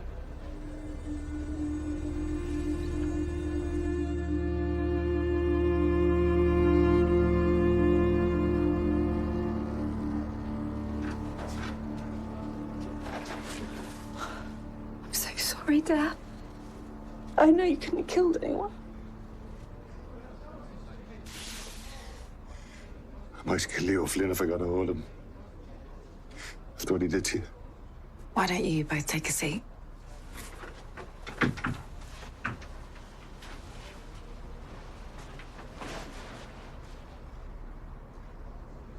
I met my grandson. What's he like? He's a fine lad. They showed me the photo. He's a spitting image of Leo. I see a lot of you in him.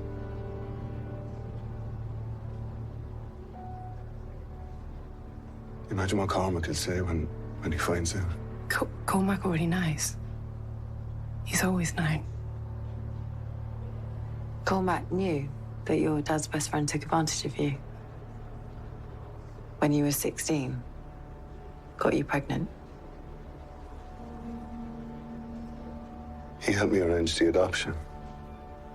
And it never occurred to him to tell you the truth. Or to go to the police.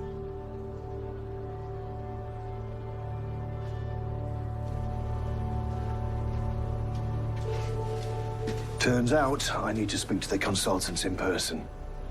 He's gonna call me back. When? Sometime today, I hope. I've just found out that Father Cormac Doyle knew about Leo and Aileen. He even helped arrange the adoption. Which means he knew Aileen had been raped. Where are you going? To church. Well, hang on a minute. I'll come with you. What's his problem with Father Doyle? Years ago, Cormac Doyle was a boxer. He killed a man in the ring. David was there. And according to him, he battered the man to death. How did Cormac Doyle get away with battering someone to death? He didn't. I did a bit of digging into his boxing career. His opponent died from one single unlucky punch. So where's all this talk of battering a guy to death come from? You know the detective inspector. He never lets the truth get in the way of a good story.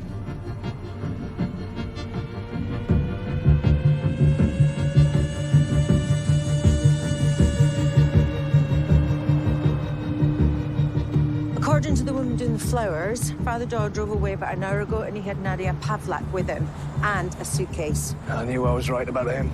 Rob, can you circulate Father Doyle's car details and plus an image of him and Nadia Pavlak? Great. It looks like they're doing a runner. You coming? Where to? Back to the scene of the crime.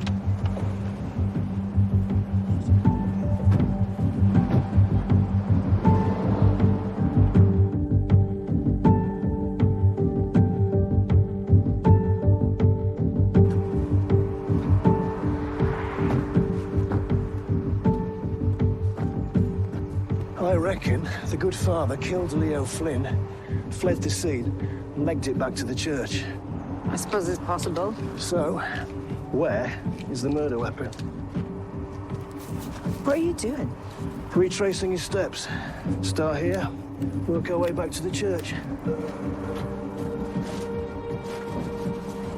You're just trying to keep yourself busy until the consultant calls back. So what if I am?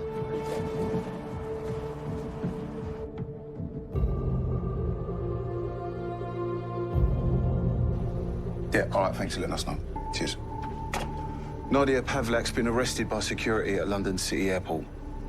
She was trying to board a flight to Russia. The uniform are escorting her over now. Any sign of the priest? No, but his car's been found a few streets away.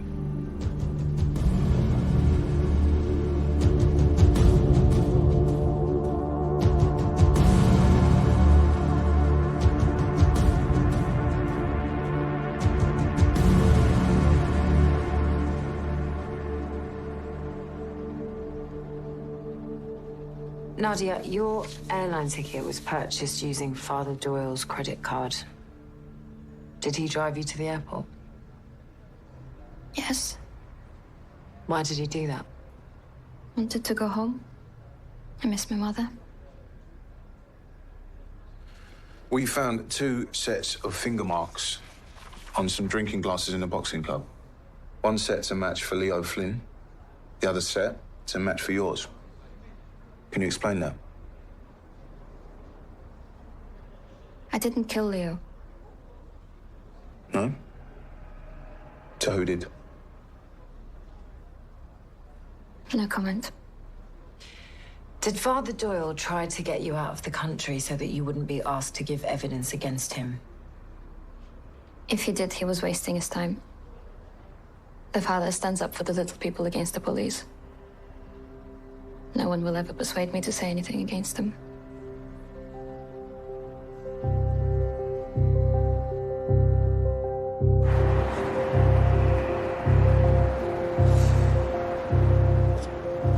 Right, this is a waste of time. We're not far from the church. No point in giving up now. Well, I'm freezing. Can't we at least get a coffee? Get yourself one. Are you sure you don't want anything? Yeah, positive. Okay.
Don't be an idiot, Cormac.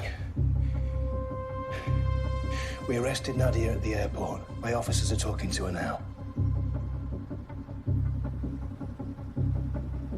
Cormac, who killed Leo? You or Nadia? Cormac, what was Leo doing? Was he sexually assaulting Nadia? Like he did Aileen when she was 16?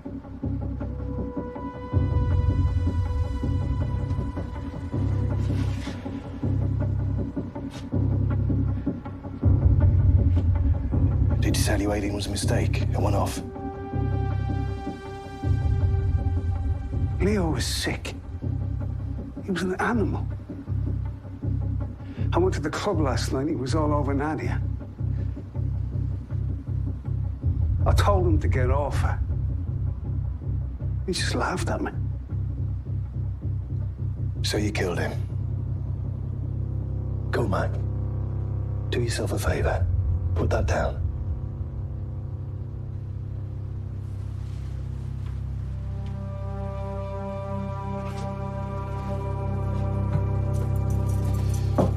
Cormac Doyle, I'm arresting you for the murder of Leo Flynn. You do not have to say anything, but it may harm your defense if you do not mention one question, something you later rely on in court. Anything you do say may be given in evidence. Is that the murder weapon? No. Then where is it?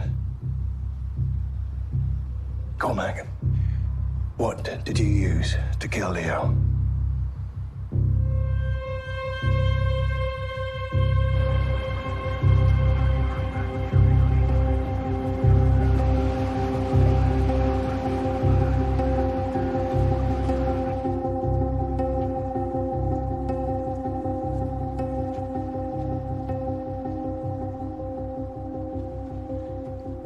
Is that the murder weapon?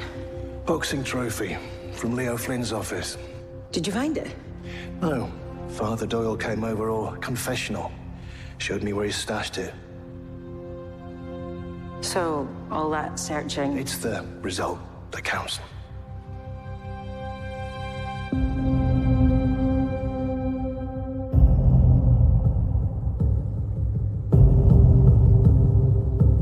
Thanks, Spike. Guess he's just been picked up for fare evasion. It's got to be Carl Garrett. Yep, his phone's run out of juice. Sounds like he's been riding around on the tube all day. Uniform are bringing him in. So Aileen finally gets to meet her son. Yeah, if she wants to. I don't know how she'll feel given the circumstances in which he was conceived.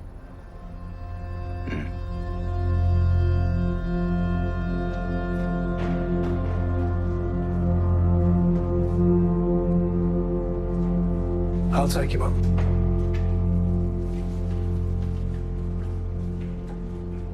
I watched you kill my mate, Matthew. It was no accident. I gave up the fight game. I dedicated my life to God. Yeah, because you felt guilty.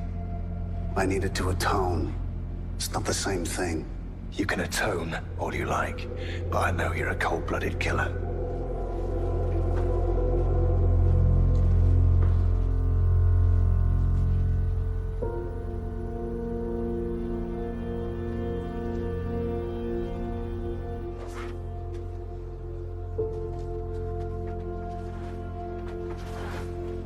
Hi. I'm Aileen. You see Kyle.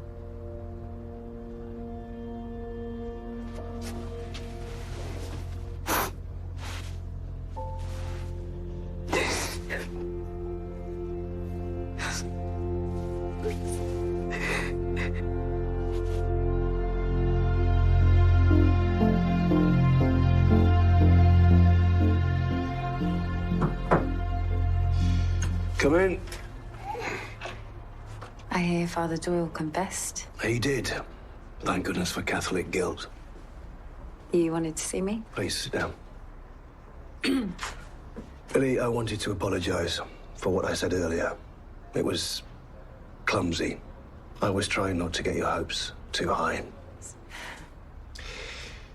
Professional Standards have finally returned my emails. They agree with me that the complaints against you should not be pursued any further.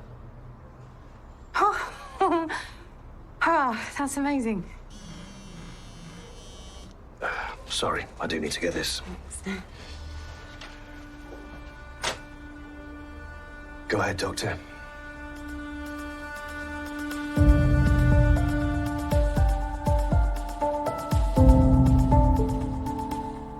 I first met David Bradford about 30 years ago. I was a pro-am boxer. One of my opponents died in the ring. Over the weeks that followed, and despite the fact that I was never charged with any crime, Police Constable David Bradford publicly accused me of murder. An accusation he repeated today. Go on, Father. This afternoon, after I dropped Nadia Pavlak at London City Airport, my car broke down. I took the Docklands Light Railway, then a bus back to my church, where I found Detective Inspector David Bradford waiting for me. Before I knew what was happening, he threw a metal object at me. By instinct, I caught it. It's clear to me now that this object, a boxing trophy, was used to kill Leo Flynn, and that David Bradford was intent on framing me for the murder. I didn't go to the boxing club last night, and I didn't kill Leo Flynn. Why would I? Leo was my best friend, for God's sake. Are you making a complaint against Detective Inspector Bradford? I am. So, you're alleging that he planted evidence and fabricated a confession? I'm not alleging anything. I'm telling you what happened.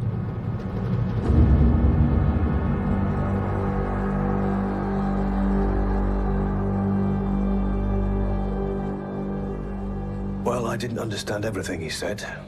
I am gonna need treatment, immunotherapy. He seems confident they've caught it in time.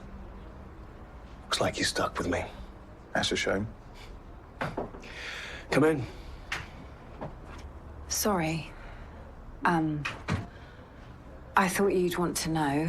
Detective Inspector Rafiq is in the custody interview room with Father Doyle. She's what? The rumor is he's making an official complaint about the manner in which he was arrested. I'm not having this. No. You leave it with me. You need to stay well clear. Something you want to tell me? No.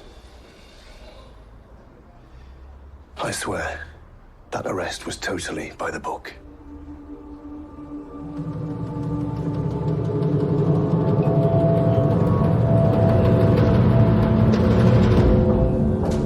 Hey, we've heard that Father Doyle is making a complaint against the detective inspector. Father Doyle is alleging that David planted evidence. What evidence? The murder weapon.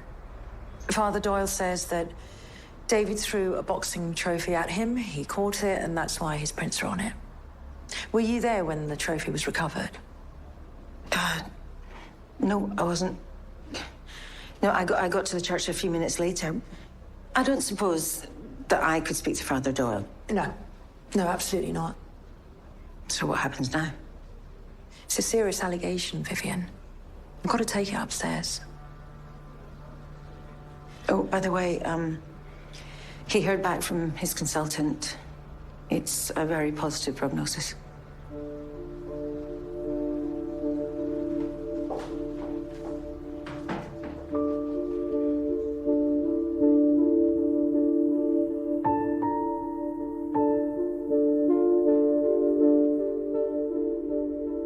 Boss, you've got to admit that you played fast and loose with the rules in the past. You honestly think I'll pull a stunt like this? With everything else I've got going on?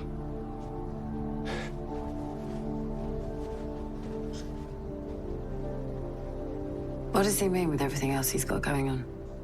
David's got a health issue. What kind of health issue? He's got cancer.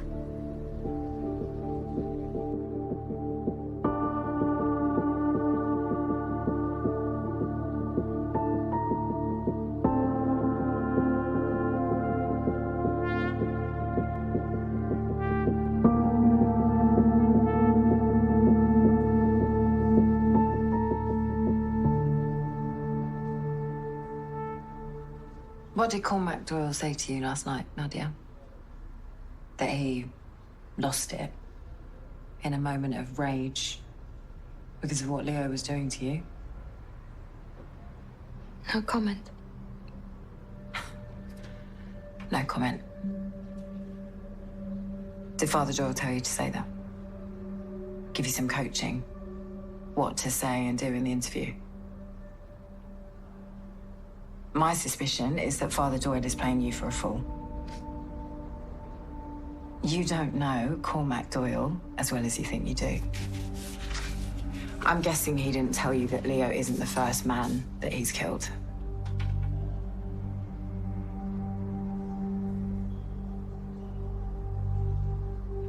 I'm seeing a pattern emerging. Cormac gets angry. Cormac lashes out. A man dies. This is boxing. We all know the risks. So what was last night? Murder? Father Doyle is not a killer. If he hadn't hit Leo, we would be investigating a rape.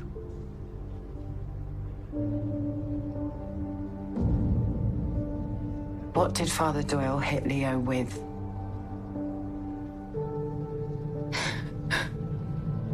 A trophy. Boxing trophy. And what did he do with it afterwards? Took it back to the church. Hid it behind the altar.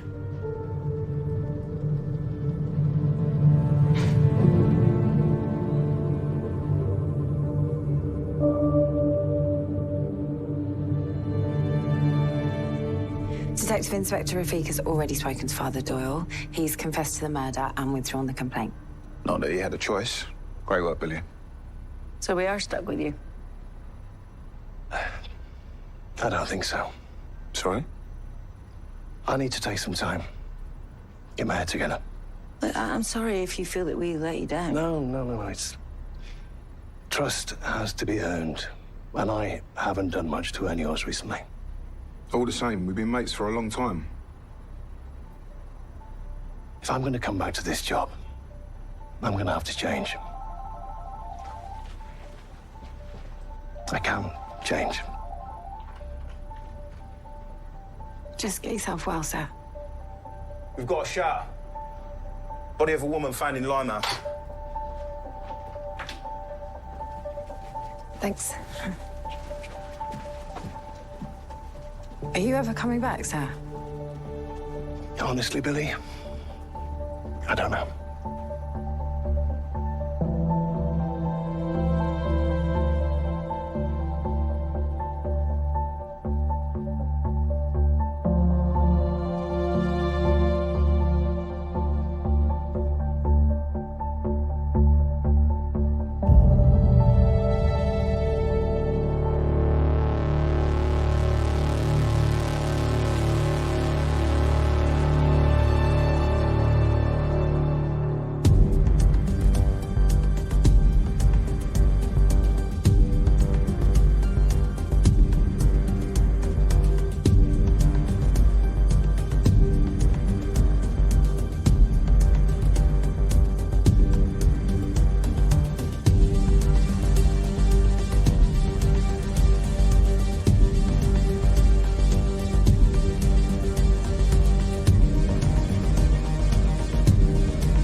السلام عليكم متابعي ومتابعات قناة تحريات. أهلا وسهلا ومرحبا بكن وبكم في حلقة جديدة من حلقات قصص وملفات قضايا جرائم حدثت بإحدى مدن أو قرى المملكة. متابعينا الكرام، آمل في أن تكونوا بخير وبصحة وسعادة إن شاء الله. ولكي لا نطيل عليكم ندخل مباشرة في سرد تفاصيل وأطوار جريمة اليوم. في سنة 1997 بمدينة خنيفرة، واحد العائلة كتكون من الزوج والزوجه ما عندهم لا ولاد لا والو. الزوج كيخدم نجار، الزوجه ربة بيت. تزوجوا حديثي الزواج، تقريبا مرت على الزواج ديالهم واحد العام او عام ونص باش تزوجوا. الزوج كيخدم وسط المدينه وعنده السكن ديالو فين ساكن هو ومرته، ساكنين في واحد الباديه. عنده واحد السكن بسيط على قد الحال، ساكن تمايا كيسالي الخدمه ديالو، كيرجع للمحل ديالو في الليل، في الصباح كيمشي للخدمه ديالو. هذه هي الحياه ديالهم. الزوجه العائله ديالها حتى هما من تما من مدينه خنيفره، والزوج كذلك العائله ديالو من تمايا من نفس المدينه، تعرفوا على بعضياتهم، تزوجوا سكنوا تمايا. واحد الليله تقريبا ديك 8 ديال الليل جاو العائله ديال الزوجه، جاو عندها كزياره، جاو عندها باش يتعشاو عندها وربما يباتوا عندها. جا الاب ديالها وجات الام ديالها وجا واحد خوها وجات مرته ومعاه الابنه ديالو. جاو تمايا غادي يزوروها، كيدقوا ما لقاو حتى شي حد، ما جاوبهم حتى شي حد، الضو طافي في الدار. سولوا بعض الجيران تمايا في داك الدوار واش ما كاينش فلان، قال لك ودي راه بحسب ما قالوا هما، قال لك ودي حنا سولنا الجيران، قال لك ودي راه تقريبا دابا واحد 4 ايام او 5 ايام ما بقاوش شافوا لا الزوج ولا الزوجه. هنا العائله ديال الزوجه لما سمعوا بانه 5 ايام الجيران تما ما بقاو شافوا لا الزوج ولا الزوجه، قالوا ربما مسافرين، ربما مشاو عند عائله الزوج. هنا غادي يتوجهوا مباشره للدار ديال الزواج ديال راجل بنتهم. العائله ديال راجل بنتهم كتقول لهم ودي راه حتى حنا يوسف ومرسول راه ما جاوش عندنا تقريبا، راه مده هذه ما بقاوش جاو عندنا، حنا ما بقيناش مشينا عندهم. اذا واش هاد الناس هادو مسافرين؟ حتى التليفونات ما كاينش باش غادي يتصلوا بهم. حنا تنتكلموا على سنه 1997 باش يتصلوا بهم باش يعرفوا الناس واش مسافرين، واش وقع شي مشكله. ولكن هاد الناس هادو بحسب الاقوال ديالهم كيقول لك ودي ما يمكنش هاد السيده هادي بنتهم ما يمكنش تسافر وبلا ما تخبرهم. عائله الزوج كيقولوا نفس الكلام، كيقول لك ودي ما يمكنش يسافر وبلا ما يخبرنا. واللي غادي يزيد ياكد هذا الشيء ويدعم هذا الشيء، واللي غادي يزيد يبت الشك في هذه القضيه هذه بانه كاينه شي كارثه، كاينه شي حاجه اللي ماشي هي هذيك. هو لما توجهوا للمحل اللي تيخدم فيه الزوج كيف قلنا نجار، كيخدم مع شي ناس عندهم واحد المحل ديال النجاره، هو نجار معلم ولكن خدام مع الطاشرون ديالو. مشاو للمحل خبرهم داك السيد اللي تمايا داك الطاشرون والمحل، قال لهم ودي داك الولد داك السيد يوسف راه تقريبا واحد قرابه اسبوع دابا ما بقاش جا للخدمه. غريبه القضيه هذه. قال لي ودي راه بدون سابق انذار، ما قالش لي ودي راه غادي نتغيب ولا راه عندي شي مشكل غادي ناخذ واحد اسبوع ولا يومين او 3 ايام. قال لي ما خبرني بحتى شي حاجه. اخر مره كان سال الخدمه ديالو مشى في حالاته كالعاده على امل يجي في الصباح، ما بقاش جا. قال لي من حدود الساعه راه ما بقيتش شفتو. غريب. واش هاد الناس مسافرين؟ ما يمكنش يكونوا مسافرين بحسب التصريحات ديال العائله ديالهم. السيد الخدام معاه كيقول ودي هاد السيد راه ما خبرنيش، راه بدون سابق انذار تغيب، اختفى عن الانظار وما بقاش جا للعمل. قال لهم الفلوس ديالو راه باقا عندي. قال لهم ما كملش، انا قال لي يمكن نخلصوا الاسبوع، ها الفلوس ديالو باقا عندي ما جاش خداها. هنا العائله ديال الزوج والعائله ديال الزوجه تهولوا وبان لهم بانه كاينه شي حاجه ماشي طبيعيه تما. قرابه اسبوع عندنا هما متغيبين، الاخبار عليهم الجيران تيقولوا ما شفناهمش. داك السيد اللي خدام عنده الزوج كيقول لك ودي راه اسبوع قرابه اسبوع مابقاش جا عندي، راه 5 ايام او 6 ايام مابقاش جا عندي. جاو الدار تمايا اش غيديروا؟ واش غيفتحوا الباب؟ ما عندهمش الحق قانونيا عفوا راه ما عندهمش الحق يكسروا الباب، ولكن هما تحداو القانون وفتحوا كسروا الباب ودخلوا للدار ديالهم. دخلوا تمايا ما لقاو حتى شي حد. قالوا لا ربما هما بحسب التحسبات ديالهم، قال لك ودي نفتحوا الباب لا ربما هاد الناس هادو تسرب الغاز وماتوا، ربما وقعت لهم شي كارثه لداخل، ربما ميتين، ربما. فتحوا الباب ودخلوا ما لقاو حتى شي حد تمايا. الدار مقاده، دار على احسن ما يرام، ولكن ما كاين حتى شي حد. هنا ولا امر حتمي وامر ضروري ان الدارك الملكي يتدخل في هذه القضيه هذه. وبالفعل مشاو للجدرميه، مشاو للمركز، كيقولوا للجدرميه ودي راه ولدنا وهاد العائله هادو عائله الزوجه كيقولوا بنتنا وعائله الزوج كيقولوا ولدنا، راهم مزوجين وراه مزوجين دابا قرابه واحد السنه والنصف، ساكنين في واحد الدوار، وراه دابا اختفوا عن الانظار واحد المده ديال الاسبوع. الجيران تما لما سولناهم قال لك اودي راه ما بقيناش شفناهم، مشينا سولنا على الزوج في المحل اللي خدام فيه قال لك اودي راه ما بقاش جا الخدمه، راه قرابه اسبوع دابا، واحد 5 ايام او 6 ايام. قال لي سيدي حنا تهولنا عليهم، قال لي عطاونا الهويه ديالهم، فلان بالفلان فلانه بالفلانه. هاد الناس هادو سولتوا العائله ديالهم، كيقول لك اودي سولنا العائله كاع اللي تنعرفوا العائله يمكن يمشيو عندهم، سولناهم قال لك اودي راه ما جاوش عندنا. عفوا الجدرميه سجلوا لهم محضر البحث لفائده العائله، ولكن اللي غادي يخلي الدرك الملكي او العناصر غادي يخرجوا معاهم هو لما قال لك اودي راه اللي دخلنا للدار ولقينا الامور مرتبه تمايا، وهاد الناس هادو راه ما عندهم فين يمشيو.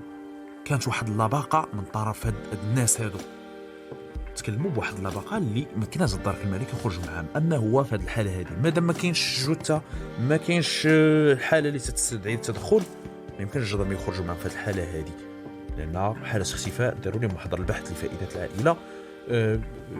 الاجراءات الاعتياديه في هذا الاطار هذا داروها.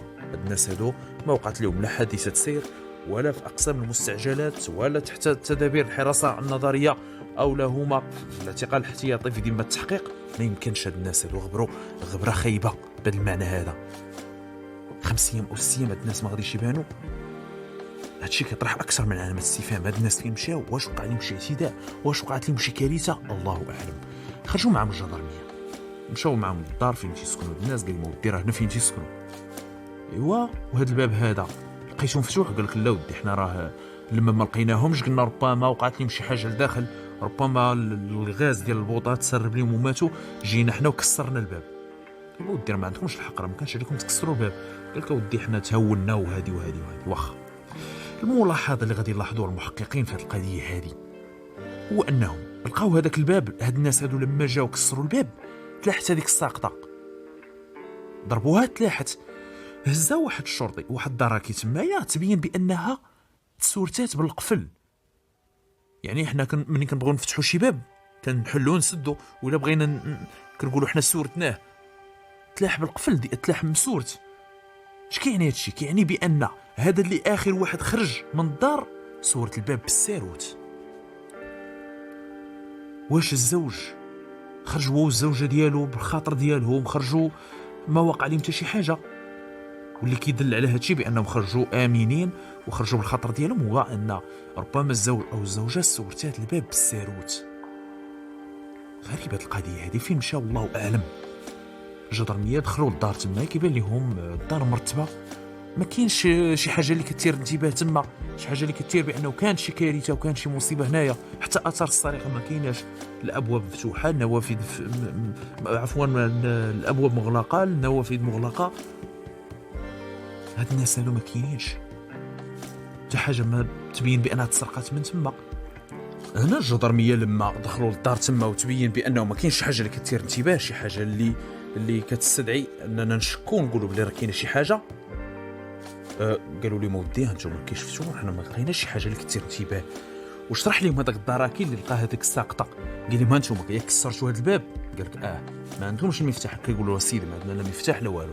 وقال لهم هانتوما هذا راه الساروت، هذا راه القفل ديال الباب، يعني تلاح بالقفل ديالو، يعني اخر واحد خرج راه خرج بخير وعلى خير، ما وقع حتى شي حاجه. قال لهم صبروا، لا ربما هاد الناس هادو سافروا ما خبروكمش، ربما شي حاجه. ولكن العائله كيقولوا العكس، كيقولوا كاينه شي حاجه ماشي هي هذيك. ما يمكنش هاد الناس هادو غادي يسافروا بدون سابق انذار وبدون اشاره منهم، بالهم بانه كاينه شي حاجه ماشي هي هذيك. الجدرميه ما عندهم ما يديروا لهم. القانون والاجراءات الاعتياديه في هذا الاطار كيف قلنا داروها. هاد الناس هادو ما لقاوش الاثار ديالهم، لا ما هما في قسم المستعجلات، ما هما تحت تدابير الحراسه النظريه، ما كاينه شي جثه اللي تلقات ربما. وجاو هاد الناس هادو كيبحثوا قالوا لهم ودي راه لقينا واحد السيده ما كاين حتى شي حاجه. قال لهم غادي نتصبروا. وبالفعل العائله ديال الزوجه بقاو كيبحثوا من جهتهم، العائله ديال الزوج كيبحثوا من جهتهم.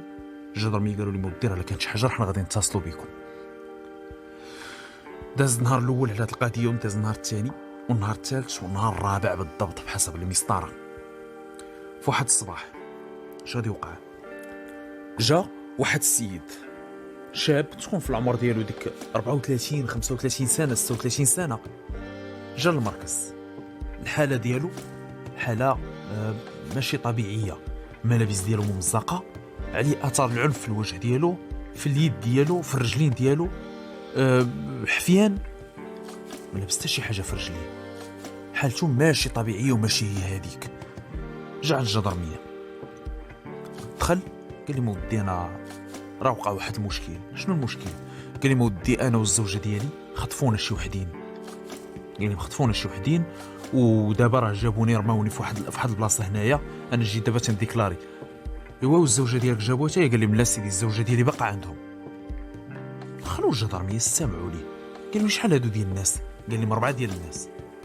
ايوا ومنين هما مختطفين؟ قال لي مودي راه ما عرفتش انا، راه كانوا مدخلينا لواحد البيت راه ما تنعرفوا لا النهار ولا الليل.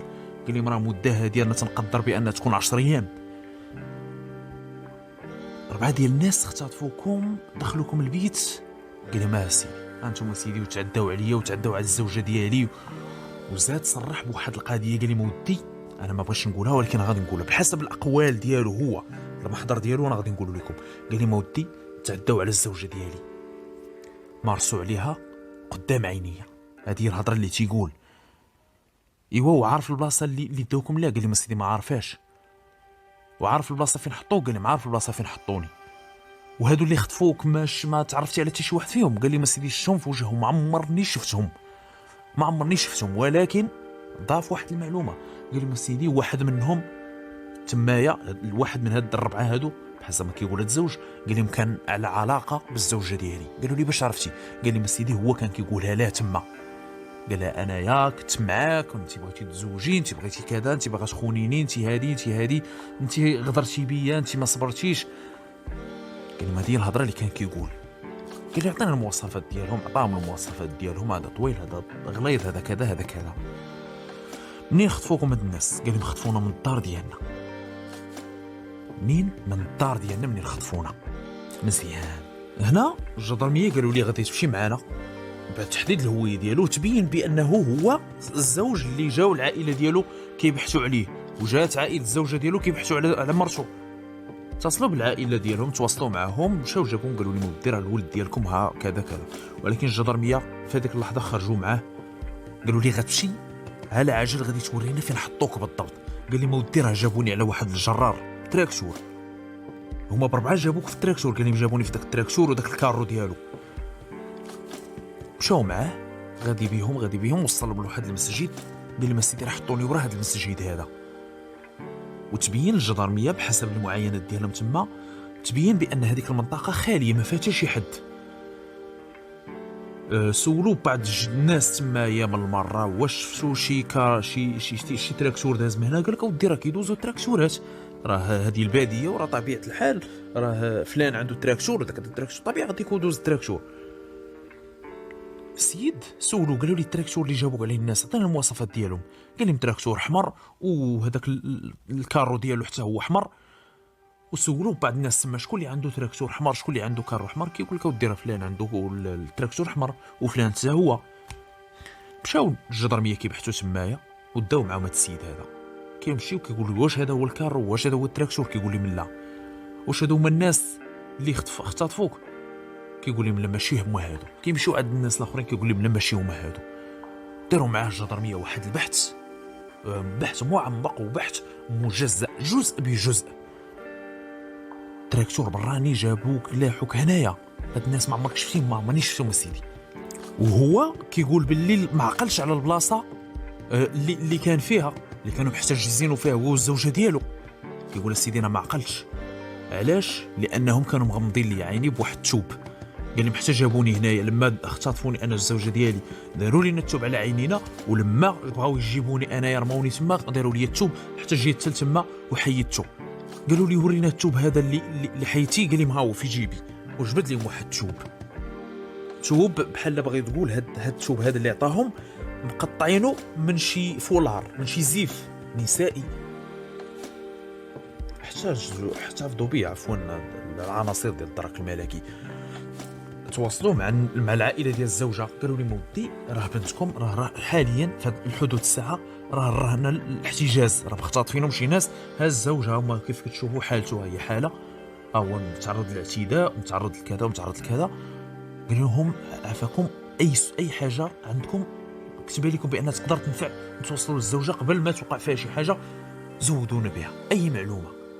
ومن بين الاسئله عفوا اللي تطرحات على عائله الزوجه، قالوا لي مودي بحسب ما كيقول الزوج راه هادو اللي اختطفوا الزوجه اختطفوها لانه شي حد كان عنده علاقه معها قبل ما تزوج بهذا السيد هذا. شكون؟ واش كتعرفوا شي حد بنتكم كانت عندها معاه علاقه قبل ما تزوج؟ واحد الاخت ديالها، اخت الزوجه، قالت لي مودي راه السيد الوحيد اللي تنعرفو كانت عنده علاقه بالاخت ديالي الوحيد. انا اختي كبرت انا وياها وحنا بجوجنا اللي بنات، خوتنا كلهم دراري وانا وياها اللي بنات. راه ما كتخبي عليا حتى شي حاجه، راه الشخص الوحيد راه هو فلان. شكون فلان؟ فلان راه ولد الدوار ديالنا. عطاتهم السميه ديالو، الكنيه ديالو، العنوان ديالو، مشاو الجدرميه جابوه المركز. جابوا الزوج، قالوا لي واش هذا السيد هذا هو اللي كان مختطفكم انت والزوجه ديالك؟ قال لي من هذا السيد هذا تنعرفو، كنعرفو ماشي هو هذا. غريبه القضيه هذه. الزوج كيقول باللي هادو اللي اختطفونا حيت شي حد كانت عنده علاقه مع الزوجه ديالي قبل ما نتزوج بها. والاخت ديال الزوجه كتقول باللي راه الشخص الوحيد اللي كانت عنده علاقه باختي راه هو فلان. لما جابوا داك فلان الزوج كيقول لا ماشي هو هذا السيد هذا، ما كانش من هذوك الربعه اللي اختطفونا. غريبه القضيه هذه. شكون هما هاد الناس؟ شكون هما هاد الربعه؟ الله اعلم.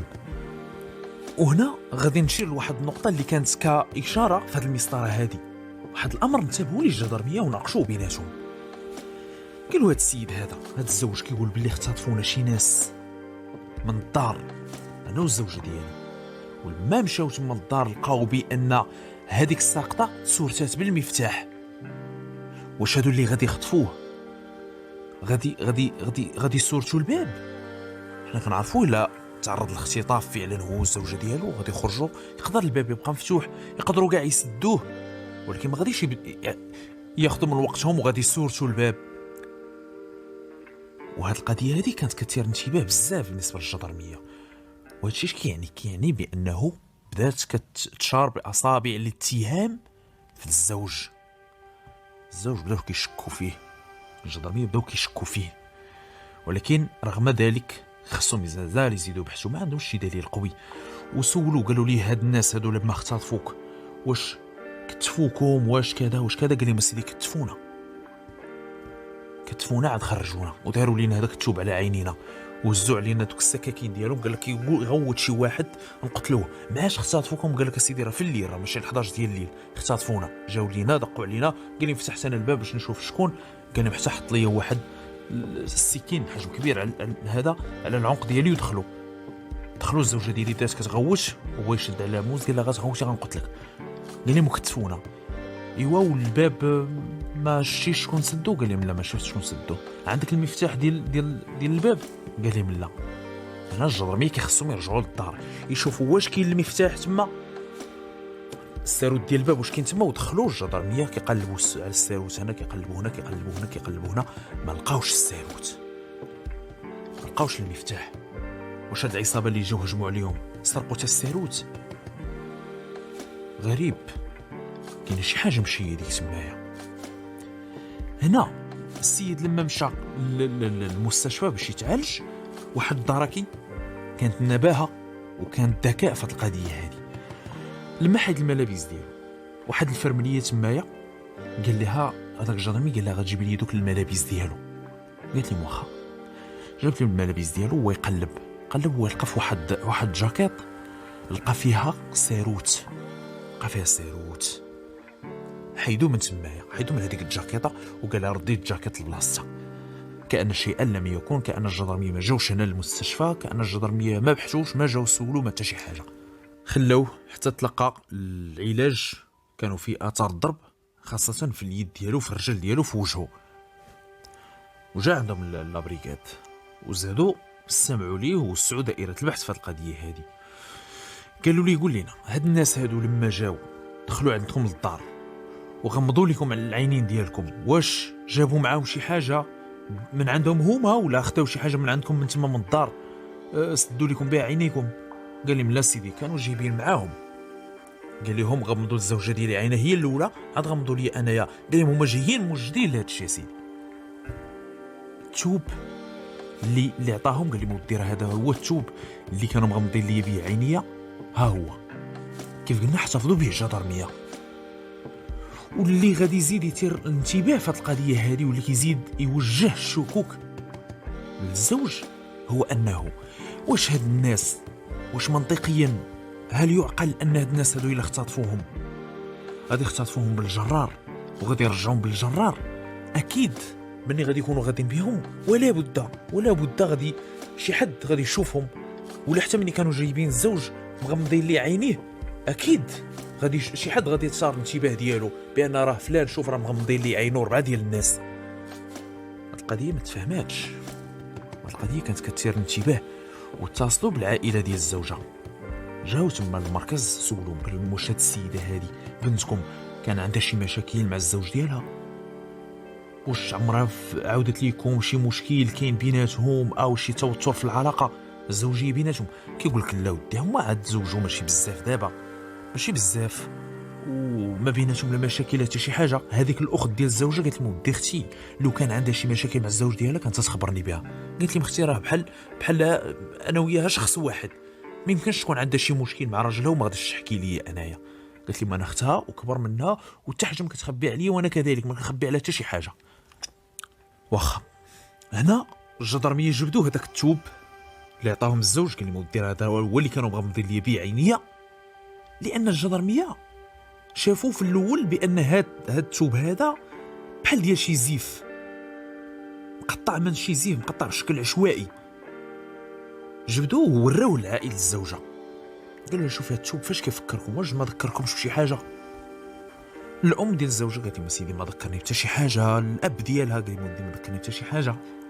ولكن هاد الاخت ديالها قالت لي مودي هذا الزيف ديال اختي، هذا الفولار ديال اختي هذا مقطع. وحنا كيف قلنا الزوج قال لي مودي باش حزموا هاد التوب هذا باش حزموا لينا العينين ديالنا جابوهم معاهم، هادو اللي اختطفونا جابوهم معاهم.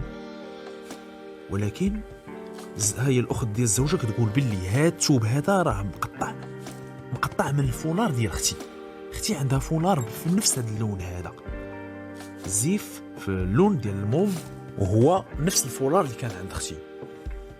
واخا الجدرميه شادي يديروا خداو الزوجه خداو بعض العناصر تمايا كشهود، خداو بعض الناس من عائله الزوج من عائله الزوجه وقالوا لهم غتمشيو معنا. خداو اذن النيابه العامه باش يديروا واحد بيركيزيسيون ا دوميسيل تما في الدار، واحد التفتيش دقيق. علاش غادي يبحثوا واش كاين شي فولار في نفس هذا اللون هذا كاين في الدار ديال الزوجه. وبالفعل دخلوا تمايا كيقلبوا هنا في واحد اللحظه اش غادي يلقاو في واحد الصالون صغير تمايا لقاو فوق واحد الطابله ديال الصالون بشكل واضح لقاو واحد الفولار تمايا، الفولار ديال الزوجه هو نفس اللون ديال هذاك التوب اللي كيقول الزوج باللي كانوا مغمضين ليا بيه عينيا. هزو واحد الدار كيبقى كيشوف فيه لقاه بانه مقطع. خداو هذاك الجزء اللي عطاهم الزوج قارنوه معاه لقاو بان هذا الجزء كيكمل هذا الجزء اللي لقاو في الدار، يعني فولار واحد ونفس التوب. مزيان رجعوا للمركز جابوا هذاك الزوج قالوا لي هذا الفولار ديال من؟ وراو الفولار اللي لقاو في الدار. قال لي ما عرفتش. قالوا لي انت الا ما عرفتيش حنا نقول لك ديما هذا ديال الزوجه ديالك ولقيناه في الدار ديالك، وهذا الجزء اللي عطيتينا نتايا هذا التوب هذا اللي عطيتينا هو تيكملوا وراو قدامه. قالوا لي شوف هنايا بحال شي حد قسم شي ورقه من النص بقى في الدار والنص عنده في الجيب ديالو. لما قارنوهم وجمعوا بيناتهم لقاو بانه تيكمل فولار واحد. قالوا لي هذا الدليل الاول. الدليل الثاني انت كتقول باللي هما اختطفوك من الدار وكتفوكم وغمضوا لكم العينين ديالكم ما عرفتيش فين داوكم، وكتقول باللي ماشي انت اللي سورتي الباب والساروت او المفتاح ديال الدار ما عرفتيش فين هو. قالوا لي ها المفتاح هاو هذا هو المفتاح ديال الدار ديالك. قال لي هو هذا. قالوا لي عرفتي فين لقيناه في الجيب ديالك. قال لي عطاتو لينا الممرضه خداتو من الملابس ديالك لما كنتي في المستشفى. لما قلنا لك ودي سير جيب لنا سيرتيفيكات ميديكال مشيتي وحيتي الملابس ديالك، تبعناك حنايا والممرضه عطاتنا الملابس ديالك وحجزنا منهم هذا المفتاح هذا. اذا المفتاح كان عندك وانت اللي سورتي الباب. وزادوا واجهوا الجدرميه بدليل اخر، قالوا لي ودي بان انت كتقول بلي اختطفوك 4، والسبب اللي خلاهم يختطفوكم هو ان واحد منهم كانت عنده علاقه مع الزوجه ديالك، وبانه انت بفمك صرحتي في المحضر ديالك وقلتي باللي كان كيقول لها باللي انت خليتيني انا وتزوجتي بهذا وكذا، وحنا كنا متفقين اننا غادي نتزوجوا حنا بجوج وكذا وكذا.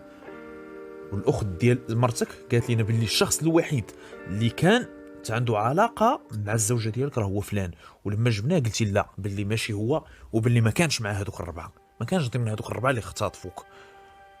وزادوا واجهوا بقضيه اخرى، قالوا لي واش منطقيين بالله عليك، واش هادو اللي غادي يختطفوك بالجرار؟ ما معنى اختطفوك بالجرار؟ بمعنى راه ما داوكش بعيد على الدار ديالك، ما داوكش بعيد بزاف على الدار ديالك، لان اللي غادي يختطفك بالسياره، غادي يختطفك بشي حاجه اخرى. اما بالجرار فراه يمكن اي واحد غادي يثار الانتباه ديالهم. اش غيدوك وسط المدينه؟ بزاف ديال الناس غادي يشوفوك انت والزوجه ديالك مغمضين لكم العينين ديالكم، غتكون اثاره الانتباه في القضيه هذه. وهادو اللي اختطفوك بناء على الاقوال ديالك انت كتقول بلي داونوا للجرار، فاحتمال كبير بانهم غير هنايا ماشي بعيد على الدوار. والجدرميه بحثوا في هذه القضيه هذه، لما عطاهم الاوصاف قال لهم ودي انا عاقل على الناس اللي اختطفوني، وعاقل على اللون ديال الجرار واللون ديال هذاك الكارو، قال لهم احمر وهذاك حتى هو احمر. وبحثوا تمايا لقاو شي 3 أو 4 ديال الناس اللي عندهم الجرار احمر اللون، كيقول لهم لا ماشي هما هادو، ماشي هما هادو. اذا شكون هاد الناس؟ وتواجه بهذه الادله كامله، خاصه قضيه الساروت والقضيه ديال الفولار. السيد امام هذه الادله اللي كنعتبرها ادله قويه كتكتم الافواه ديال بعض الناس اللي يقدر يصرح بشي حاجه اللي ماشي هي هذيك، السيد مشى في واحد المسار ديال الكذب وتبين بانه كيخبي شي حاجه ماشي هي هذيك. وكانت ادله قويه تواجه بها امام الضابطه القضائيه او البريغاد جيديسيير، وغادي يعترف. باش غادي اعترف بما هو صادم. قال لي ودي انا دابا اللي عطا الله عطاه، انا غادي نعاود لكم شنو وقع ونعاود لكم شنو كاين. اول حاجه قالوا لي فين الزوجه ديالك؟ قال لي ودي الزوجه ديالي انا قتلتها. ايوا فين درتيها؟ قال لهم دفنتها. عاود لينا شنو وقع. قال لي سيدي انا تزوجت بهاد السيده هادي ماشي بزاف، دابا شي عام او عام ونص تقريبا في التاريخ باش تزوجنا. قال لهم انا باغي الولاد. قال لهم الام ديالي تضغط عليا تقول لي طلقها ما تتولدش، قال لهم الاخت ديالي تقول لي طلقها ما تتولدش، وانا بشخصيا انا سيدي باغي الولاد. قال لهم هضرت مع ميران كنقول لها فلانه راه كيخصك ديري شي حل، راه كيخصنا نمشيو للطبيب، كتقول لي لا انا راه واخا ما عرفتش شنو انا ما تنولدش، انا هادي ما بغات تمشي معايا سيدي للطبيب. قال لهم واحد الوقيته وصلات وليت كنقول لها كيخصنا نطلقوا. قال لهم الام ديالي تضغط عليا، الاخت ديالي تضغط عليا، قال لهم نفسي تضغط عليا، قال لهم انا من حقي يكونوا عندي الاولاد. قال لي ما بغاتش تطلق مني، ما بغات دير معايا حتى شي حاله السيده هذه. ايوا اش درتي؟ قال لهم واحد الليله قتلتها وخرجت الموطور، هزيتها في الموطور وديتها دفنتها. فين دفنتها؟ دفنتها سيدي في البلاصه الفلانيه، دار شي مناطق قريبه بالمناطق الجباليه ودفنها تمايا، حفر تمايا الدم مع الفاس الدم مع البالا، دفن تما وردمها. هذه هي الاقوال ديالو، كيقول باللي السبب ديال انه قتل الزوجه ديالو هي انها ما تتولدش، وبان الام ديالو الاخت ديالو تضغط عليه. جابوا الام ديالو باش علاش الضابطه القضائيه هو صرح لهم بانه اللي قتل الزوجه ديالو، ولكن كيخصهم يضبطوا السبب الحقيقي، الحيثيات والملابسات ديال هذا الحديث بالضبط. جابوا الام ديالو قالوا لها واش ولدك فيداوي معاك على القضيه ديال الولاد؟ قالت لهم سيدي فعلا انا ولدي كنت كنقول له ودي طلق هذيك السيده، الا ما تتولدش طلقها، وانا باغا نشوف ولادك وكذا وكذا. وتاكدوا باللي فعلا السيد كان عنده الحق. واش فعلا قتلها حيت على هذا الموضوع ديال الولاد الله اعلم، ولكن فعلا تاكدوا الجدرميه بانه هذا الموضوع هذا موجود في هذه القضيه هذه، وهذا الموضوع مطروح في هذه القضيه وتم التحرير ديالو في المحضر الرسمي. خرجوا مشاو معاه وراهم البلاصه اللي دفنا فيها، بقاو كيقلبوا تما. قال لهم ودي راه ما عقلتش واش هنا بقاو كيقلبوا تمايا كيقلبوا حتى لقاو البلاصه فين دفنها، لانه هو كيقول ديتها في الليل، ديتها على الموطور. ديتها على الموطور، كي درتي على الموطور ودار واحد الخطه وكتفها مع الموطور، معاش تقريبا درتي هادشي. وقال لهم السيدي راه حتى قرب يطلع النهار، راه قبل ما يأذن الفجر بشي ساعه، قال لهم هزيتها ديتها ما شافك حد؟ قال لي لا ما شافني حتى شي حد. ايوا وفين غبرتي هاد الايام هادي، هاد الوقيته هادي مني دبرتي هاد القضيه مع هاد الخطه هادي ديال قتلتي الزوجه ديالك، فين غبرتي؟ راه مده ديال تقريبا قرابه 10 ايام، فايته اسبوع، واحد 8 ايام او 9 ايام او 10 ايام. قال لي ما سيدي راك مشيت عند واحد السيد صديق ديالي، هاد الصديق ديالك كان على علم بهذا الشيء اللي درتي، هاد الشيء اللي خططتي. قال لي لا ما كان على علم حتى شي حاجه. فين كاين هاد؟ قال لي ما سيدي راه كاين في بني ملال. مشيت عنده جلست معاه شي ايامات، هو ما مزوج ما حتى شي حاجه، جلست معاه تما واحد الايامات وقلت لي راه خصني نمشي، الله يعاون الله يعاون، ما في خبار حتى شي حاجه من هاد الشيء كامل. وجيت انا سيدي ودرت هاد الخطه هادي، جيت هذيك الليله والصباح ضربت راسي ودرت وجا للمركز في هذاك الصباح كيدعي هاد المسرحيه هادي. شحال خطط دار المستحيل باش يفلت وباش ما يحصلش، باش ما يتمش بات الشك فيه، ولكن فإذا بالله سبحانه وتعالى ينسف كل تلك التخطيطات. الأدلة كلها كانت ضده منذ البداية كانت الأدلة كلها ضده. وهنا متابعينا الكرام فين كتجلى ديك العبارة اللي كنتداولوها وديك المقولة ديال الروح عزيزة عند الله. فعلا الروح عزيزة عند الله سبحانه وتعالى. هاد السيد قتل الزوجة ديالو ظلما وعدوانا، قتل بغير حق. يقاتل الروح وين تروح. هو بحسب الادعاءات ديالو اللي كنشكك فيها انا بكل صدق بكل صراحه كنشكك فيها، هو تيقول بانه قتل الزوجه ديالو وحيت قال ليها يلاه نمشيو عند الطبيب نشخصوا الحاله حيت هي ما تتولدش. قالت لي لا انا عارفه راسي ما تنولدش، ما يمكنش نمشي معك الطبيب. لا يعقل منطقيا. واحد الانسان هو ما عمرو ما فايتش ليه مزوج، ما فايتش ليه والد، باش عرف باللي هو اللي ما كيولدش ولا هي؟ الاقوال ديالو هو شار باللي هي اللي ما كتولدش، وقالت ليه باللي راه ما نقدرش نمشي للطبيب حيت انا عارفه راسي ما كنولدش واخا نمشي عند الطبيب. لا ما نقبلش هذا الكلام بالنسبه لي انايا، هذا الراي ديالي وهذا قابل للنقد. اي واحد ينتقدني ويقول لي لا راه يمكن عندك الصح عندك الغلط، هذا كيبقى كل واحد الراي ديالو. انا دابا هنا تنقول الراي ديالي بناء على المنطق لا يقبل هذا الكلام وهذه التصريحات. حيت مرتك ما تتولدش قتلتيها، حيت قالتي ليها يلا نمشيو للطبيب قالت لك لا انا عارف راسي ما تنولدش.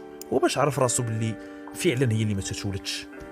ولا يعقل ان واحد الزوجه غتقول لها يلا نشخصوا الحاله ديالنا ونشوفوا شكون اللي ما كيولدش ونعالجوا، وتقول لك لا غير خليني راه انا عارف راسي ما تنولدش. ما يمكنش هذا الشيء، هذا الشيء ماشي معقول، وهذا الشيء ما مقبولش منطقيا راه ما مقبولش هذا الكلام هذا. ربما قتلها على ود شي سبب اخر وتدرع بهاد الذريعه هذه، قال حقها حيت قلت ليها وحيت ما تجولتش وكذا، وهي قالت لي لا ما نمشوش عند الطبيب. لان بعض الناس بعض المرات كتكون شي حاجه اللي كيبدا يعطيك شي ذرائع اخرى، كيعطيك شي اسباب اخرى غير الاسباب الحقيقيه وراء المقتل. اقدامي على مقتل شي شخص ما كيرضاش ربما، او شي سر ما كيبغيش يبوح به، او شي حاجه تيقول لك لا انا قتلته حيت عايرني، لا انا قتلته حيت سبني، لا حيت حط من الكرامه ديالي. ولكن هو كاين اسباب خفيه. هذا السيد هذا تنقول انا 90% بانه صرح باقوال ماشي حقيقيه، ماشي هي السبب اللي خلاته يقتل الزوجه ديالو. وكاشاره بناء على الاقوال ديالو كيقول بلي ما كتولدش انا قتلتها. الحمد لله في هذا الزمن ديالنا رحمه من الله سبحانه وتعالى، رحمه منه تطور العلاج، ولاو النساء اللي ما تيولدوش تيولدوا، الراجل اللي ما تيولدش تيولد. وكإشارة وكنقطة مهمة نقولها باش الناس تندح الأفق الفكرية ديالها، راه الراجل اللي ما تيولدش راه ما تتنقص من الرجولة أو الذكورة ديالو حتى شي حاجة، راه كيبقى ذكر سليم من هذيك الناحية وما عنده حتى شي مشكل بحالو بحال جميع الناس. غير هو عنده واحد المرض كيخصو يعالجو بحال ما تيضرك اي عضو في الجسم ديالك، الانف ديالك، العين ديالك، كتمشي عند الطبيب راه كذا هو المثال، ما كتولدش كيخصك تمشي تعالج راسك وغادي تعالج باذن الله. راه كيف قلت رحمه من الله سبحانه وتعالى تطور العلاج. انا تنعرف ناس ونساء ورجال ما كانوش كيولدوا ولدوا لما مشاو للطبيب وشخصوا الحاله ديالهم بفضل الله سبحانه وتعالى. وكيف قلت هذه راه دائما غتبقى لازمه اقولها فين ما مشيت، بفضل الله ورحمه من الله سبحانه وتعالى تطور العلاج، تطور الطب. الناس اللي ما تتشوفش بعينها ولا تمشي تدير العمليات ديال لازير والسمايل وهذا وتتولي تشوف 10/10. الحمد لله كيتخلصوا من النظارات هذه، راه رحمه من الله سبحانه وتعالى. خصنا نقولوا الحمد لله والشكر لله. والمراه اللي ما تتولدش راه ما كتنقص من الانوثه ديالها حتى شي حاجه ما تنقص من الانوثه ديالها. لا علاقه عمليه الولاده بالرجوله ولا ماشي رجوله ولا الذكوره ولا، حيت حنا في العقليات ديالنا اغلب الناس حتى انا كنت واحد منهم، ماشي انا زعما تنستني راسي زعما انا راه شي حاجه ولا بحال جميع الناس، ولكن لما تجي واحد الوقيته كتبدا تتصدرك، كتوصل لواحد المرحله ديال بدايه النضج، ما نقولوش النضج لان ما يمكنش الانسان يكون ناضج 100%، لابد تكون عنده شي نقص. الكمال لله سبحانه وتعالى. غير بحال هاد الامور هادي نتفاداوها، وهذا راه ماشي مشكل اللي يخلينا نمرضوا نفسيا لما تنولدش لحق حيت واقيلا انا ماشي ما مكمولش. لا لا لا، لا علاقه بهذا الشيء هذا. لا، الانثى كتبقى انثى والراجل تيبقى راجل، وحتى شي حاجه ما تتنقص، هادشي ما تنقص من حتى شي حاجه. وما نخليوش هادشي هذا ياثر علينا على نفسيتنا وياثر علينا على العقليه ديالنا ويدفعنا اننا نرتكبوا شي امور ونتخذوا شي قرارات اللي نقدروا ندموا عليها الحياه ديالنا كامله. وهذا المجرم باش ما ننساش متابعينا الكرام تقدم للعداله باش غادي يتحكم بالاعدام. مع الاسف في سنه 1997 كان ديك الساعه الاعدام موقوف التنفيذ، حكم جاري به العمل ولكن موقوف التنفيذ. بحال هذا النوع هذا كيخصو يتحكم بالاعدام وكيخصو يتنفذ فيه. وكانت هذه هي حلقه اليوم. الى هنا متابعينا الكرام نكون قد وصلنا الى ختام اسطر هذه المسطره. نشكركم على حسن الاصغاء والمتابعه، والى اللقاء في الحلقه القادمه ان شاء الله، والسلام عليكم ورحمه الله.